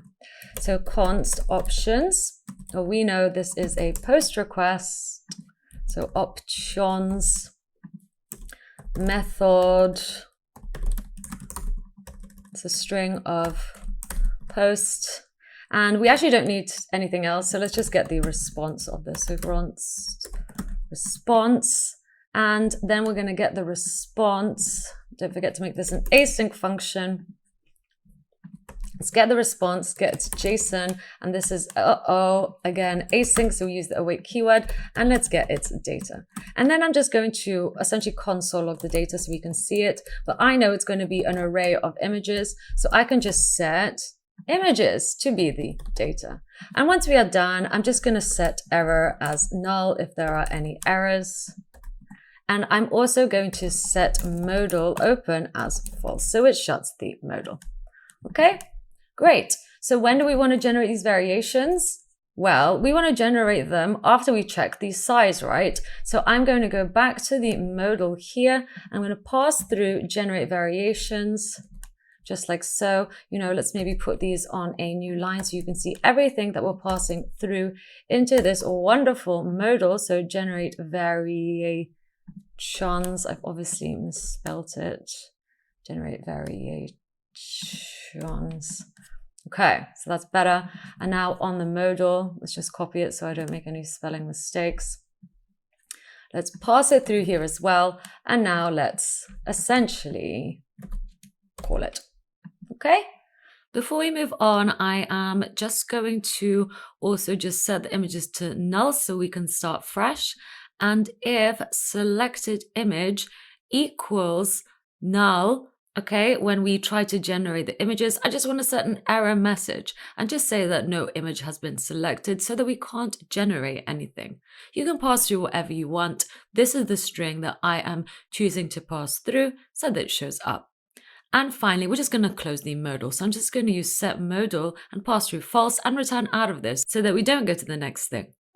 And lastly, just so that we don't have any issues when uploading an image again, so the same image again, I'm just going to clear the files we selected. And we can do so right after we set the selected image, I'm just going to get 𝐴target value and set it to null. Great.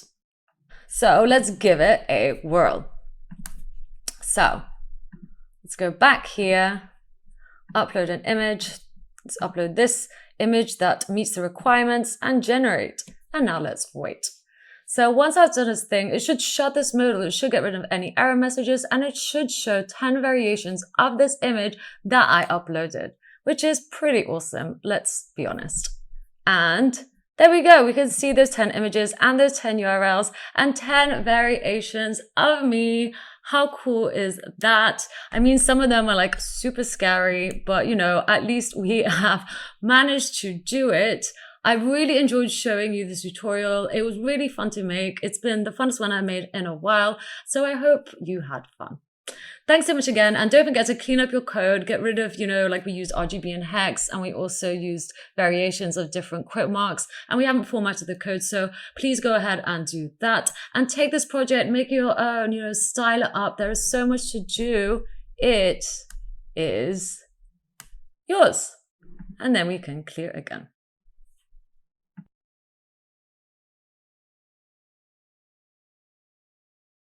Okay, everyone, in this project, we're going to be using ChatGPT-4, so the GPT-4 model, in order to create this SQL generator.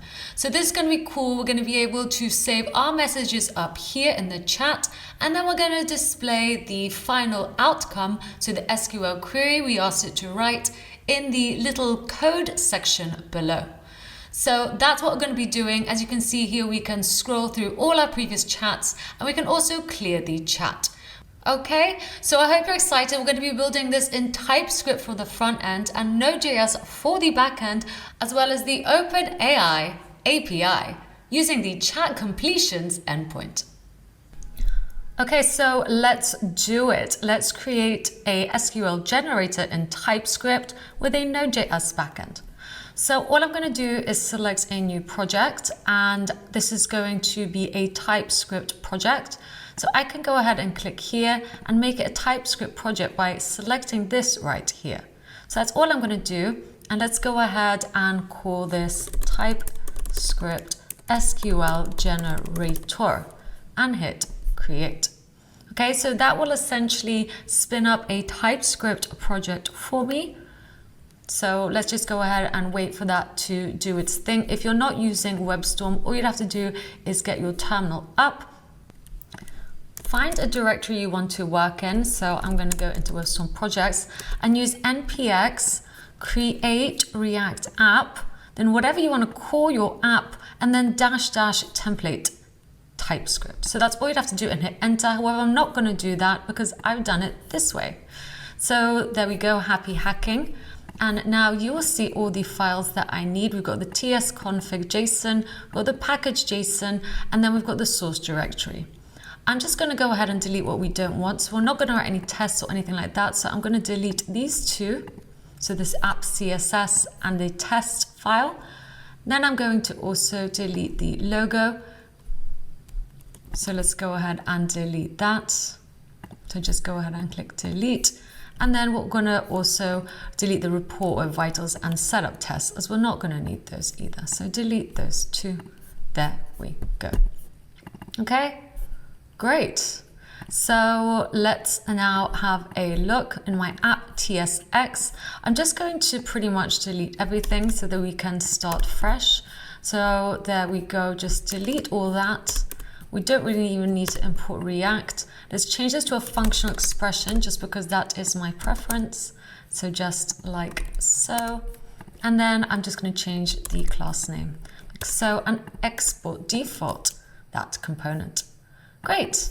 I'm going to delete everything from the CSS file. And in here, I'm just going to delete anything to do with testing or reporting web vitals. And I'm also going to delete these semicolons just because I don't really like using them at all. Okay, great. So this is what my index TSX will look like. This is what my app TSX will look like. And this is what my index CSS will look like. The next thing I'm going to do is actually first off, let's just create the UI first. This shouldn't take too long. I'm just going to create a few components. So I'm going to create a directory to keep all my components in. And in here, the components I'm going to create are going to be a code display. Okay, so we can see our code. Don't forget to use the extension TSX, as this is going to be a TypeScript file with JSX. And then I'm also going to create a messages display that'll hold all our messages, so messages plural, .tsx again, because we're going to have JSX in here. So just add that. And then I'm going to create a new file. This is going to be for one individual message, so message display.tsx. Great. So there we go. We've got 3 components, and I'm literally just going to copy this And I'm going to paste that in here like so. So into the code display. Let's change this to say code display. And then let's export that code display. And I'm just going to change this to say code display. Okay, let's do the same for messages display. So I'm going to copy all that, click on messages display. And this time I'm just going to change this to be messages plural. Messages plural. So that's what the component is called. And I'm going to call this messages plural display. And finally for the message display, well, this is easy. I'm just going to make it not plural, so just singular on those three things. Great. So we've just created our three components. Let's go ahead and import them into the project. So on the app, well, I'm going to have a messages display first because we want all the messages to display up here. So that has been imported for me automatically. So thank you very much. We're going into the components directory and getting the messages display component. We're going to pass stuff through into here, but for now, let's move on. I'm also going to have an input, okay? Because we're going to have to want to, send queries over. So there is my input. It's going to take a value and it's going to have an onChange, but we'll do that when the time comes. Next, I'm just going to have the code display. So there we go. Let's see if that's automatically inserted, and it is. Great.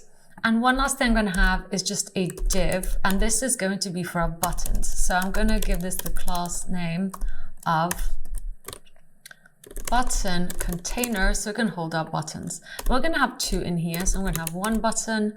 Let's give this the ID of get query, because it's going to help us get queries. So get query just like so. And then another button, this one's going to be for clearing the chat. So I'm just going to paste that in, and let's give this the ID of clear chat. So we can style it up differently, and let's just change the text here to be clear chat. Great. So that is what it should look like. Now the messages display, so the plural, we're going to actually have a message display in here. So we're going to import message display from message display, as we're in the same place. We're here, right? So we just import it from here. So we don't need to go into the components or anything like that. And I'm actually going to map all the different messages onto one individual message display. Great. Now let's do a little bit of styling. So first off, what I'm going to do is say that everything in here, so everything in my entire project is going to have the same font family. I'm going to go with Verdana. And then as a backup, let's just have Tahoma, and then let's have sans serif. Good old trusty sans serif.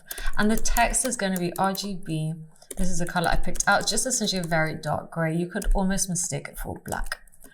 Next, I'm going to say that any P element, as well as the input, are going to have a specific font size. So I want them both to have the font size of 16 pixels.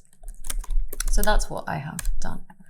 Next, I'm going to grab the whole body, and I'm just going to get rid of any default margin and padding, just to make sure that there's no lines around our document. So margin 0, padding 0. Okay, and now I'm going to center the app. So for this, I'm going to use display flex, initialize flexbox, which means that now I can use justify content center to center everything from left to right. And now I can also use align items center to center everything to top to bottom, so on the cross axis. But for this to work, I need to give this a height. So I'm going to go with 100 viewport height of the browser. And let's just go ahead and give this a background color as well. I'm going to go with far. And we should probably change this to be RGB, right? Because I think, let's try keep everything consistent. So 250, 250, 250. RGB 250, 250, 250. Great. And now let's actually grab the app itself. So we're going to use dot notation to get that class name. And the app is going to be 80 of the viewport height of the browser and 80 of the viewport width. I'm also going to give it a background color. This time it's going to be white, so 255, 255, 255. Okay, let's also round it off a little bit, just slightly. Let's go with 10 pixels just to not make it a harsh square. And let's also add a box shadow. Now my box shadow, I'm going to start off with being black but transparent. So A is for transparency. Then we go black, and we're going to put 0.1.6 for the transparency. And we're going to also put 0 x-axis, 1 pixel y-axis, and 4 pixels blur. Okay, so there we go. So at the moment, let's see what this looks like. In fact, let's go ahead and look at our start script. So if I do npm on start, it will start this. However, I actually want to add another script to start a backend. So start backend. Let's just make this a little bit bigger, which means that let's change this to be start front end. Now, to start my backend in a TypeScript project, if I want to use type modules, I'm going to have to do ts node and then ESM, and then we're going to read the index TS file, which we haven't made. It's a TS file because we're not going to have any JSX in there. Okay, so make sure to have this if you want to add types, which I am going to do up here. So all I'm going to do is write type module so that we can import modules in our index.ts file. And by import, I mean we're not going to use require anymore. So that's two things you need to do. You need to do this and you need to do that. And we also need to import this package. So I'm just going to go ahead and do that. Let's do so in here, making sure you are in the project npm I ts node. So that's going to go ahead and install. And while I am here, I'm also going to install cause and express, as I know I'm going to need those two. So great, that is now done. So now let's actually get to creating this index.ts file, which is going to essentially be our backend. So all I'm going to do is create a new file called index.ts. So there we go. Just make sure it's there in your project, so on the same level as the package JSON. So now to start my front end, I'm just going to grab this, and in the terminal, I'm going to do npm run start front end. And that should start up my front end, localhost 3000. There we go. That's what we've built so far. I'm just going to inspect this for now, just so we can see a little bit more of what is going on. Great. Let's carry on styling a little bit before we start adding the actual Meteor code. So let's go back here. I'm just going to minimize this for now. Get rid of that. Just get rid of that for now. Let's style our code display. So I'm just going to grab the code display just down here like so. And I'm going to give it a width of 96% of the parent, a margin of 2% to make up for the 100 taken from there, and a height of, let's just go 46%. Let's see how that looks. I'm also going to round it off. So let's give it a border radius of 8 pixels this time. And let's give it a background color. So again, I picked out this background color. I'm going to go with RGB 343434. Okay, great. And I'm also just going to hide any overflow. So overflow hidden. So at the moment, it will look like this. Let's also add that little, header with the 3 dots, just to make it look more like a little code display. So for that, what I'm going to do is, well, I'm going to go to the code display. So just here, and I'm going to add a div, and this is going to hold some buttons. So let's go ahead and give the class name of buttons, making sure to spell it correctly, of course. And let's add 3 buttons. So this div is going to have the class name of first button, or let's actually give them all the class name of button. That'll make more sense. So this is a button, this is a button, this is a button. This is going to be the first. So that's a separate class name, right? This is going to be middle, and this is going to be last. You can do first, second, third. It's up to you.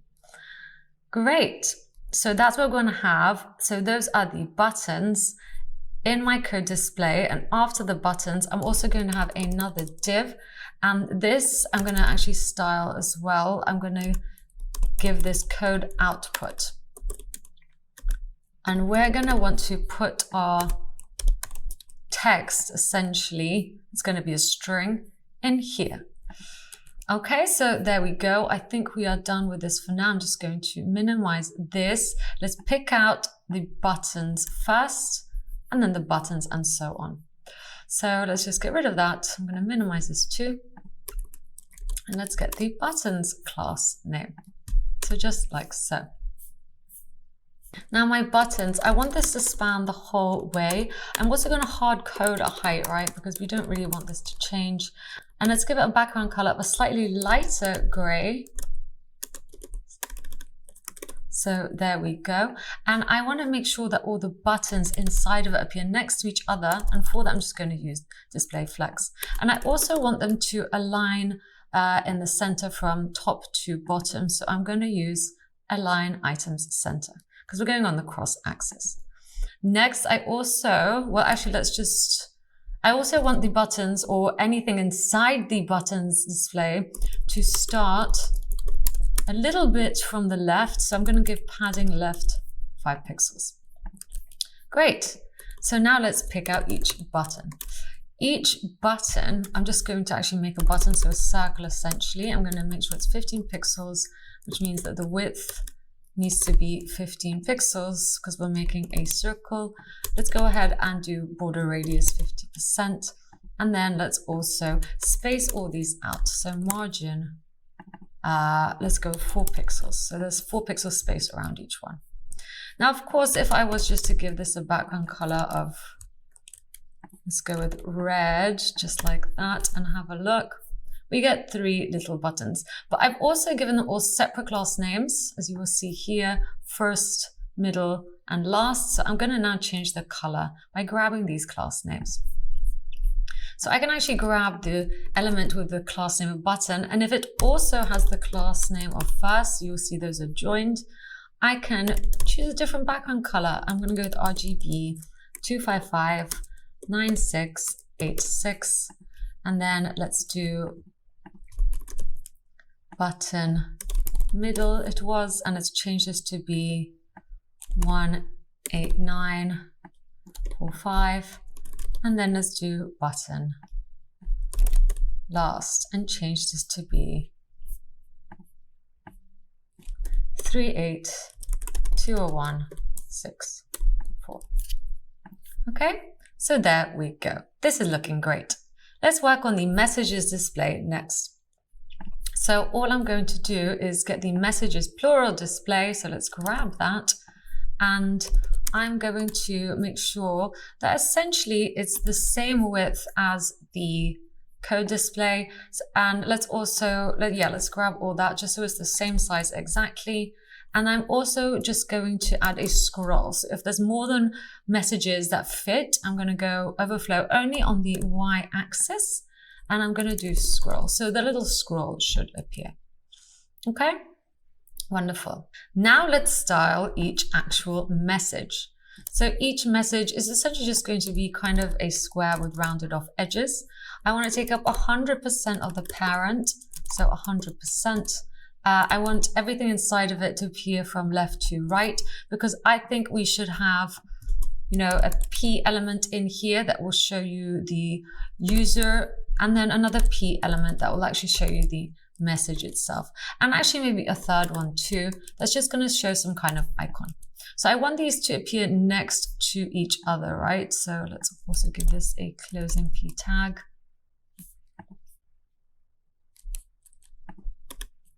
There we go. So that's 1, 2, 3.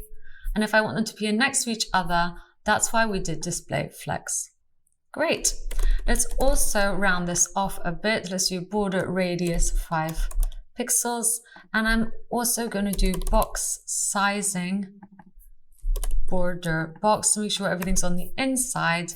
And then I'm also just going to change the background color to be the same background color as I think the body. Let's go ahead and do that. So I'm just going to paste in that like so. And now I'm also going to space out each message from each other, so each message block, by 5 pixels from the top and bottom and 0 from the left and right. So that is what that will do. Great. So if we look in here now, that is what a message will look like. And if I have many of these, so let's go and here, let's just pretend that we have loads and loads of messages all of a sudden. Okay, is that enough? Okay, you will see it's scrolling, but I'd actually quite like the scroll to always be there just because I want it to be really obvious that we can scroll.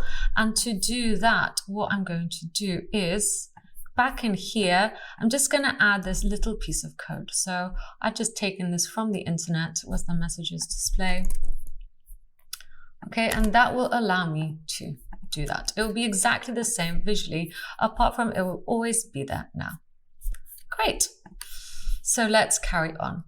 I'm actually going to give the message display. Let's give this the ID of icon, just so we can pad it out a little bit. So I'm going to grab this and look for essentially any P element that also has the ID of icon, and I'm going to give the padding of this 0 from the top and bottom this time and 7 pixels from the left and right, just to pad it out from everything else that is going on here. So I padded that out. Okay, great.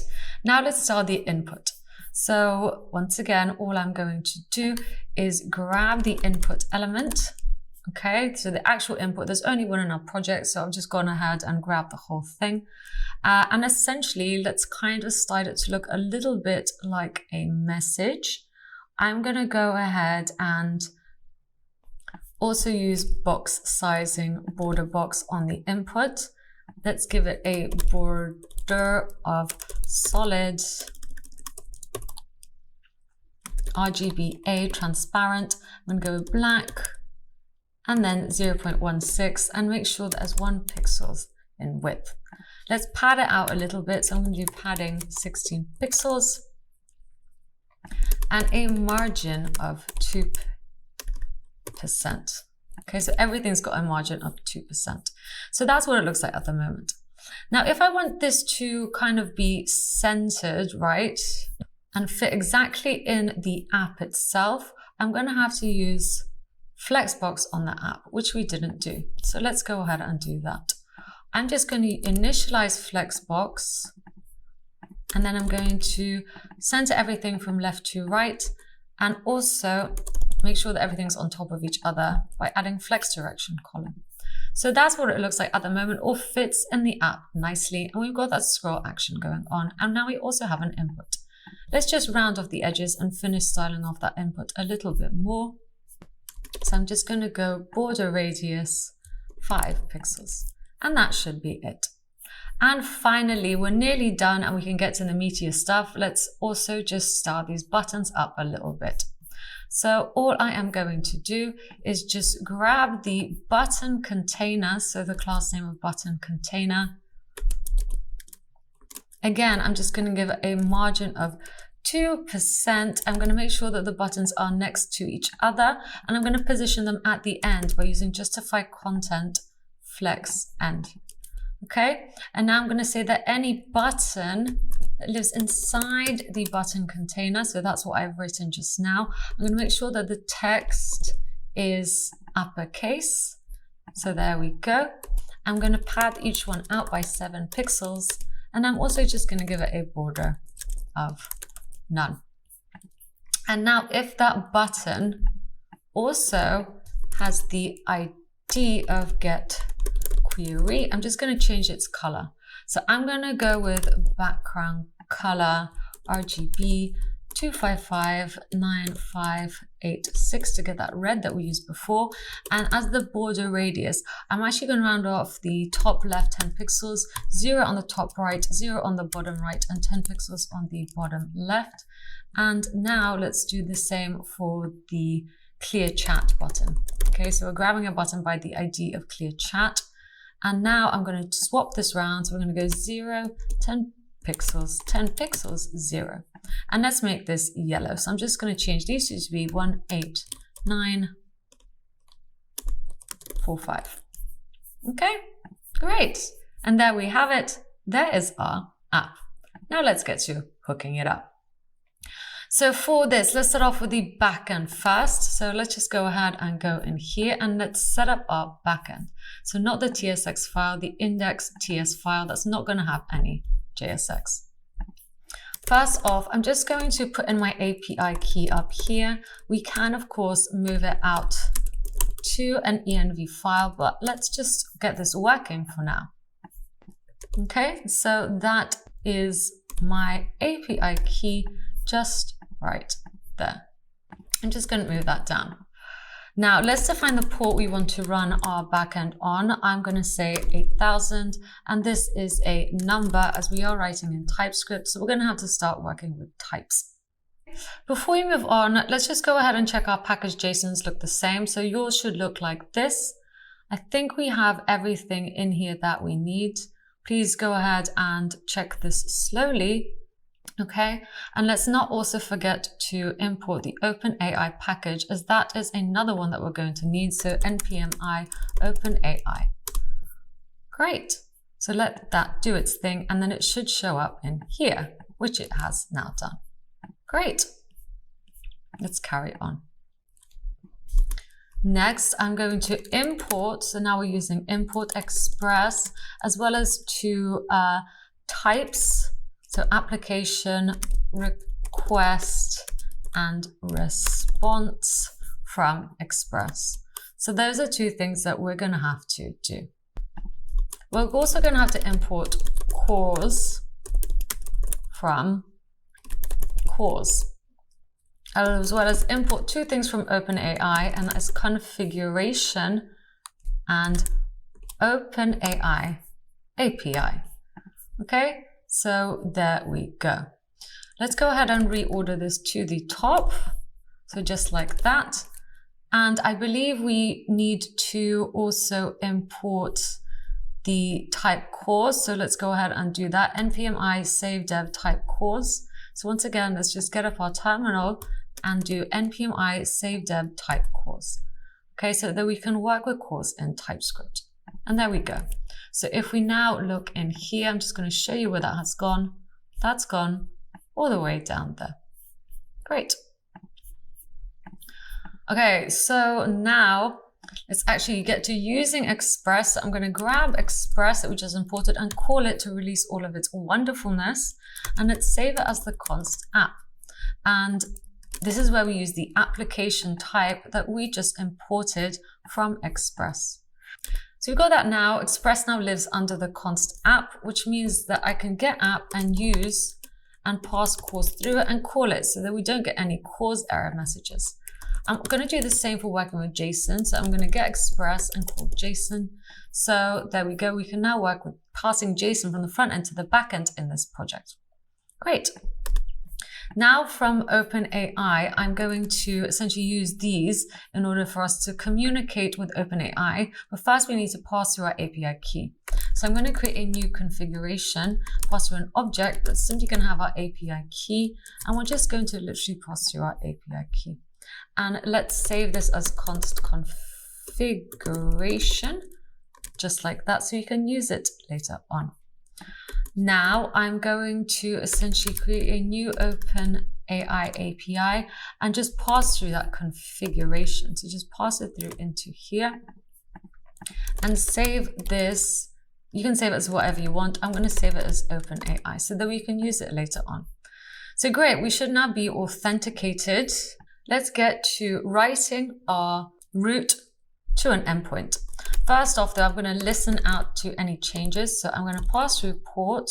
The port is 8000. I'm going to put a callback function that's just going to console log out. Your server is running on port and then the port. Okay, so that's all I'm going to do. So now let's write that route. It's going to be a post request as we have been working with. And then I'm just going to, let's make an endpoint. Let's just go ahead and make one up. You can call this whatever you want. Essentially now, if we visit localhost 8000/completions, then we're going to want to do something. And that is an async function. And we're going to pass through the request and the response. And then these have types that we did import from Express. So that's the request type and the response type. And now I'm going to try something and catch any errors. So catch error. And if there are any errors, I'm just going to console error, the error. I'm also going to send something over. So res status 500 error for error, and just send the text of server error. Okay, you don't have to, but that is what I have done. Great. So what do we want to try? Well, we're going to await the OpenAI create completion, or create chat completion to be precise. Let's save this as the const completion. And I'm going to pass through whatever we want to send to OpenAI. And that is the model that we want to use. In this case, it is GPT-4. And then the messages that we want to pass through as part of the chat. So the message should look like this. You need to put an array, and each message is symbolized by this little object right here, and it needs to have a role. So it's going to be the user, so us. And then whatever we pass through, we're going to be passing this through from the front end though. I'm going to pass that through the body as a message. So I'm just going to go ahead and do request body message. And because I want to only bring back stuff as SQL requests, so even if we type name my dog, I'm actually going to append some text here that says create a SQL request to, and then whatever we pass through. Okay, so everything will be turned into an SQL request. So that is a little cool hack for you to essentially change every single request that we send, but on the back end. Okay, great. And that should be part of the content.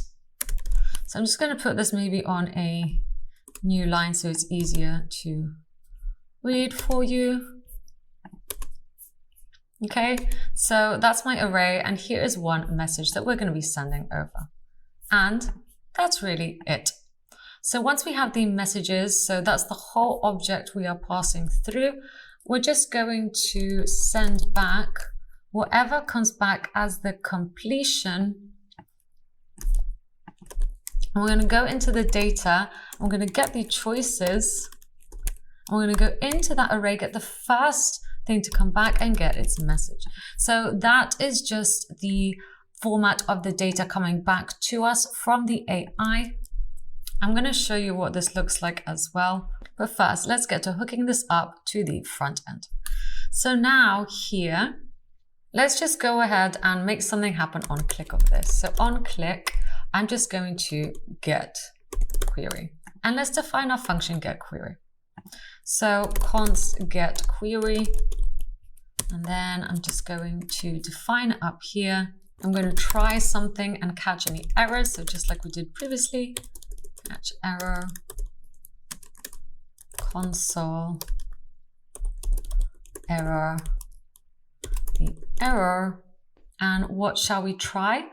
Well, we're going to actually use the fetch API from JavaScript, and we're going to fetch from HTTP localhost 8000, so our backend that we just created, / completion, so the endpoint that we just wrote. And of course, this is a post request. So we're going to have to pass through some options. So let's define those options.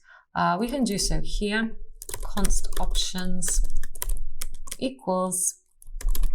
And then the method we're going to pass through is a post method. The body, well, we're going to pass it through JSON stringify. It says it's an object. And I'm just going to use the message. And let's just maybe hard code something for now. Let's go ahead and create a table. Okay, so we're just hard coding it at the moment. Let's also pass through some headers though. So headers, as we are working with JSON, I'm just going to pass through content type application JSON. Okay, so those are all my options that I want to pass through. And this is an async method, which means we need to use the await keyword, which also means that await can't live inside a function. It can only live inside async functions. So we add the async keyword there. So we're going to wait for the response of this, and let's save this as something. I'm just going to go ahead and save it as a response. And then I'm just going to, for now, grab the response and get its JSON. So, that's also async, which means we need to await it. And once that comes back, let's just save this as data. So before we do much else, I'm just going to console log data just so we can see what's coming back to us. So there we go. Great, so we've now got the bare minimum to get this working. So let's go ahead and try this out. I'm just going to get the console log up to see if we get any errors. So now if I click on the button Get Query, we should essentially send this message, so with the request body message, to here, right? Request body message. So once again, this is the whole request. We're getting the body dot notation because there's an object message. And then we're sending that through to the OpenAI API with this appended to the front. And then we should get that message back. So let's go. Let's click Get Query. There has been an error. Let's check why. So we have not run our backend. So let's do npm run start backend and hit enter. So our server is now running on port 8000. And let's try this again. I'm just going to do that to clear this. So we've clicked on it. We are now waiting for our message to come back. And great, that is the message that comes back. Its role is from the assistant, and the content is below is the SQL request to create a table called, and then we have the response. Great, so let's go ahead and show that in here, right? So let's go ahead and do that first. So now let's go ahead and go to the app.tsx file, and let's use state in order to save to the state of the app. So I'm just going to import use state from React. Use state from React, just like so. And that means that I can save this. Let's save this chat. I'm going to go with const chat, set chat. And I'm going to start off with this being actually an empty array, because we're going to have to add to that array. I just want to save all the chats that we have. And we know that our chat is going to come back with a role and content, right? So I'm just going to do this again so we can see. Okay, there's my object. It has a content and a role. So let's go ahead and define that interface up here. I'm going to go interface chat data. So one individual chat. It's going to have a role, and that's going to be a string. And then content is also going to be a string. Okay, so I'm just defining the types up here. So that means that I can now use this interface to say that this will only take things in the array that look essentially like this object. Okay, so I have those types. So that is what I am doing. This is some TypeScript for you. Chat data, and make sure that's in an array. So only objects that look like this can go into this array now. Great. So now let's set chat. So once we get that back, we're console logging the data. I actually just want to set the chat, but I also want to not override the array. I want to add to the array. So for this, I'm just going to get the previous state. I'm just going to go ahead and call it old chat. We can call it whatever you like. I'm going to get that array. I'm going to spill out the old chat back into it. I'm going to pass through the new data. But along with that, I also actually, so I'm just going to show you what happens. I also want to actually save what we have been typing. So for this, I'm going to also have to save to state the value of a input, because at the moment we're just hard coding that here, right? I don't want that to happen. So let's go ahead and do const value of the input. I'm going to change it with set value. Let's do use state, and let's start off with it being an empty string. So let's also define this as being a string. This should only be a string ever at all times. So the value, we want to actually see that change in the input. So I'm just going to pass you the value, and on a change of the value, I'm going to get the event, and I'm going to use set value to change it to whatever we are typing into the input. So that's how you would do that. Great. So now that means that instead of hard coding this, I could use the value of whatever we typed into the input to override that there. Okay, great. So I'm just going to show you if I console log value down here.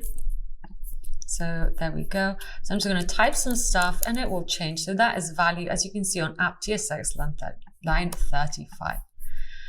So whenever I essentially click to get a query, I get the response back from the assistant, but I also want to say what I've been typing. So I'm going to actually create a new object. I'm going to call this user message, and I'm just going to construct an object that looks exactly the same as the chat response. So I'm going to have a role, and I'm also going to have content. But my role, I'm going to hard code as user because it's me, and the content is just going to be the value of what I've sent over. So that is now my user message, and I also want to pass that through into the set chat array. Great. So now if I console log chats, I'm just going to show you what that looks like. Let's just refresh so we clear that. Create a table for users. Get query, so it's empty at the moment, our chat is empty, but what do we expect to happen? Well, I expect two objects to come back, one from the API with the role of assistant, and one that I added in the front end, right, with the role of user. And there we go. So indeed, we have the role from the assistant, and the assistant says, well, it's just giving us the text of how to create a table, and then me, I've hard-coded a user, and the content is exactly what I wrote in here. Wonderful, so we're saving all of that. If I was to write another one, then those two more objects should be saved in here. Each time we're saving two objects. So now let's use this data to display it. So all I am going to do is actually go ahead and, well, let's filter some of these messages, right? So I'm going to get the chat and I'm going to filter each message, so each object message. And I'm going to say if the message role equals user, then we know they're my messages. So let's say this is const filtered user messages, just like so. And now I'm just going to pass those filtered messages into the message display. So user messages is going to be the prop. I'm just going to pass your filtered user messages, which means that now on messages display, plural, I can pass that through. And as this is TypeScript, we're going to have to define those props. So interface messages display props. And well, we can actually also go further and define the user messages interface. So interface, so we're just defining what the object really looks like. User message has a role that is a string. Interface, and also content, right? That is a string. So we know that the user message is going to be an array of this. So user messages, so the prop user messages, right? The prop user messages is going to be a user message, but it's going to be an array of them. So that's what I've written there. So hopefully that makes sense. And now we could just use this to define the props we are passing through. So this will essentially say what types all our props have. We only have one prop, okay? And it's made up of those things in an array. Cool. So now we don't need to hard code this anymore. I'm actually going to get the user messages, okay? And I'm going to map. So I'm going to use .map to map each user message. Let's go with singular onto a message display. Cool. We should really have a key here too. So I'm just going to use the index for this just because we don't want any errors showing up. Maybe I'll just put this on a new line. So I'm going to have a key that's essentially the index. And then I'm just going to pass through the message itself as the user message, which means we now need to go to the message display and pass down the message. Okay, so let's destructure the message.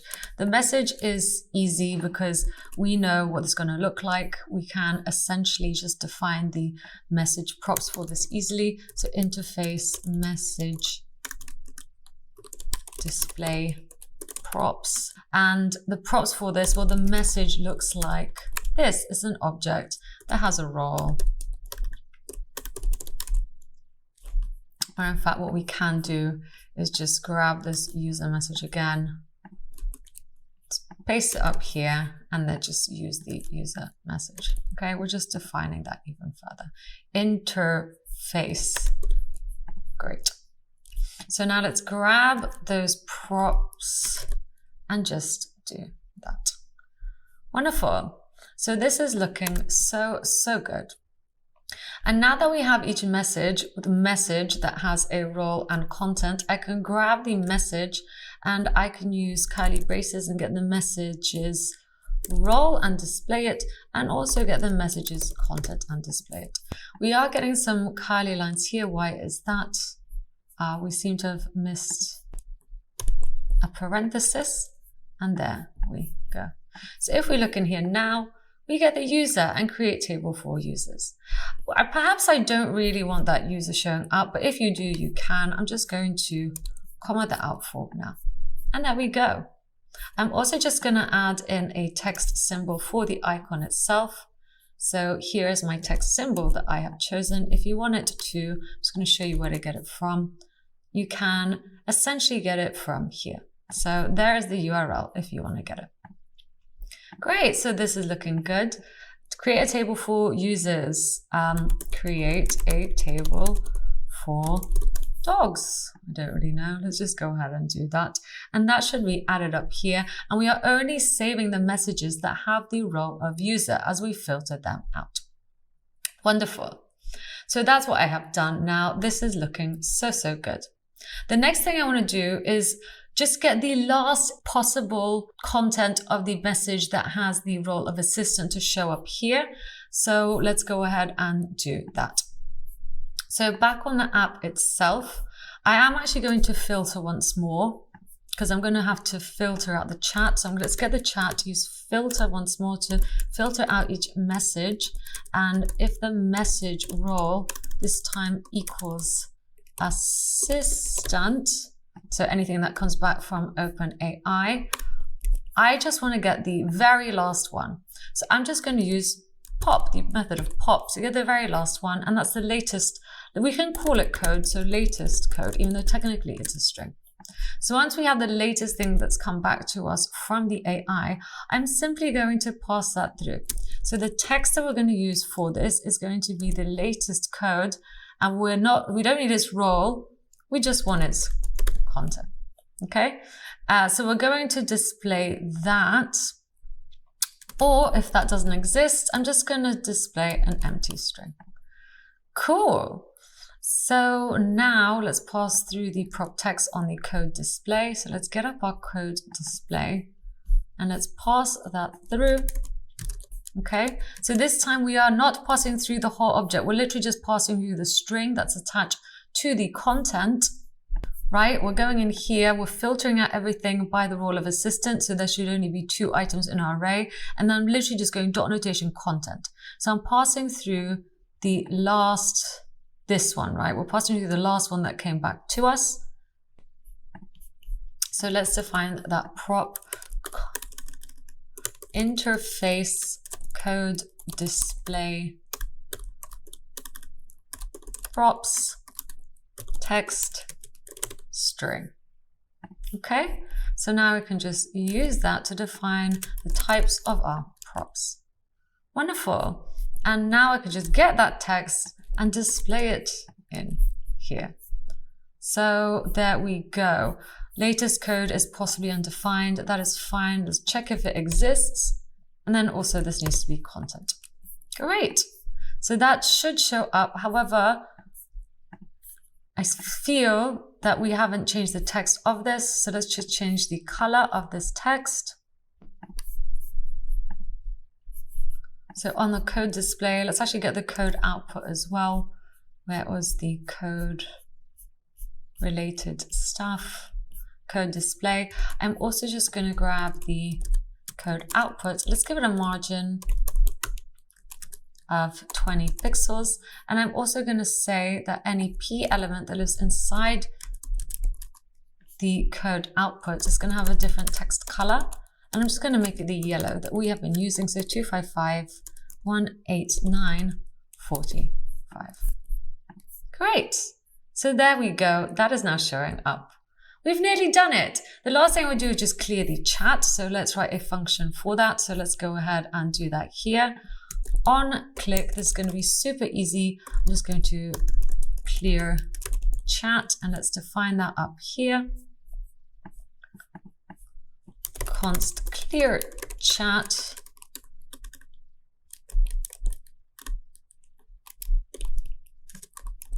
There we go. All I'm going to do is set the value to be an empty string again. So let's just put that in here and pass through an empty string. And I'm going to set the chat to be an empty array again, so we can start fresh. So let's check that out. Let's do this here. Let's get that query, and that should be saved up there as part of our history. Okay, that is wonderful. And we also get the query to do this. Let's do create a table called users and get that query. So once again, that should do its thing. And there we go. Let's go ahead and do a few more. Update the table to have phone numbers. Okay, so that hasn't done it, but it's given us some instructions. And add a fake user to the table users. And there we go, and it's shown us how. And we can, of course, scroll through all of this. And if I click on clear chat, that has cleared our chat for us. Great. One final thing we're going to do, just to make sure that everything is safe, is just create a .env file so we can keep our API key safe. So let's add that in here. Let's do API key equals, and let's get it from the backend. So index TS. There we go. And I'm just going to grab this. It is a string, so that is implied. I'm going to use process env to look in that .env file and get the API key. So that's what we have done. And then in the API key here, I'm just going to save that in here like so. So we are done with this, and we're just going to have to import the .env package. Okay. So once again, I'm just going to get on my terminal and we do npm i.env, just like so. Okay. And great. And finally, we just need to import that up here. So import like so, and then let's get .env and get config and call it. Okay, in order to use it. And great, that's it. I hope you've learned a lot. I've really enjoyed showing you how to do this in TypeScript. So I hope you had fun, and I hope to see you again soon. Phew! So, by the end of this course, you would have learned how to create completions using the text completion endpoint, create chats using the chat completion endpoint, and create images from prompts, as well as already existing images, thanks to the DALL-E model as well. So this really has been a lot. Hopefully you've managed to get through some of the projects too. And if you didn't, don't worry. You can always come back to this course whenever if you wish. If you did enjoy this course and would like to contribute to free CodeCamp as a thank you, please do check out the video description below. Okay, everyone, and that is it. Thank you so much for watching along with me. I hope you've learned something useful, and I hope you enjoy using the OpenAI API.